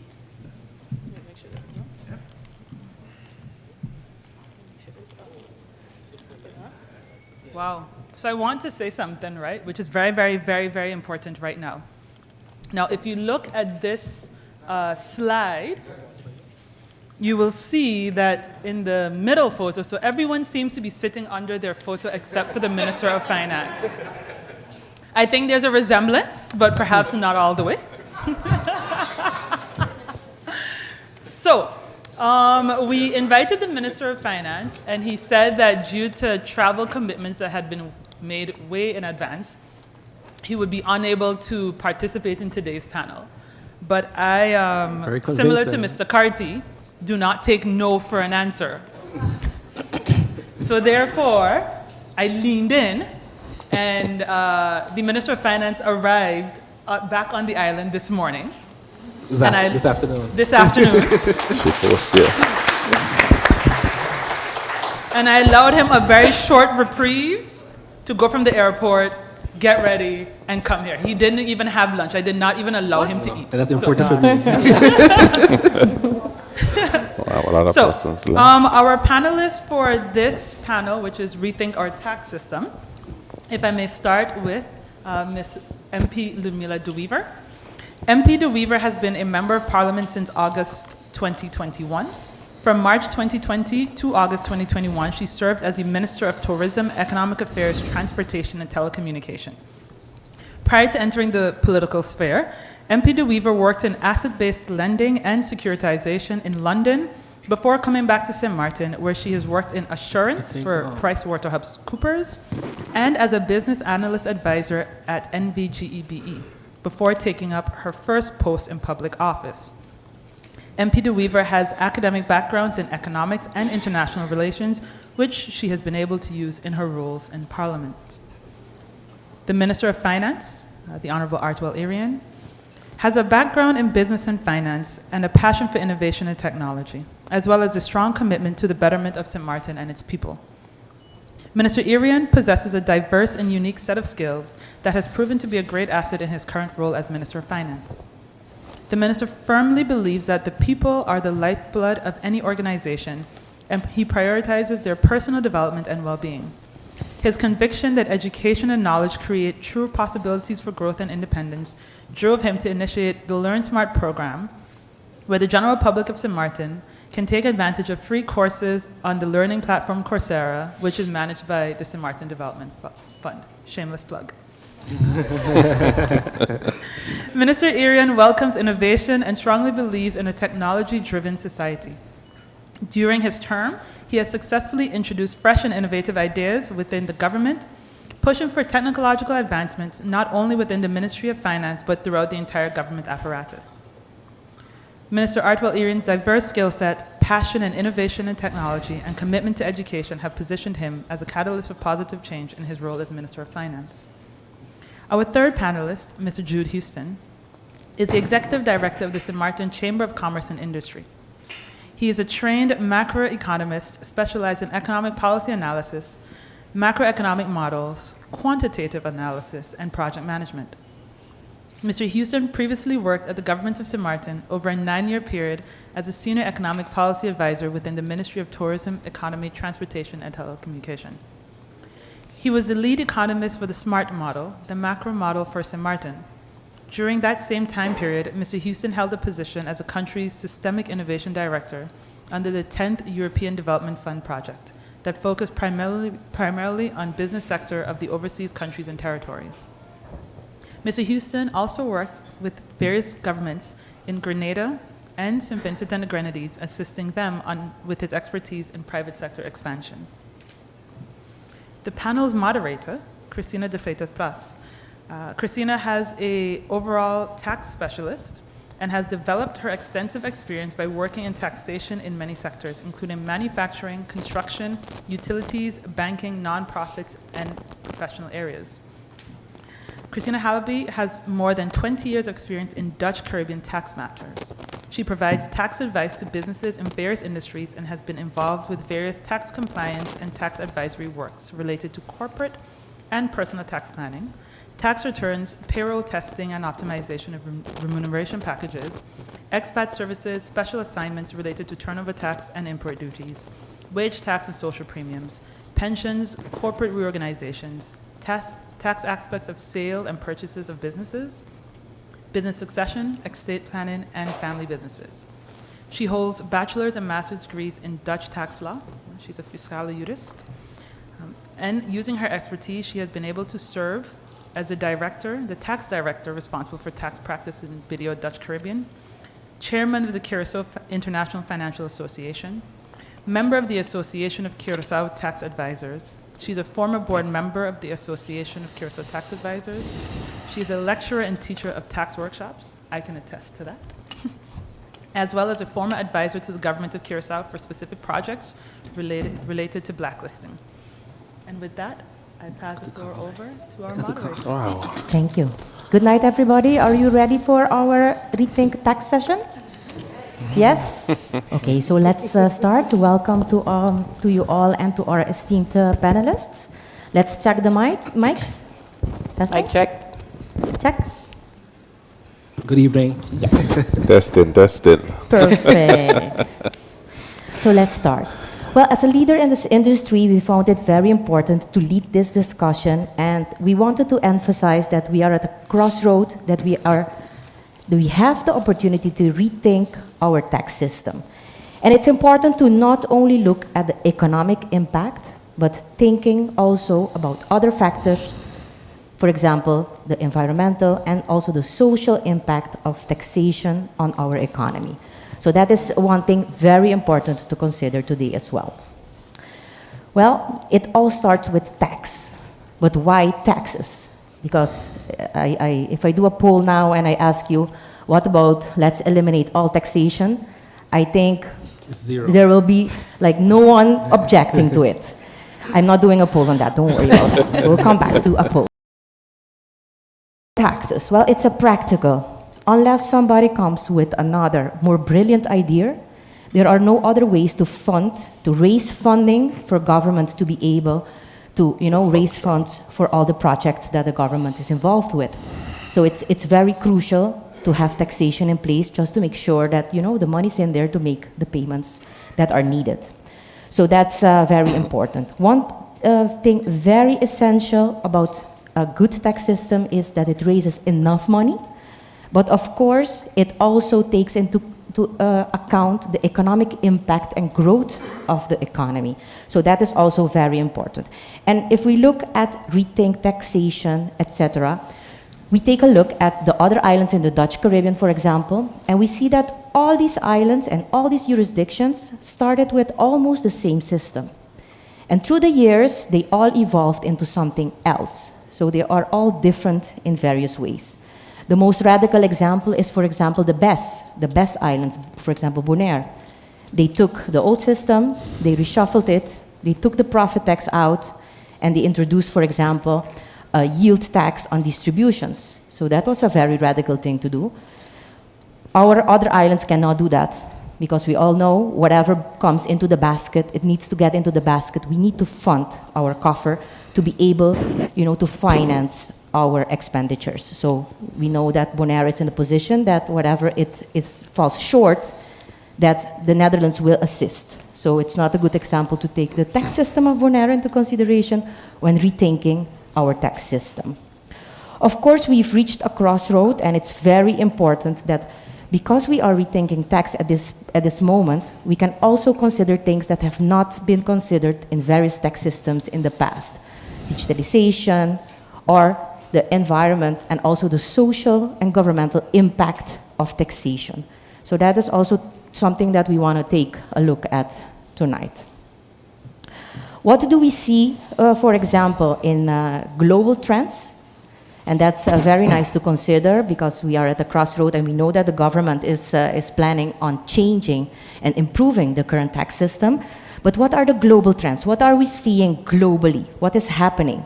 Well, what we see is a few items to consider. And one is that we are moving from direct to indirect taxes. That is in a lot of other jurisdictions. We also see overall lowering of the profit tax rate or the tax rates overall and the broadening of the tax basis. So that is what we are seeing also in various jurisdictions.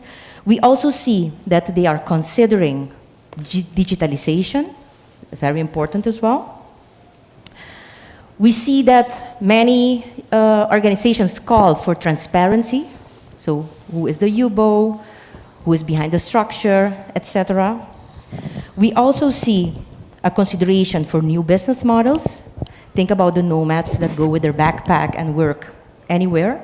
So we also need to consider those types of models if we are rethinking our tax system to be able to tax them as well. So that is one thing that we are also seeing globally. We see the globalization of businesses. So we have multinational with various companies everywhere. So we need to consider those as well. And we see that it is a consideration. We also see some movements, for example, base erosion, profit shifting, etc. And we see that there is more and more a focus on sustainability. So, you know, green incentives, the polluter pays, etc.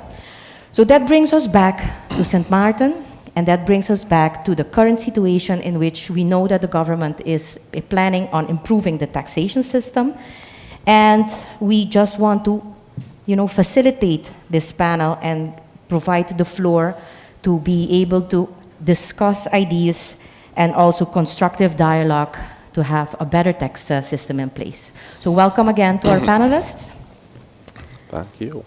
I would suggest for us to start with 2 polls. If you can help me with putting the polls, please, on the screen, that would be appreciated. Yes? Okay, poll. And I see a lot of people in the room, but I don't see a lot of responses. So I would take out your phone, scan, participate. Are we allowed to take ours out too? Yes, of course. Great. Of course. You are in the position to, and think about choosing as well the Rethink tax session. Rethink, okay. So Rethink tax session, and then we will go for the first poll. If you would choose, what do you think will benefit our economy more? You have the poll up?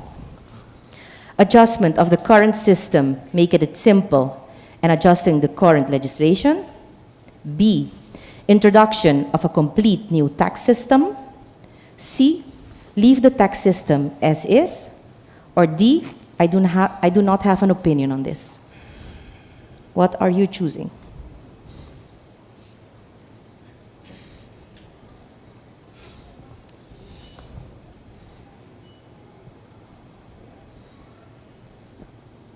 I'll give you a few more minutes. Thank you, Paul. Appreciate it. So adjusting the current system, making it simple, and adjusting the current legislation is at 72%. We have introduction of a complete new tax system, 18%. Leave the tax system as is. It's not apparently an option. It's at 0%. And I do not have an opinion on this is 10%. So thank you for participating. Adjustment is 7. Yeah. Adjustment 72%. Then let's do one more question before we get into our questions for the panel.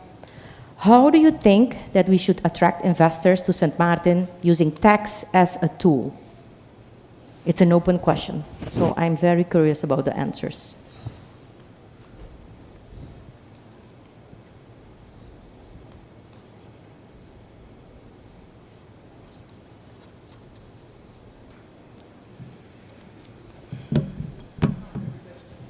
Tax holidays, I see. Tax incentives. Tax, stability in government. They already getting a tax break. let me see.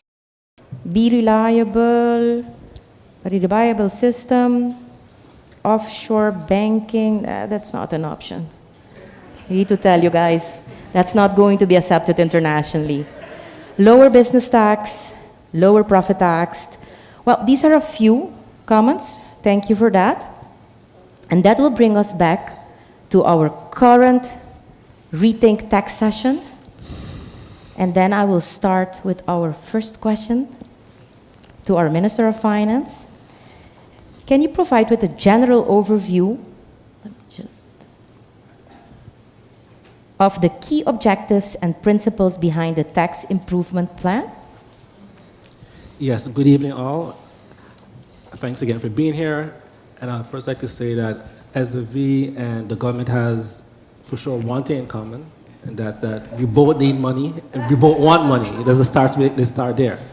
A couple other things Glenn said, he didn't have the right financials and right numbers, but we'll deal with that on a one-on-one. But in regards to our tax improvements, and the reason why we said tax improvement instead of tax reform, because we don't believe we have to change our whole system. We believe that we have a current tax system, and there are key areas that we have identified that needs improvement. And the first aspect of that would be reducing the complexity of the tax legislation. And when I studied in the Netherlands, for example, and I filed, the tax season was coming up, I was able, with no sort of experience before, because back home I knew my mom would pay a fee every month to her accountant to file her taxes for her. So when the tax season in the Netherlands came up, I was like, okay, who do I go to? All my friends said, well, we just do it ourselves. And in my first year in college, I was able to file my taxes online. And by the end of the process, I already knew the amount I was supposed to get back. And you could actually go back and tweak it a little bit to get a little bit more out of it. If you miss a book, you miss a certain area. And I knew in advance already what the amount was going to be. And coming back home, sitting with my team, the cabinet, and the ministry, that same thought process is what we applied in this vision. And another area, our working vision is we look at the end result first. What do we want the end product to be? And I tell my staff all the time, there are key things that I would like. If there was a possibility that a business owner never had to come into the building, that's what the end product should look like. So the services should be so optimized that we never have to come to the building, because a business owner, every minute costs money. So that's opportunity cost. So in the end, that's what we're looking for. That the end product, we can stay at home, stay in your office, and have all the results necessary. So again, that goes back to simplifying the tax legislation, opening up broadening the tax base. By broadening the tax base, we're then able to lower income tax, lower wage taxes, and also lower profit tax. So by broadening tax base through going from more direct taxes to indirect taxes, as you earlier mentioned, it would allow us then to reduce other areas. And another important area that we are looking at is obviously, and I think that will be also the common denominator throughout most of the last few panels that I heard, because I was flying obviously, was technology. So by us, that's also very important, that we're able to digitize as much as possible. One of the areas that we are suffering from here on the island is that we have a very neglected tax ministry department and very, very outdated systems. We have one system that was built in Microsoft DOS. Microsoft DOS is a system from 1980, and the last update was a 2000. Wow. The last update for Microsoft DOS was 2000. So our staff also suffer by using these outdated systems that cannot produce on the level that we have to. So that's one area that we are focused on heavy, is updating the systems. And then another key area from the partner from BDO that he mentioned also was investing in your people. And obviously we have a tender out now for the new tax system. And by coming with new software comes also new challenges. So, and in his poll, he mentioned the importance of people was 97%, and 3% actually did it. So we actually did it. We're using the BDO change management. So we have our top management and section heads also going through the change management course certification to be able to prepare the staff for the future software that we're using. And as he mentioned, it isn't cheap. So that's part of our process also in terms of, yes, we have the software for tax, we have the software coming for financial administration, but also are our people prepared to use the software? And how do we train them to be able to deal with the employees and be able to adapt to this change? So those are the steps we're currently taking. Nice. Thank you for that. So you are considering digitalization. That's very 100%. crucial for a tax system. Yes. Nice. And what's specific, because you went into the general measures, but before we rethink a system, we already know that there are plans in place, but what specific measures are you planning to introduce with the improved tax plan? In terms of legislation? Or Sorry? In terms of legislation? In terms of investment, profit taxation, so it's general. Yes. So in terms of legislation, the process, we look at, for example, the vehicle tax. We look at tax, our current system and what isn't working. We look at vehicle tax, for example, and you mentioned earlier, what is the world doing? Around the world, we see vehicle tax is by weight, right? So not our current system. And that's one area that we are going to. So the weight of vehicle, if you have a heavier vehicle, you pay more. Because the heavier vehicle, you also do more damage to the roads. One area that I also heard Dr. Bird mention in regarding to how do we incentivize our students to come back home? All of us at one point in time were students, more than likely that studied away. And that's also something that we looked at. How do we incentivize? We don't have as much incentives as bigger countries, but we do have key areas that we kind of focus on. And one of those key areas is, for example, housing. One of the areas that we are proposing in our current legislation is that we waive the transfer tax for the first-time home buyer, right? Which is already 4%, which we know it's a heavy obstacle for a person to be able to come up with the cash outside of that. So you have the notary fees, you have the transfer tax, you have the bank fees. So we're able to reduce at least part of that cost that we then incentivize young professionals to say, hey, let me come back home because my opportunity for owning a house is better than somewhere else. So we have a list of low-end profit tax. Nice. In terms of how do we get businesses also, because also the landscape is about to change or should be changing. So how do we get businesses to come back to want to invest in St. Maarten by lowering profit tax? If you look at Curaçao and other regions, they are a lot lower than us. So we are also looking to go down to about 22%. It's also possible to go to 15%, but by going to 15%, we'll have to then broaden the base to be able to make up for that amount. Nice. So it's then going to be a change to the profit taxation system, lowering that percentage. The income tax system will also lower the percentages? Yes. Yes? Nice. Income, wage, and profit. Okay, lower. nice. Nice. Okay. And are there I'm just any... smiling when you said lower, sorry. If anybody was wondering why I was smiling, I was just smiling because he said lower. Yes, lower the taxes. Nice. So Ludmila, what do you think? I mean, you've heard a bit of the new tax improvement plan? I mean, we did. We had a presentation of it. Good afternoon, good evening, everyone. Thank you for being here. I know it's been a long day, but the topics have been really, really interesting, despite the fact that it's been a long day. But going to the minister's presentation, as well as what I think, we have had presentations in Parliament of what is coming out of the tax improvement plan. I have my position that I've been actually very vocal about when it comes to taxes here. And if I want to give my position on it first. And I've often said every time the conversation of tax comes up that the quote, that taxes are the price we pay for a civilized society.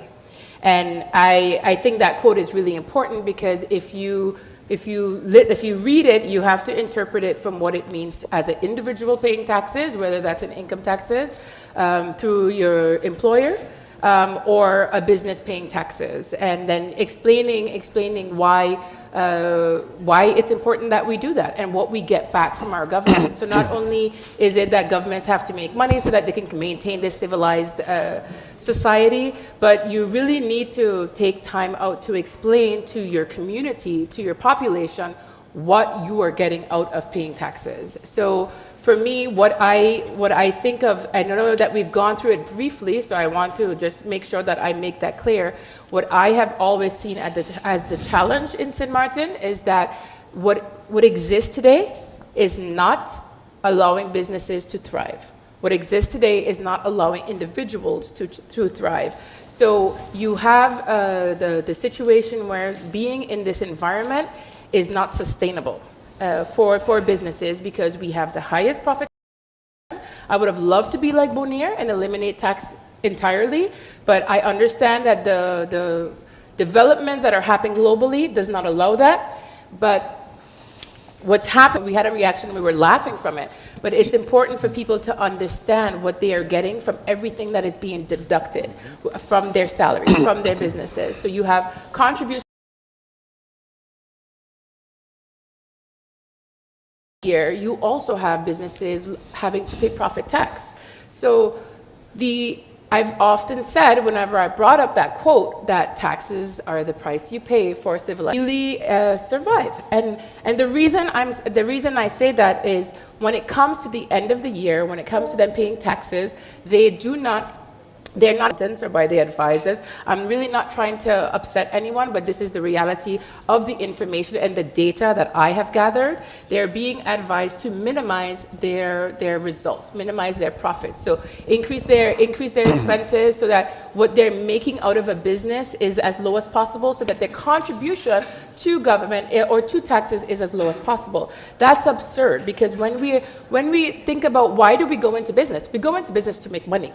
We go into business to basically have more income. And if you are in this system that is forcing you, because of how high it is, for you to reduce your results, then that's why I call it absurd. And then the thing is that, you know, when I was preparing for this, speaking to my friends about it, when I said exactly that example, they said, yeah, it's a poverty mindset. So trying to make a successful business, but you're forced to have a poverty mindset. You're forced to basically make nothing, so you pay nothing. And then that's the business example of it. So if business, what do I want to see out of the tax improvement? I want to have less taxes, because right now the current system is not working for businesses. You have a lot of closures. People see is they said, you know what, having a business is too complicated for me. I have to pay income tax, I have to pay my social security taxes, I have to pay profit tax, and I can't survive anymore, so I'm just going to go and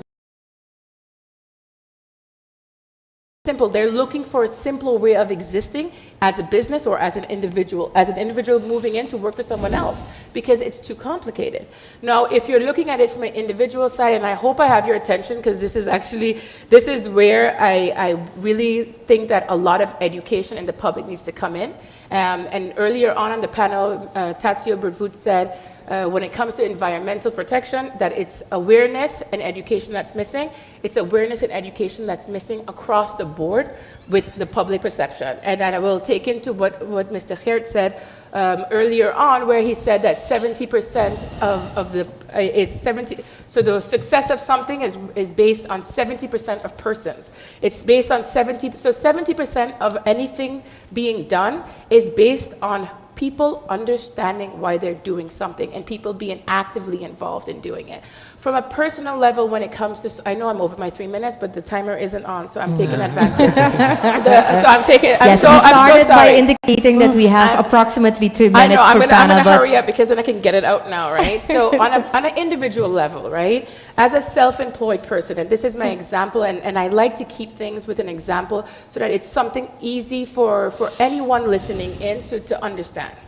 I'm an individual, I'm self-employed, I have to disclose how much money I make on a monthly basis, right? So I'm disclosing my earnings, and this is me. This is not having someone in the company doing it. It's for me, just me doing it, maybe with the assistance of an accountant, if that's affordable, if that's possible. And I'm self-employed, so the urge would be to minimize what I am disclosing and what I'm reporting, because then I have minimal taxes to pay. Now, when you don't educate your community, when you don't educate your citizens, when you don't educate your population of why it's important for you to actually contribute to the system, to a civilized society, is because when that person is disclosing the minimal amount of earnings, they are not getting in their head that I'm paying taxes today to take care of me in the future. I'm paying taxes today so that I have a pension in the future. And the situation that we live in today now is that because you have a society,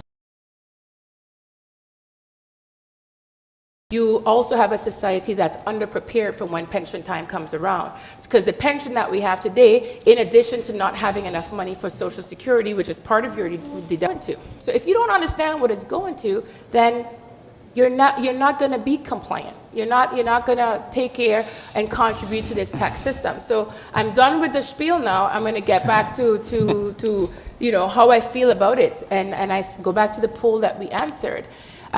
Sure, I don't want an absolutely new tax system, but the tax system we have today needs to really just accept the facts that your business, what's happening now, it doesn't work. It's not working. The same people pay taxes. We have to have a relook or rethink of who we offer tax incentives to. I will agree with the minister in the sense of broader base, which is why people always talk about move into indirect taxes. But you also have to, in addition to the education, explain that. Make it fairer, let people have trust. I think the former governor was talking about building trust in the system. I believe it was him that said it. And you have to basically tell people, hey, I'm giving you something in return.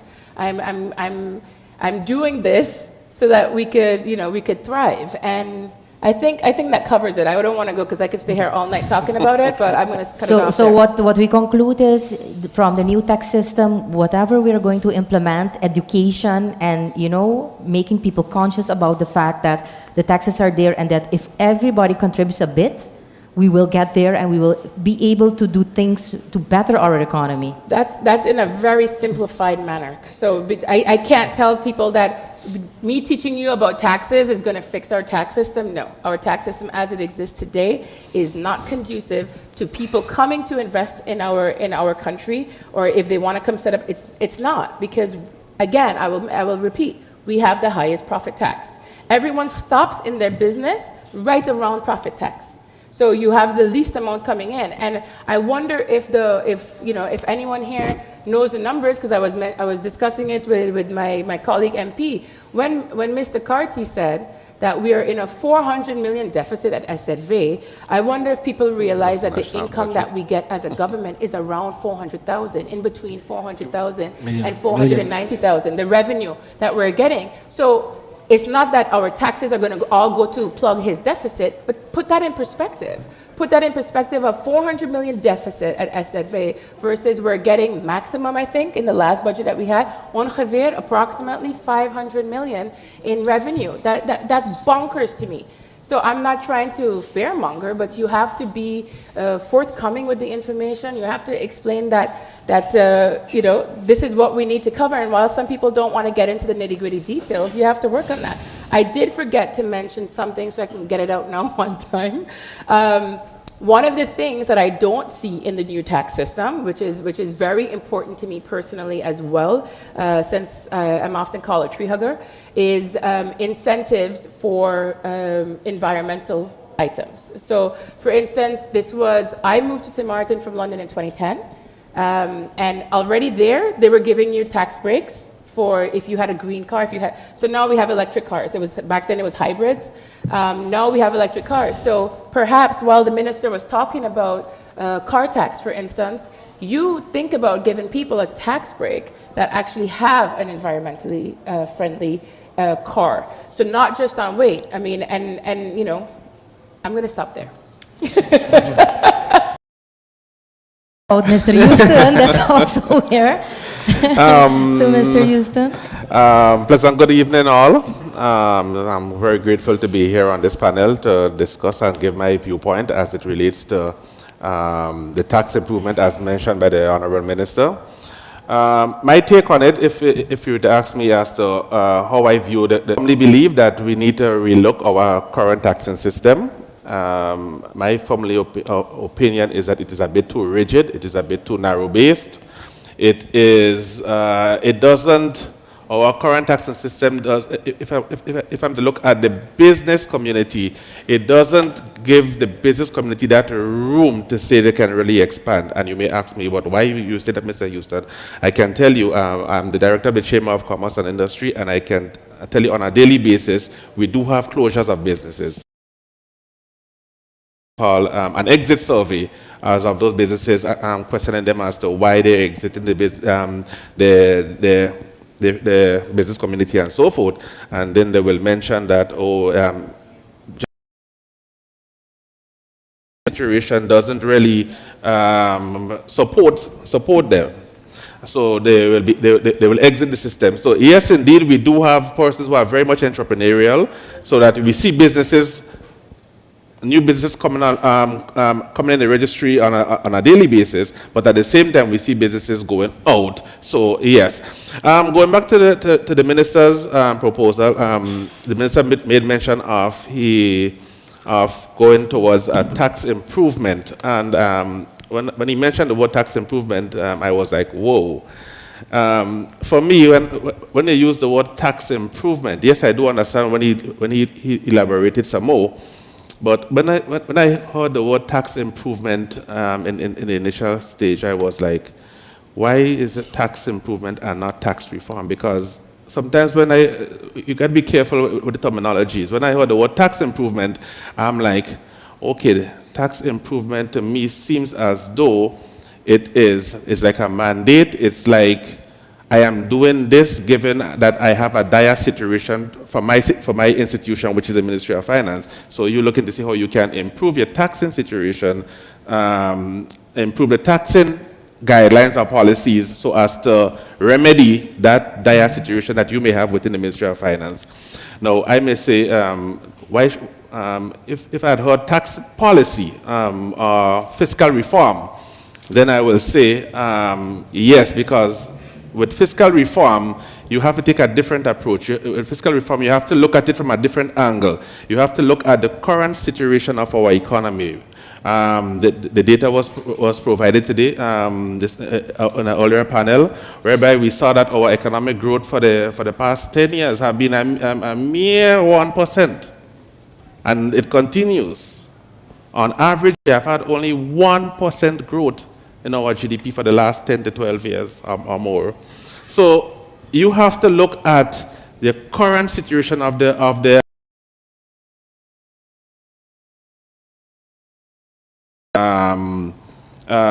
what are the factors? You have to look and see what it is that I want to improve, and thereby you're looking at the ministry or the Ministry of Finance to see how the production possibility frontier of the economy, push it outwards. What am I to do, or what can I do with my fiscal instruments or policies or legislation that I can use to say create employment, stimulate both local and foreign businesses. I can say you can go on and on, but in a general sense, I'm looking at it to hear that because we want to stimulate the economy, create new jobs, create employment, and with the ultimate end of it, that you can be better able to finance your obligations as the Ministry of Finance. And that particularly in the terms of fostering business growth, attracting investments, supporting entrepreneurship, what would you like to see in the new tax system? In the new tax system, if you look at it from, let's say, the business perspective, of course, it was mentioned, the profit tax. We all know that this 34.5% really and truly is not fitting together. Because on average over the last 10 years, our profit tax have only brought in 27 million. Bringing in 27 million in an economy that you consider as $1 billion, almost 2 billion guilders, and your profit tax is only 27 million, the numbers don't add. But do you think they don't add because people are not compliant? Because I think that's the main problem. Could be I even went as far as saying between 11 and 15%. With 11, if you reduce the profit tax to 11%, that means you stand to lose about of the 27 million. I'd be more compliant to say, oh, let me go and pay the 11%, or the 12, or the 13, or the 14, or the 15%. But when they hit 34.5, that is like a deterrent already. And not only a deterrent for the local businesses, but a deterrent for even investors to come in. Because when you compare the islands, you look at St. Maarten, you look at Anguilla, you look at our neighboring islands, some of them probably 0, some of them probably 5, some of them probably 10, probably 15, probably 20, and you look at St. Maarten that is really in the same, in the same location basically. You're like, okay, then let me invest there instead because I'm getting more for my return. Sometimes we have to look at it in that format. But so going back to the question, yes, I will look at reducing the profit tax. Yes, I will look at as to how we can reduce the wage tax. Also, I think a 50% reduction. That means you're only going to lose about 110 million guilders because on a daily basis. If I recall, I can. Please present it. So no longer 34.5, and my figures back then was that we were going to lose about between 15 and 17 million guilders. I take that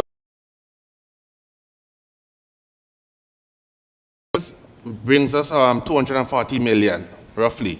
If you go back to 3%, that means you're going to go to 180 million, basically, and 10 million on an annual basis. That means you go back to approximately 110 million. So in total, you're going to lose about, when you make those reductions, you're going to lose roughly about, as a Minister of Finance, you're going to lose roughly about 170 million guilders when you apply those figures. So your question now will beg, but Mr. Houston, how will I recuperate this 170 million? Because on average, my overall revenues have been roughly 465 million. So you're losing 170 million. And I will tell you, okay then, how can we recuperate that? Let me see if you can tell the truth now. Let me see if you can tell the truth now. So what I proposed back then is that if you want to recuperate, let's say that 170 million, I looked at two areas. I looked at one. I did mention that of import duties. Okay. I did mention that of import duties. Today, our import is roughly 2.2 billion guilders. If you apply 11% on that, you're going to about roughly 240 million guilders. So that means what you already gave up, that 170 million that you gave up, you're making 70 million more in that. And that doesn't include the other measures that you have included, Minister, in terms of... Good point. No, good point. Let's Minister. So I want to, because all of us, the former Minister of TIAT, I also worked with Jude in different ministries. Oh, we were in the same ministry at that time, actually. And he did run these scenarios, Excel. We had long debates on different, he was a little more conservative than me.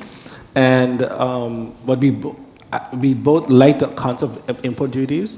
I don't believe, import duties are the most easy taxes implemented, and that's why almost every country has them. And it's a form of indirect taxes. And then you're able to, Jude used to champion then, was I want to decide where and how I spend my money.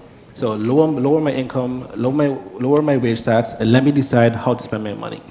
The problem with import duties is that we don't have enough data to be able to implement it properly. The other major problem is the northern side.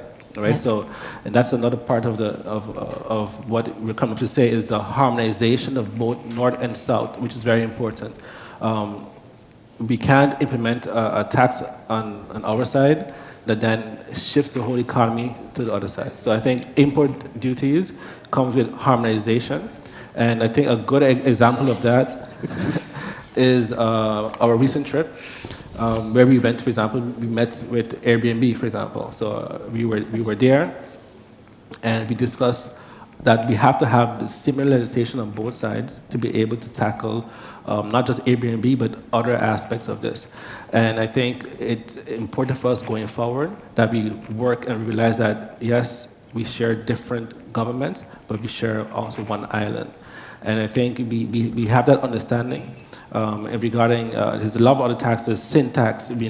Sint tax is never going to be implemented on either side unless we have an understanding of this either.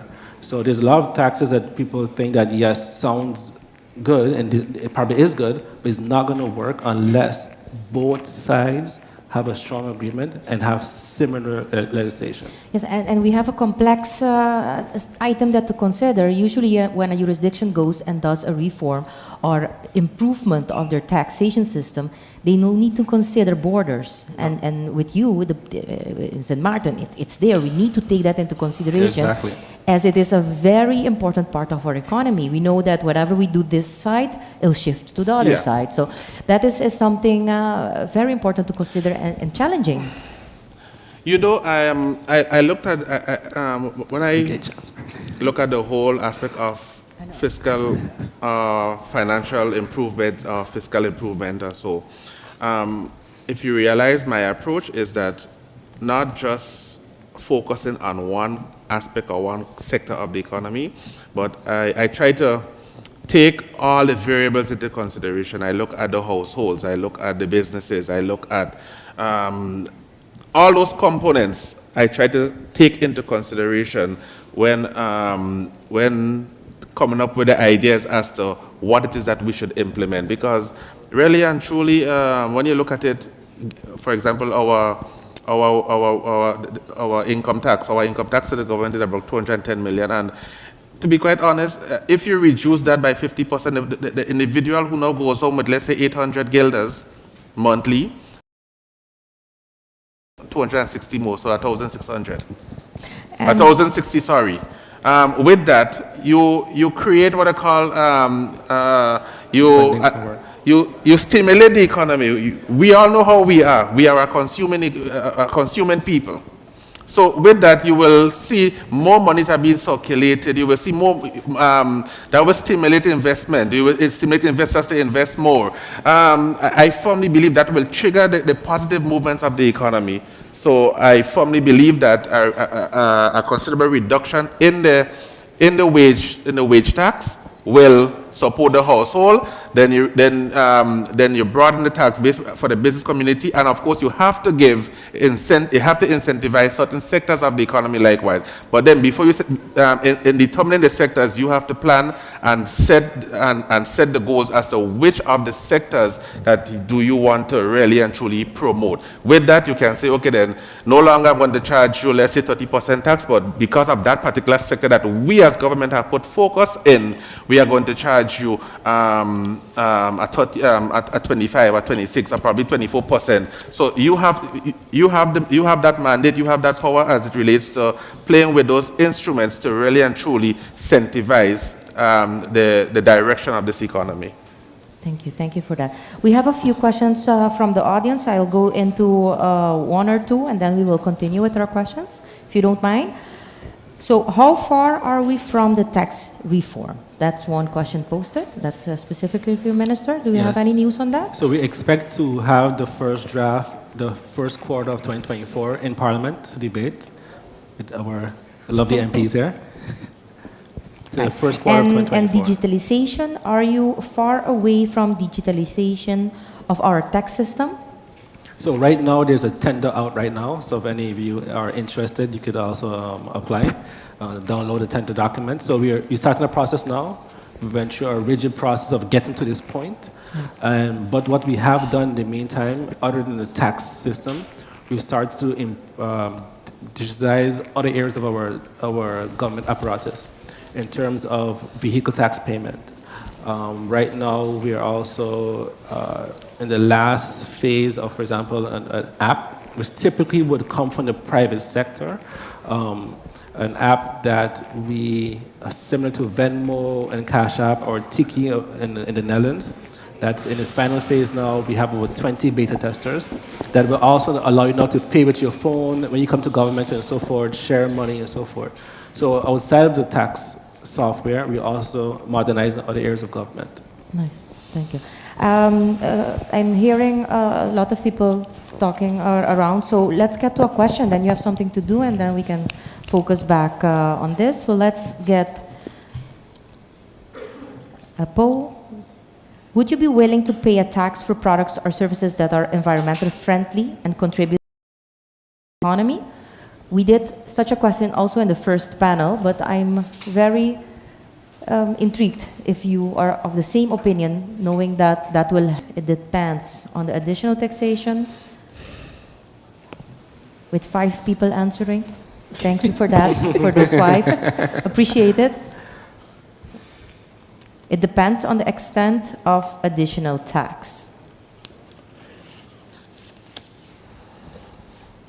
Okay, we are at B. It depends on the extent of the additional tax. Okay, let's continue with just one other one. If you were in charge of Rethink our tax system, what tax would you like to abolish? A, income tax. B, profit tax. C, turnover tax. Or D, all of the above. That's not an option because we need the money to come in. We need the money. That's not an option. Okay, so we are at the income tax, 56%. Profit tax, 47. It went to 50. So we have almost a close call there. Means you have 22 people less involved. business owners inside. We're at 38 income tax, 43 profit tax. Oh, profit tax went again to 46. It's about equal. It's a tie. Yeah, It's a about tie. equal. Between profit tax and income tax and profit tax. Everybody's okay with paying the turnover tax apparently. Everybody wants to keep that in place because it's only 12%. No, the voting is 12%. No, the voting is 12%. The voting Relax, is at 15. guys, relax. No, we know it's a 5. We know it's a 5. But the voting, only 15% wants to abolish that. So it's a tie. We are at 42%. Oh, no, it's not a tie. It's 44. And we are puzzled. And I think with the first poll, I agree with MP De Wever.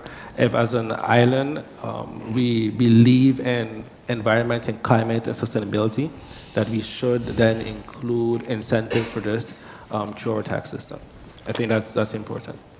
Okay, thank you. So let's go to a few questions. We are 10 minutes approximately for our panel. So then I'll go, Minister.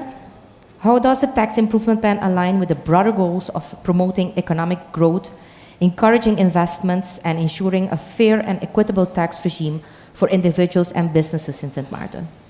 We touched a few base upon a few things, but I think we touched a lot of those items. But I think in addition to that, we can't, I saw an earlier poll, and I heard some laughter with that answer when someone put stability in government. And I think that being in this position, that I think we can't underestimate the power of stability within government. I think before, we will laugh a lot about this, but you're not going to be able to, as Jules mentioned, when I came to government at that point in time, he mentioned to me already this fiscal reform, all right? And if you're not able to ever finalize something, if you agree with it or not, if you can't even get it to Parliament to have a debate on it, then you won't succeed. And in addition to that, when we look at investors coming in, they look at stability, crime, and taxes, not just taxes alone. So I think that we can't isolate certain items. In addition, Glenn calls me, I think I speak to Glenn more than some of my other staff. It's positive this time, Glenn. And we talk about advancements in technology and so forth, but also how are we going to work together? The data sharing. We have businesses in our file. The chamber is cleaned up their file of 30, at one point in time, it's 28,000 businesses where they believe that only 14,000 or less were actually registered, right? So if we don't find a way to share our data and link our data between SFV, chamber, government, and banks and find a single source of information sharing, we're not going to get to the level that we need to get because we are years behind. So we have to leapfrog ahead of time to be able to keep up to date with the technology and so forth. So I think, sidebar from that topic, I think data sharing, understanding our different roles and the importance of those roles, and minimize the isolation within the different entities. Yeah, I think it's very important. Many people don't realize, but it's like you're riding a plane and you don't know the data where to go. So one thing that we see across the Dutch Caribbean is that lack of data to be able to plan better and use tax as a tool. So and for us it's important because we do have, you know, three important, I would call, institutions on the table today, taking into account that, you know, the minister will draft the tax improvement plan. It will go to Parliament, and we don't need to forget the important role of the chamber with the education, etc. And that was exactly one of my other questions for Mr. Houston. What role can the chamber play in facilitating the transition to the imagined tax system? As you know, the chamber has two mandates, basically, that of maintaining the registry and secondly giving advice on matters of national development, whether solicited or unsolicited. However, in recent years, what we have done as a chamber is that we have adopted the objective of ensuring the growth and development of our businesses. Not just coming to the chamber and establish and register a business, but we have gone beyond the registration. Yes, we conduct registration, of course, but we have taken it upon ourselves to do what is necessary to ensure that businesses grow and develop likewise. So how we have been doing that? Through capacity building, as you can see as we speak now on our website. If you go on our website, you will see where we have conducted a number of capacity building webinars for which the Ministry of Finance was also part of, where they inform the business community as to what are the different taxes, what are the do's and don'ts and so forth. Know your taxes was the theme, I believe. And with that, once we get an understanding as to when the minister is ready to really launch the ministry's tax improvement plan, we will be happy as chamber to collaborate and bring that awareness to the business community likewise. Thank you for that. I have a question actually. Am I allowed to ask the minister, just because I think both of you brought up two topics that are very, very closely related for a successful change or improvement of the tax system. But when you talk about digitization, which you've actually been a really big advocate of, how is that going to improve the data collection? Because when earlier on, before we came on, you had that picture on the board that had at the center and then all the offshoots around it, which is about like information sharing.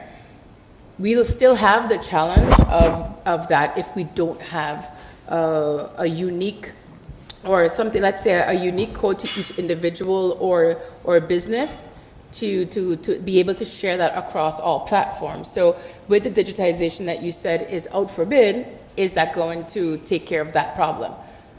Yes, I would say partially. In one area, coming into government, we have about over 30 different softwares that we use. And in finance alone, we have 10, and some don't even speak to each other. So we have to go from digital to then manual back to digital. And one of the areas where we looked at is what do we want a software that is unilaterally used among all the major stakeholders.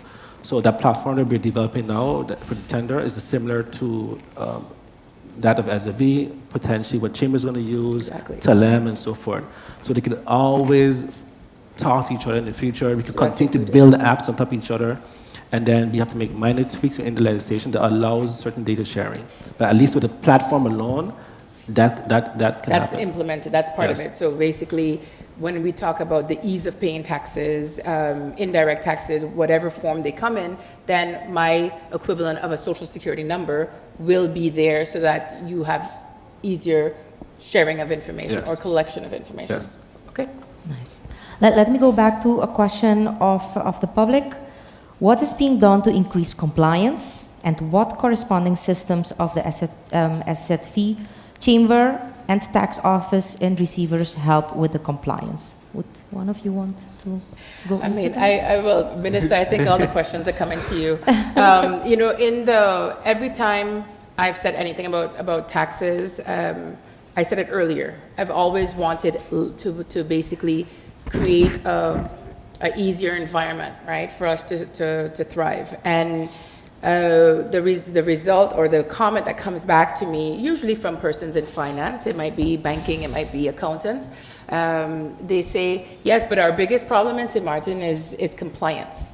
And I don't always necessarily agree with that part of it, because I think, I don't know if, correct me if I'm wrong, Minister, when there was something done a couple years ago, they said we have 30% compliance.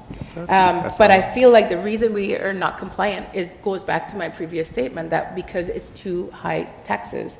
It's too high taxes so that the power of your money, the value of your money doesn't go far. So it encourages you to actually omit or to refuse to provide all of the information. So the question about compliance, I'm just going to put that over on his side, but I will say, I will take into consideration what people always give as the main reason for our tax revenue from government being so low, is being compliance. Yes, in regards to, I agree with MPD Weaver also. A few years back, also CFT mentioned this number of 35, I believe, % of tax compliance. And when we drilled down on them, where they get the number from, they said, oh, we did a comparison to, I believe, Sint at that time and so forth. So in actuality, there was never research done on island as our actual compliance. If you ask anyone that repeats this, and ask them where they got this information from, I'm guarantee you, no one can tell you where they got it from, right? Just hearsay. No. So there's actually no evidence of what our actual tax compliance is. We can base it on, we can draw similarities from the past. We know our economy and so forth, and we know there's a lot of leakages. And that's why going over to indirect taxes, because at some point in time, someone must consume, right? So let's say going back over to, let's say, input duties, and not saying we're in favor or not, but at some point in time, someone must consume something, you must purchase something, even if you're immigrant or not, right? You must live. Yeah. Persons that come from the northern side to the southern side, purchase and so forth, they contribute. So I believe by going to a more indirect system, we will fix a lot more of our leakages. Thank you. Thank you for that. If I'm to delve into the question likewise, I try to do some calculation as it pertains to if I can make a determination as to compliance rate. And if I look at it in terms of if the total value of the goods and services that we produce on an annual basis is around, let's say, 2 billion guilders, and our collection and revenue is about 460 million, that means you're talking roughly about 18-19% of our GDP is what we collect in revenues. In the region, it is known that the average compliance rate is between 26 and 29%, and we still at 18, 19, 20%, using that formula which I just mentioned of. However, I do firmly believe, and I agree that we do have a compliance issue, and it could be because of, as we mentioned earlier on, because it really and truly doesn't, the rate doesn't incentivize persons to really go and pay, and there are other factors. However, at the same time, I also believe that we have a collection problem. We can also look at it because I firmly, given the robustness that this economy has within and capabilities, I firmly believe that we can collect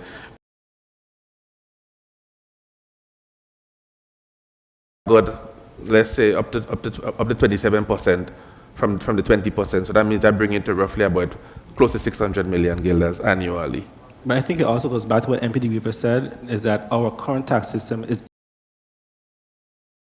I've met many, especially small business entrepreneurs, that just don't know how to file or when to file and so forth. So I believe it's too much. So simplifying, educating, also I think is not one solution. There's multiple things that needs to be done that to be able to increase our tax compliance. Yeah, I think digitalization is also something One of that's them. going Yeah, to make it- help make- along yeah. the way to get us there. Digitization will help. Yeah, make but it easier and so forth. Yeah, definitely. You don't have an excuse for them not to file. It's online.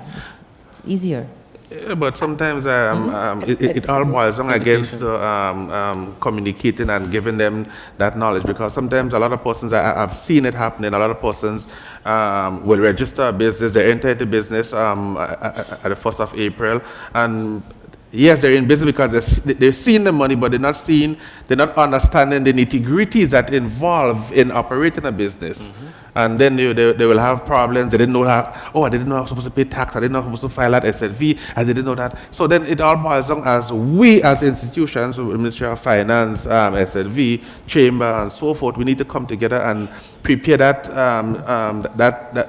educational package and give it to the business constituents. Okay. I will finish off because we're off time. I will just finish with one question. And that's again for you, Minister. What does the ministry think about a tax break for small businesses? First year, 0% TOT. Second year, 1.5%. Third year, 3%. Fourth year, 5%. Okay, so that's very specific, but in our current tax legislation, we have a small business scheme, and where we look at up to a certain, I'm not going to say a figure, up to a certain figure, that small businesses wouldn't have to file for taxes. And in that research, we see that we probably lose about 3% of revenue in that sector, but we'll gain about 75% in productivity. So staff have to do less of that work. So for small businesses, for sure, that's part of it. And that's also through us working with NRPB and the Enterprise Support Project, using the data there to find out what do these small, medium enterprises want. Okay. You had something? Yeah, no, that was the last question. Let me just chime in on the question. I think for the business community, there is a lot that we can do. I think not just using the figures that you quoted, but yes, I think if we, for example, the discussion earlier on went as to promoting businesses with green initiatives, innovative businesses, what are we doing to really stimulate those type of businesses? And, sometimes we oftentimes jump across the Atlantic Ocean 8,000 plus kilometers to go look for ideas. And I think sometimes if we really look at what our neighbors are doing, for example, I can tell you in Trinidad and Tobago, they are incentivizing businesses towards renewable energy, towards the export sector, towards use of environmental measures that protect the environment. What they are doing, they are incentivizing these businesses to invest. And what happened is that these businesses, the amount that they invest in terms of green initiatives and so forth, they are given a tax rebate on the investment that they actually made, which I think is something that is quite applicable if we really consider it. If we encourage businesses to move towards renewable energy, we can identify businesses that apply that sort of green initiative which we so desire here.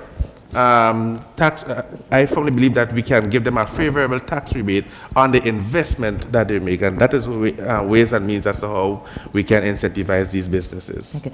Let's see if the public agrees with you, and then that's my final questions for the public before I finish the panel today. Do you think government should implement measures in its tax system to incentivize environmentally friendly products, practices, and businesses, or additionally tax practices that harm our environment? Okay, that was, that's one only person replying to that. So that's 100% reply. Well, I know we're late on, but 2 people, wow, thank you. The higher the more, risk, come on. The higher the risk, the more you pay, right? Okay, we're 6. Can I say something about that really quickly? So the question is about whether or not you should give. So this is what I think. Businesses should get a break if they're less harm to the environment. If they are not using plastic, like single-use plastics. If they are not using plastic bags, since up to now the plastic bag ban isn't in place. in this current economy, in this current market or existence of our what we have as tax, I don't think we're in a position to tax more, because and that's why I will continue saying that with this reform means that you have to just look at what is not working with your deductions. So I don't think right now at this stage, taxing them with a punishment tax for not doing the right thing is the right move. I think it's giving them a break so that they're like, okay, well, you know what, I'm going to move to greener consumption, put solar panels on my roof, and then you give them tax breaks because they're already not surviving. So I mean, I don't want to answer for everyone, but that's my position on it. Jude, you had something to say? No, I just have one last statement. Considering, you know, guys, we have to all be cognizant as to our position as a country. We know that we have been faced, especially the Ministry of Finance Minister, I commend you for the work that you have been doing over the months, years, because it's very challenging. We have a growing national debt. We have to cover up our loans and whatever else. But you know what? I hasten to say that sometimes we have to not just look at the size of the debt, but we oftentimes have to look at our capabilities or our ability to service the debt. So not the size of the debt, but our ability to service the debt. And that is where I firmly believe that you will have to start fast-tracking such fiscal reform or fiscal improvement so that we can get this economy moving, get people employed, get new businesses, whether it's local or foreign, and push, again, as I said, the PPF of our economy, push it outwards via technology or whatever else, and let us keep this thing rolling. And then you will be able to, once you simultaneously implement measures to ensure persons are compliant, you will start seeing that your revenues no longer 460 million, but probably a good 600-700 million guilders. Thank you. Any final remarks before we close the panel? My 3 minutes were up the first time I spoke. Minister, any final remarks from your side? I would like to say thank you, and all the last, especially the last two persons that voted. We'll take your comments into consideration. And I think that environments like this is where we build community, but we also build on ideas. And we take these ideas, we go back to fix our legislation. And I think, honestly, everyone in here wants less taxes, but also in our own research also, like MP mentioned, people want to know that their taxes are going somewhere. So, for example, where we were in Washington, for example, and I saw a sign saying, they were fixing a road, and it said, your tax dollars at work. Very simple, and I was like, oh wow, that was very connected to that, right? That we understand where our money is going. Yep. And I think that that's an area that we want to focus on going forward. That will boost compliance. Yes. If you show them where the money is going.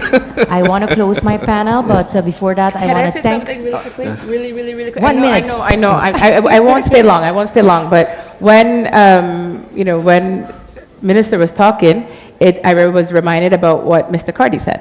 Your tax dollars at work, and you have to be very, very, very careful when you say something like, putting in a tourist tax to cover your deficit in health, because normally what will happen is you're paying a certain tax that will go back into that industry. The tax will go back. A tourist tax want to see that you're going into, protecting your beaches, cleaner roads, better infrastructure. It has to go into something that has impact on it. So I want to say your taxpayers at work, you have to be very, very careful when you're saying or thinking of introducing something that is to an unrelated product. So I know I know Glenn's probably not going to be happy with me, but I just needed to make sure I bring that back up. Okay. And thank you all for your attention after a long day. Thank you. I want to commemorate the minister. He took an earlier flight to be with us, so an applause for that. We appreciate your presence. Thank you. Thank you for each of our panelists, and we look forward and continue helping this conversation going along. Thank you very much. Thank you. Minister. Always a pleasure, man. Yeah. We'll take this off first. Oh. Well, thank you to the participants and the moderator of the health panel. I will just invite the director of BDO St. Maarten, Paul, say a few words. I'll be very short. It is so encouraging to see that almost half of the participants, which were approximately 160, are still in the room. So thank you for that. I would like to... That gives us courage to continue on an annual basis. When we started with this initiative, we named it Annual Conference. Then I was corrected to call it Inaugural Conference. Our end goal is to do it on an annual basis, so thank you for giving us the strength to continue to do so. Special thanks to His Excellency Governor of St. Maarten for staying with us throughout the day, so really appreciate it.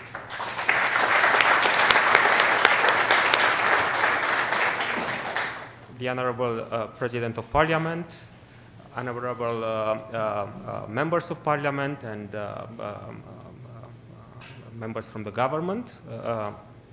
Thank you for being here with us. Civil society participants, I would like to extend my appreciation to also my partners group, which supported our idea. This came, and this was built with St. Maarten for St. Maarten, so I'm so glad that this initiative was supported also internally. You may not know, but we have a new office manager, Esther. Actually, most of this event was organized by Esther. We started with BDO a month ago. So you have not seen her, but she was in the background throughout the whole day and for the past month. So thank you, Esther. We would not have been here without you. So thank you for, in conclusion, we'll follow up with a report including conclusions and recommendations about the day. We'll be sharing this with all stakeholders, awaiting for your feedback in order to improve this event on an annual basis to bring it to the next level, and rethinking St. Maarten together. Thank you for being here. I'm inviting you for the networking. And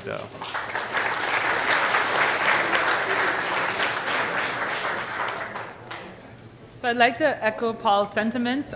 It is clear that many of you all were committed to the cause as you stayed with us in the room the entire evening, as well as many of you continued to stream these sessions online. So again, on behalf of the team of BDO Caribbean, all of the organizers, I would like to thank you all. I would also like to take a moment to apologize to some of the streamers online. Due to the internet connectivity, we did have some issues with that. However, we appreciate you continuing to stay on the stream, and we hope that you will be here for the next edition of Rethink St. Maarten, because after the inaugural, it officially becomes an annual event come 2024. So thank you all very, very much. Thank you for being with us. Have a lovely evening.